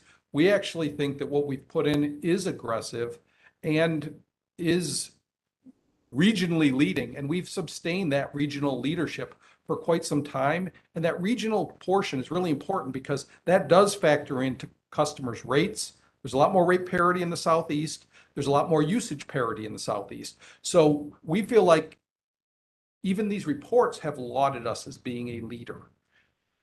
It is, when you start talking about national, our percentage is less, but I think the percentage is not the right driver. I think if you want to say, can you do more? We could put together a plan to try and do more, but it would take a lot of policy advancement. And that really is uncertain, and it has a lot of ramifications for a number of different customer groups. Okay, and well, let me ask you this: assuming we're working under that set of assumptions, what kind of time frame are we looking at for pulling that together? I would say for the next check and assess, to be honest with you. So you're looking, I mean, you're talking about the next time we sit here and deal with a carbon plan, or when? Yeah, yes, and I hate to be that putting it off that long, but as I said, the IRA is going to be a huge impact to what utilities can do with their programs. We also have a number of standard changes that are going to go into effect January 1, which will reduce the efficiency savings associated with HVAC for replacing on failure measures. So there's a whole bunch of changes that we haven't factored in yet that would need to be factored into this broader analysis to give you an accurate estimate of what the cost would be, because we're going to have to understand where the actual impacts are coming from, what end uses from what customers are being reduced. And that's an aggressive ask. Suppose Lynn Good said I wanted something in 30 days. Could you do it? I'm just being realistic. I mean, 2 years is a long time to ask us to wait. To be candid with you, I mean, we're dealing with this now. We're wrestling with it now. I think assumptions can be qualified. I think targets can be realistic. But to say we wait 2 years, and I understand we want to be able to reevaluate it and be able to, and we should, looking out 2 years. But I'm looking at something that is more realistic in terms of providing us with a bit of a roadmap. Commissioner, Yeah. I was going to jump in and just talk this through a little bit in Sure. terms of the accuracy, because I think, that's what takes a long time, is to run all the numbers and to get, okay, well, here's the exact megawatt hours from this specific program design. If it's a bit higher level, which I think you just alluded to with the roadmap, Yeah. that might be a good bridge until the more advanced, very detailed modeling can come in with IRA impacts and so forth. So I'm just trying to think of a reasonable way of a high level roadmap that gives a list of, we think this technology is going to come online in 2 years. We could include this into the DSM program. We have this policy enabler that we think you guys could, further tweak. That type of thing, I believe we can put together for you. I apologize. I Sure. thought you were thinking of a modeling update, which that's what. Sure. You need to have shapes and understand where the savings are coming from. So I apologize if I misunderstood what your request was. And let me ask you this, Mr. Huber. In terms of the way you have articulated it, which I think is probably more consistent with what I envision, what kind of time frame can you pull that together? I mean, if you were to file a late file exhibit or give us some information, I mean, we're going to be around here for a while based upon the way testimony is being provided. I appreciate the way the interveners today did cut through the case, but So I would almost put the question back to you, which is, if there's a time frame specific that you have in mind, I can work backwards, and the faster it is, the lower the quality, basically, the lower the accuracy of, because these are high level assessments, right? got it. And so I think if you could just, if ideally for you, what that time zone would be, and then I can work backwards. Let me ask you this. What can you pull together in the next 30 days or so? Next 30 days, 45 days, something that gives us something that we can look at and as we ponder what we're doing this cycle before December 31st. And would give also interveners, would also give interveners a right to comment upon.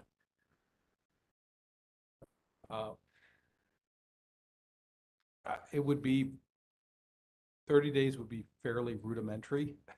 Okay. In terms of what could be put together. I guess in my world, I'm used to trying to give a higher level of quality and certainty. So I would say that we could give a directionally correct estimate of what could be achieved by following a certain roadmap. And in terms of having a higher level of accuracy, understanding we're talking about things that may not have the level of specificity that we'd all prefer, is that 30 days, 6 weeks out? Is that a realistic time frame for you guys to work within? So one clarification, and I'm sorry, one clarification. Are you just talking about EEDSM? Yes. And one more clarification, sorry. Ed, are you just talking about things within the commission control, or would we be? Yes, commission control. I mean, we can't control what might happen otherwise, but things are in our purview and within our general authority being what it is statutorily.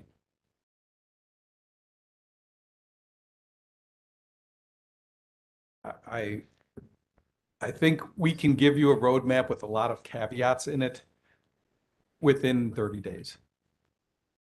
I look forward to receiving it. Let's make sure they're caveats, not corpses. Okay, okay. Now let me ask you this. I know you've also talked some about, more creativity and great ability to deal with pilots moving forward. What do you have in mind there? Well, in terms of things that we want to pilot or the structure of the regulatory mechanism? Both. Okay, so, oh boy, there's a lot in the electric vehicle space, so maybe I'll start there. Okay. Thinking about how do we have multifamily chargers out there, knowing that certain customers may or may not have EVs in an apartment complex. How do we set up a station that has enough plugs and maybe has a little bit of energy storage in it so that it doesn't require a big upgrade? And also, what are the billing mechanisms that you would then link to, if we could, a customer account? And so how could we make that a seamless customer experience in a multifamily setting? That's one.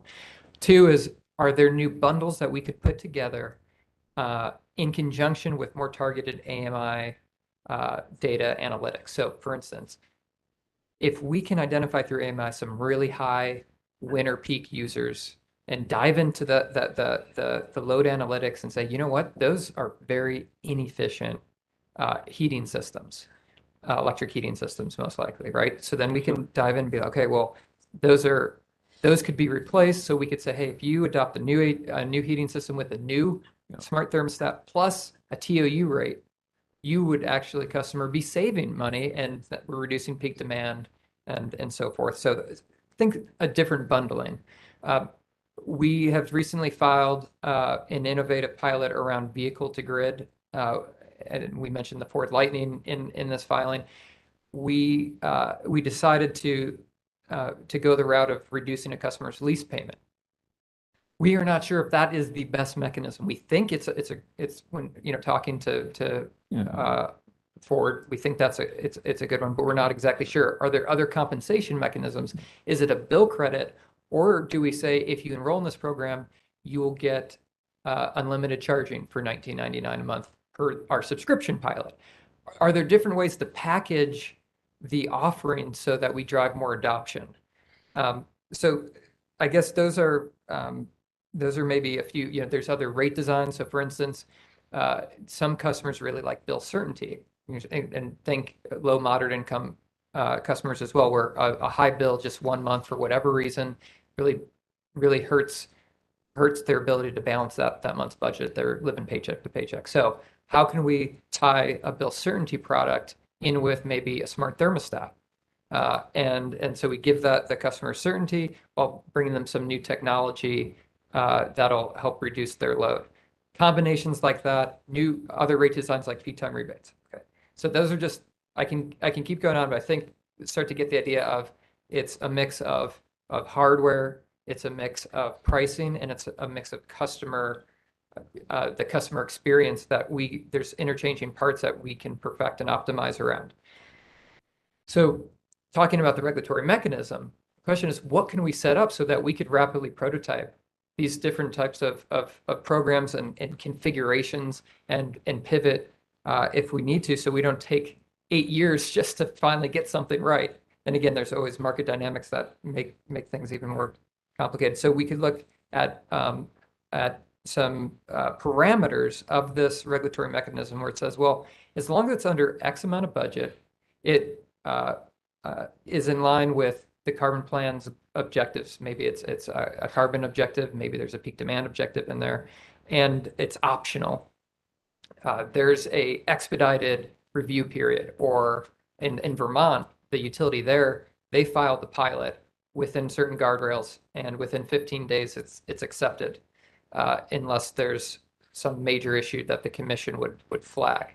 And then they're allowed to innovate from there. Different states are experimenting, I think, with other forms of that type of concept.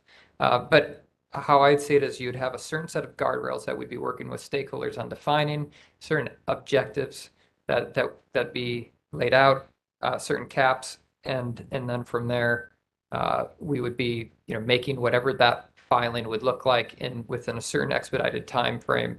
The pilot would just be approved for us to move forward. And a lot of this is around rate design, because we would need to submit new tariffs too, right? So, and that's different than, oh, I can just go in my sandbox and play with the technology in a lab. I don't need your permission to do that. But I do need it for a lot of these customer-facing programs that have different tariffs and rate designs, and then linkages to regulated programs like the Bring Your Own Thermostat program. And so that's what I'm really talking about, so that we can quickly file something, and then there's an expedited approval, so that there isn't, months of back and forth, and just the standard processes that have been laid out for a time period different than we find ourselves in today.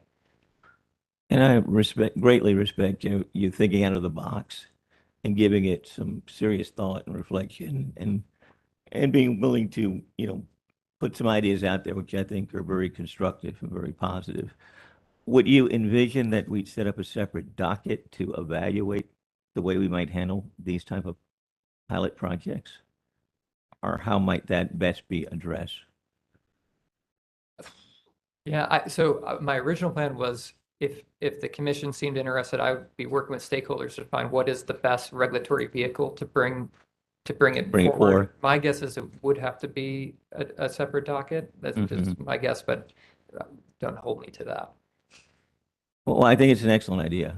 So, I mean, I would hope that is something, a concept that it's certainly, in my mind, meritorious, that deserves further evaluation and discussion. And as I say, I respect your creativity and thinking out of the box, and about how we might package some of these programs to achieve and obtain results that we want to obtain with the carbon plan, and in other ways as well. Last question, that's this.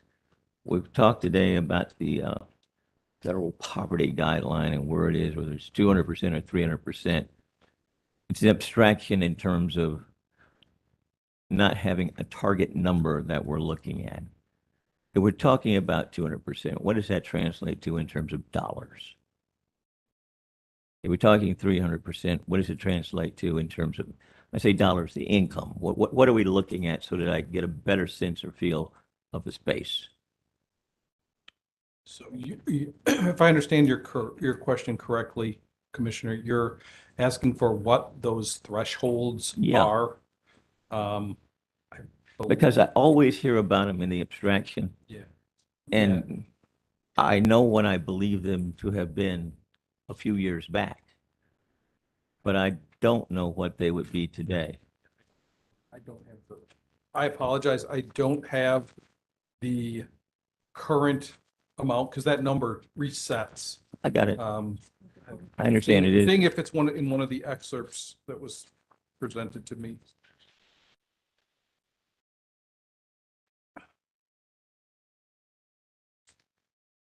And I didn't see it, but if you could get it back to Yeah, us, we can that'll be definitely, fine. get it. So It you're just interested gives- in what the annual income is for Exactly. somebody at 200 and at 300. It gives you a greater sense of connectivity or connection to what the income level is of that particular family or individual, as the case may be. But that does it for me. Thank you, Chair Mitchell. All right, Commissioner Hughes, do you have a follow-up? Yeah, I'll see if I can seed it, and maybe we can take it to the modeling, or you and rebuttal. But something you just said about the 50% cumulative, I think you came up with, you said if you raise the annual savings target, eventually that was going to lead to some very, very high number. And I think you said Roughly 50%. I've been curious about how these energy efficiency savings are modeled. So it might be a modeling question. I'm going to tell you what my question is and concern. Happy to just you get together with modelers and get it in a late filed exhibit. But when you say 1% for EE, I'm going to grossly simplify it. If you're using 100 units and you have in 2020, 1%, you're down to 99 units. In 2021, another 1%, it's not exactly 98, but it's close enough to 98, another 97. I'm just curious for long term, because these do have a long-term cumulative impact. How you're dealing with this roll off and what becomes a permanent forecasted savings and what is reset specifically for your behavioral programs, which is the majority actually of your retail savings now. I think it's slightly over 50%, if I'm not mistaken. So it's a huge part of your programs. If you save from 2020 to 2021, you save that 1 unit in behavioral programs, you're down to 99. When you get to 2022, are your modelers assuming 98? So are they assuming that they had 1 unit of behavioral savings in 2021, that stayed, and then in the next year there was another 1%, so it drops down to 98%? Does that question make sense? I believe so. So it has to do with the measure life on how roll-off is treated, Commissioner Hughes. So if it has 8 years, it essentially would roll off. Because MyHer is a 1-year measure life, essentially that load would only be reflected in as an incremental savings the year that it's achieved. However, the following year, it's going to be treated and it's going to be updated. So as I said, we do M&V. So the M&V actually came back and said, participants are now saving actually slightly more for both DEC and DEP. So it's updated for the changes in the savings, and that's what's reflected as the incremental savings associated with the participation. That's how I thought it was being done. I just wanted, because it is such a big percentage, from what I can tell, you get this big drop, and then almost all of it rolls off. All the behavior, almost all of the, from the EMV, almost all of the behavioral savings rolls off the next year. You can check it, but I think. Yeah, it's factored into the naturally occurring, except for that M&V piece. So right now, it's not like a line that goes down like this. The E program jumps down, goes back up, and then jumps down. But because of the fact it's a 1-year life, it's not a bump, it's a flat line. Yeah, it's a flat line, but Yes, it's that's not going, correct. it's not going down. So 1% of behavioral savings over 10 years doesn't necessarily get you that cumulative huge drop as some of these other programs. Well, so to be clear, a program that delivers a physical impact, the impact doesn't increase. It just persists for the life of the measure. Okay. I'm going way in. I'm going to probably bring this up again in the modeling just to kind of make sure I understood it, but at 240, I understand it now. Thank you very much. All right. Just one question for you all. This concept of eligible load, I just want to make sure I'm clear. So I'm looking at page 13 where you all sort of describe what you mean by load that's eligible. Well, you reference load that's not currently eligible versus loads that are eligible to participate in EE programs. So help me understand the distinction. So eligible really has to deal with our non-residential opted out customers. So there's a significant portion of our non-residential customers have elected to opt out of either EE or demand response programs or both. And therefore, they're not eligible to participate in our programs. They may be doing things that on their own and are actually required to attest to a level of evaluating efficiency or doing energy efficiency in order to opt out. But that load we can't touch with programs. So we didn't feel that that was appropriate to reflect in the savings target for utility efficiency programs. Can you tell me what percentage of load would be ineligible for each of the companies off the top of your head? I don't want Well, it's in the 30%. for each operating company. I believe so, yes. It might be a little bit higher for DEP than DEC. And I'm assuming you mean at the retail level. Yeah, That's your at the retail level. And when you use the word load in your testimonies, I'm assuming you're referring to retail load. Am I? Yes. Okay. Specifically, as you're talking about reductions related to DSM and EE, it's retail. Right. We did talk about it a little bit when we talked about the enabler. Had something been able to work out with the wholesale customer, that could reduce the system emissions, but that would not be part of quote eligible load. Okay, that you wouldn't factor that in. Okay, I'm with you there. Okay. Okay.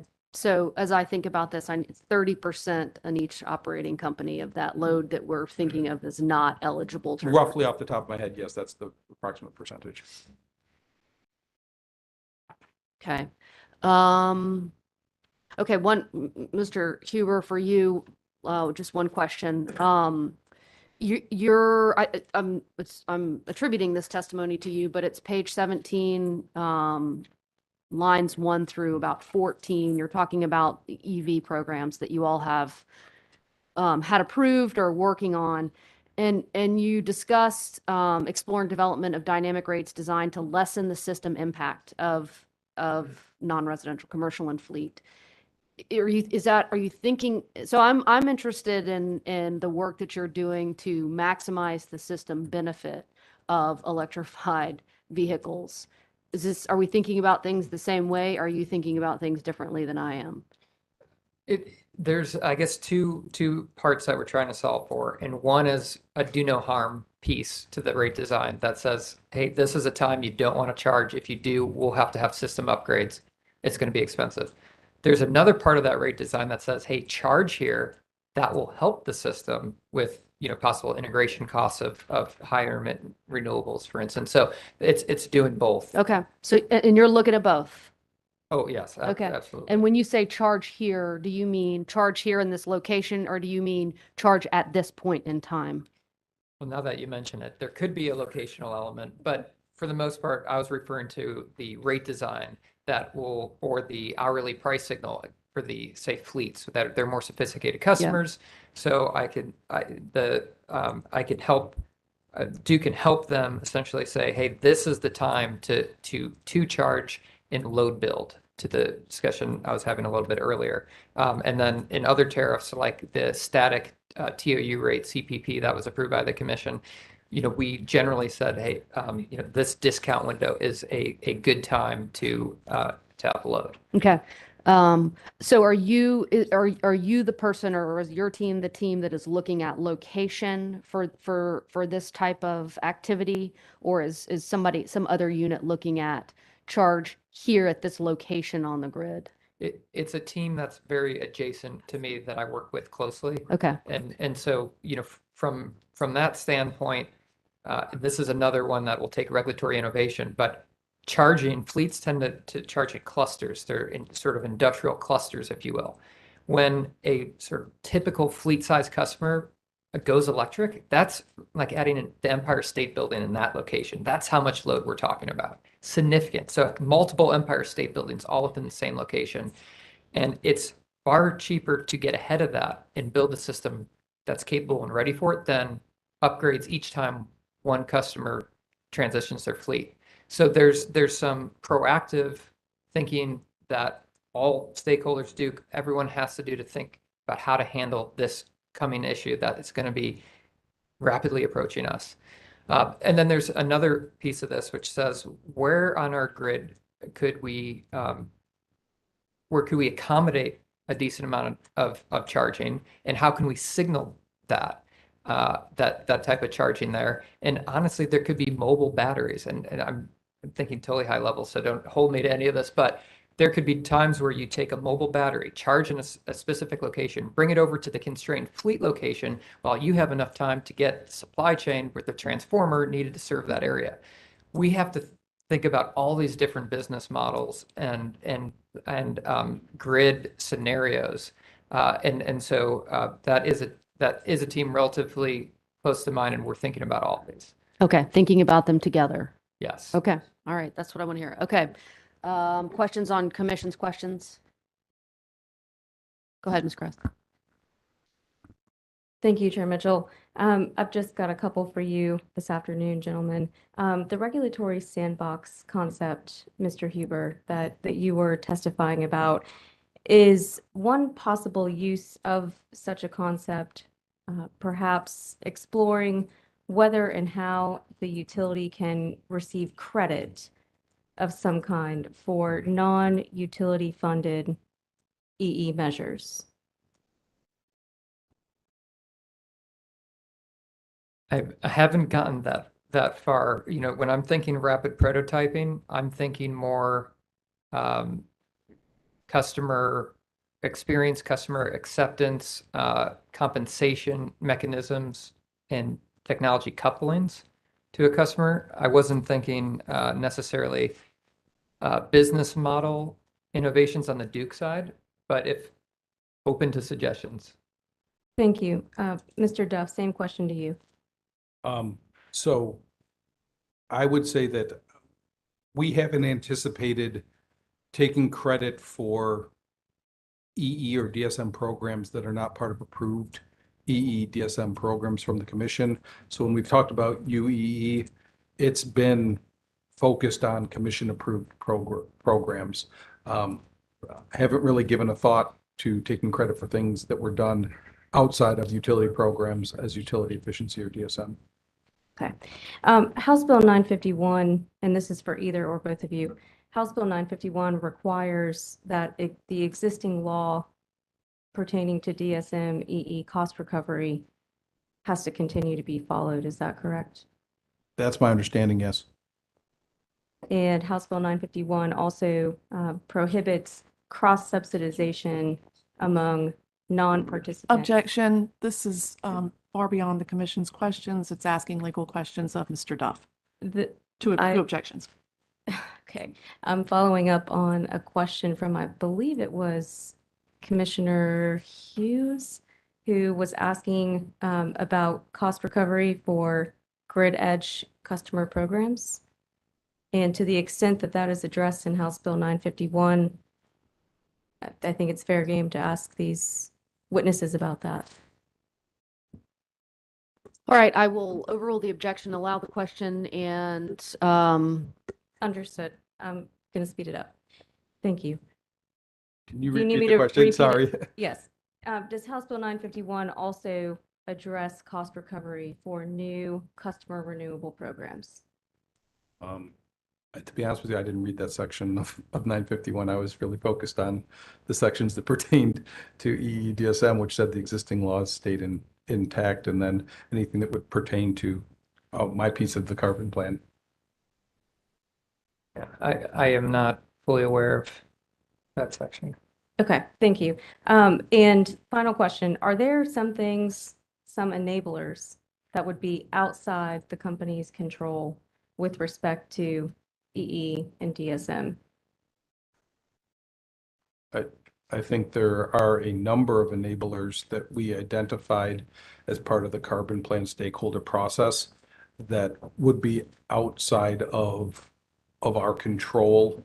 I think the ones that we identified are ultimately outside our control because they would require commission approval, but we felt that they were things that could be proposed in conjunction with the approval of the carbon plan that were in our control to propose. Thank you. That's it. Thank you. Questions? Thank you, Chair Mitchell. Neal. Again, David Neal, for Sace et al. Just following up on Chair Mitchell's question about eligibility.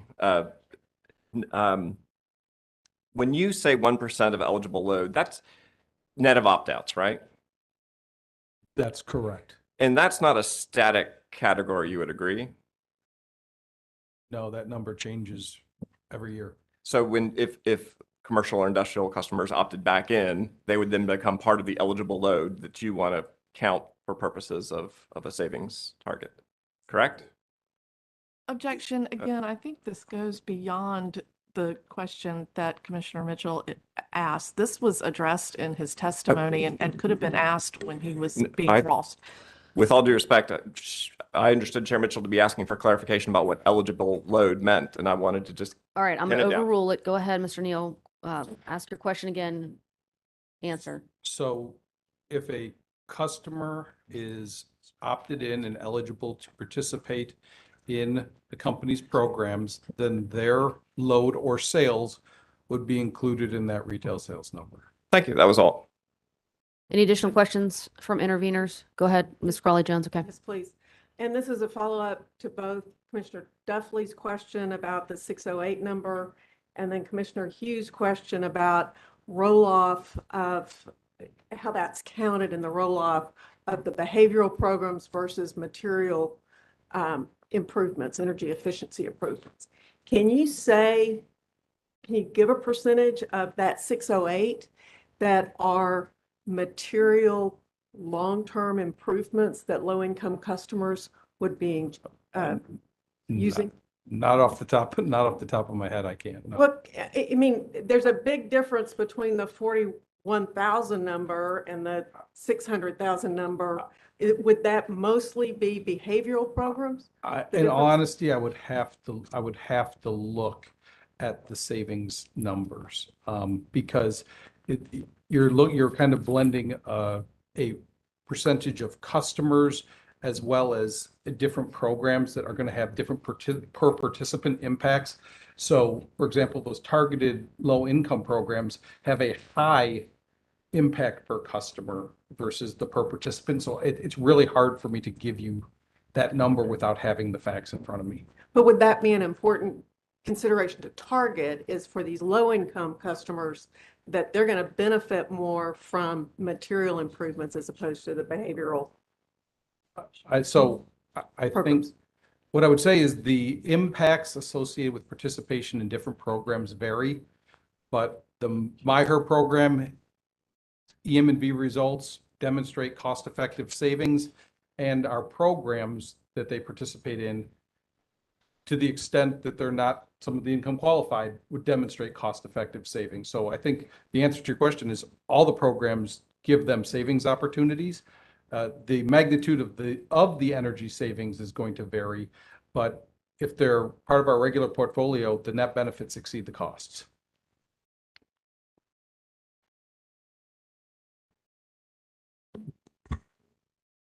Mr. Blumenthal, do you have questions on commissioners' questions?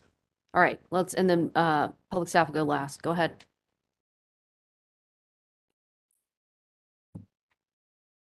Thank you. I'll just quick question following up on a question from Commissioner McKissick, and I believe carried over to Commissioner Hughes about the 1% target, and if that was raised to 1.5, what that would mean going out to 2050 and things like that. Did the companies, when doing this analysis, consider adopting separate targets for the 2030 and 2050 goals? I don't know. With respect to what we put together, we were working with an assumption that was the 1%. So I don't know if that was considered or not. Okay. Would there be any major obstacles to having separate goals for 2030 versus 2050 within the carbon plan?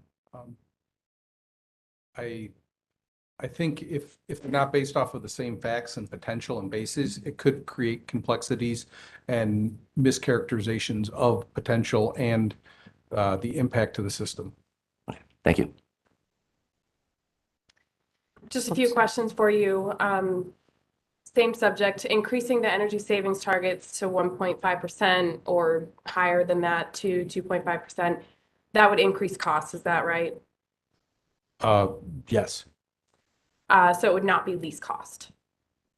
I can't tell you without looking at the details, but given what I know about our potential, I don't believe it would be a least cost.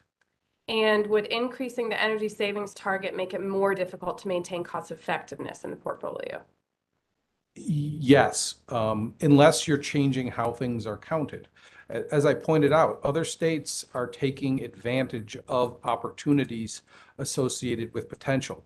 California, in their most recent goals, for example, they saw a decrease in the potential associated with appliances, but they actually saw an increase in the potential for behavioral programs and decided to count fuel switching as EE savings. So if you change how you count it, will it reduce cost effectiveness?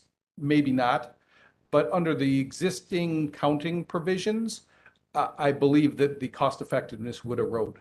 Thank you. A couple of questions on Commissioner Hughes' questions. What % of energy savings come from behavioral programs?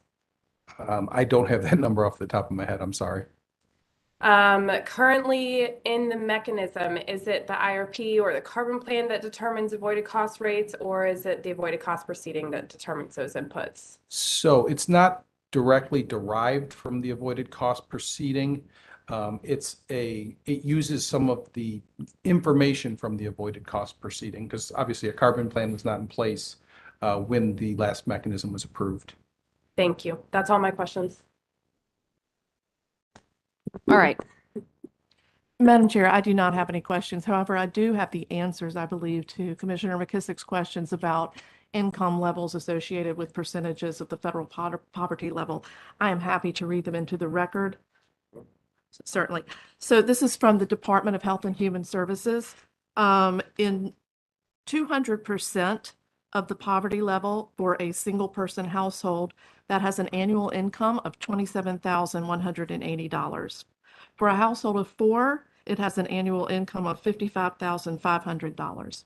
At 300% of the federal poverty level, a household of 1 has an annual income of $40,776, and a household of 4 has an annual income of $83,250. Thank you for sharing that information. Thank you. You're welcome, and thank you. All right, we're gonna go through, I'm gonna have one more question. So we'll go through this whole thing one more time and we'll finish by 3. This is just an ironic twist, huh? Okay, the page 40, guys, your testimony identifies other opportunities to expand the customer pool, and you touch on that opt-out group. But then you also talk about wholesale customers. So update me there on work with wholesale customers. I mean, is that something that we're going to see material? I'll just ask the question, where are we with working with the wholesale customers? So I can't speak to the specifics of negotiations. My response was really based off of the comments of one of the co-op groups who mentioned interest in energy management and demand management. And since we had discussed it as one of the potential enablers to reduce carbon emissions from the system, I felt it was appropriate to address it, but we haven't had any specific negotiations that I'm aware of on them adopting our EEDSM programs. If there is interest, that's definitely something we will continue discussions on. And would those discussions occur with your group, given that it's the wholesale customers, or would they occur elsewhere in the company? They would occur elsewhere in the company with probably some input from my team, yes. Okay. All right. Questions on my question? My 2 questions. Okay. All right. With that, we will be done for the day. Before we go off the record, just a couple of housekeeping matters. I'll take motions on exhibits used on this panel. Yes. Thank you, Chair Mitchell. I guess I will kick us off here. If I could, I'd like to be entered into the record Sigford 2 and 3 grid edge panel cross exhibits 1, 2, and 3. All right. Heard no objections, so your motion will be allowed. Thank you. Chair Mitchell, this is Matthew Quinn for NC Warren and Charlotte Mecklenburg and NAACP. We would ask that NC Warren et al. Grid edge panel direct cross-examination exhibit 1 be admitted into the record. All right. Motion is allowed. Kathy Crawley Jones for Appalachian Voices. We would move that Appalachian Voices Grid Edge Panel Direct Cross-Examination Exhibits 1, 2, 3, and 4 be moved into the record at All this right, time. hearing no objection, your motion is allowed. Madam Chair, we would move our evidence into the record as well, and as well, we would also move into the record the pre-filed summaries of of the Grid Edge panel. All right, pre-filed summaries are, I'll accept into evidence, but I don't believe, now you correct me, I don't believe this testimony had exhibits to it. It did not. Okay, all right, so so their testimony has been copied into the record, so we are set there. Just a quick note on, public staff, go ahead. Sorry, public staff also moves to enter into the record. It's public staff Grid Edge panel direct cross-examination exhibits 1 and 2. All right, hearing no objection, that motion will be allowed. All right, on Monday, September 9th. Chair, one more housekeeping matter.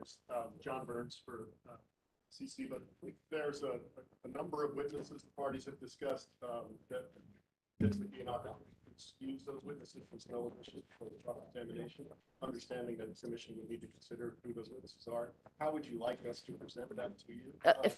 Just kind of like to let them know not to buy plane tickets. Yeah, and understood. For purposes of the record, I was hoping to wait for you all to make the motions to excuse the witnesses and have their testimony entered into the record subsequent to the completion of Duke's direct case.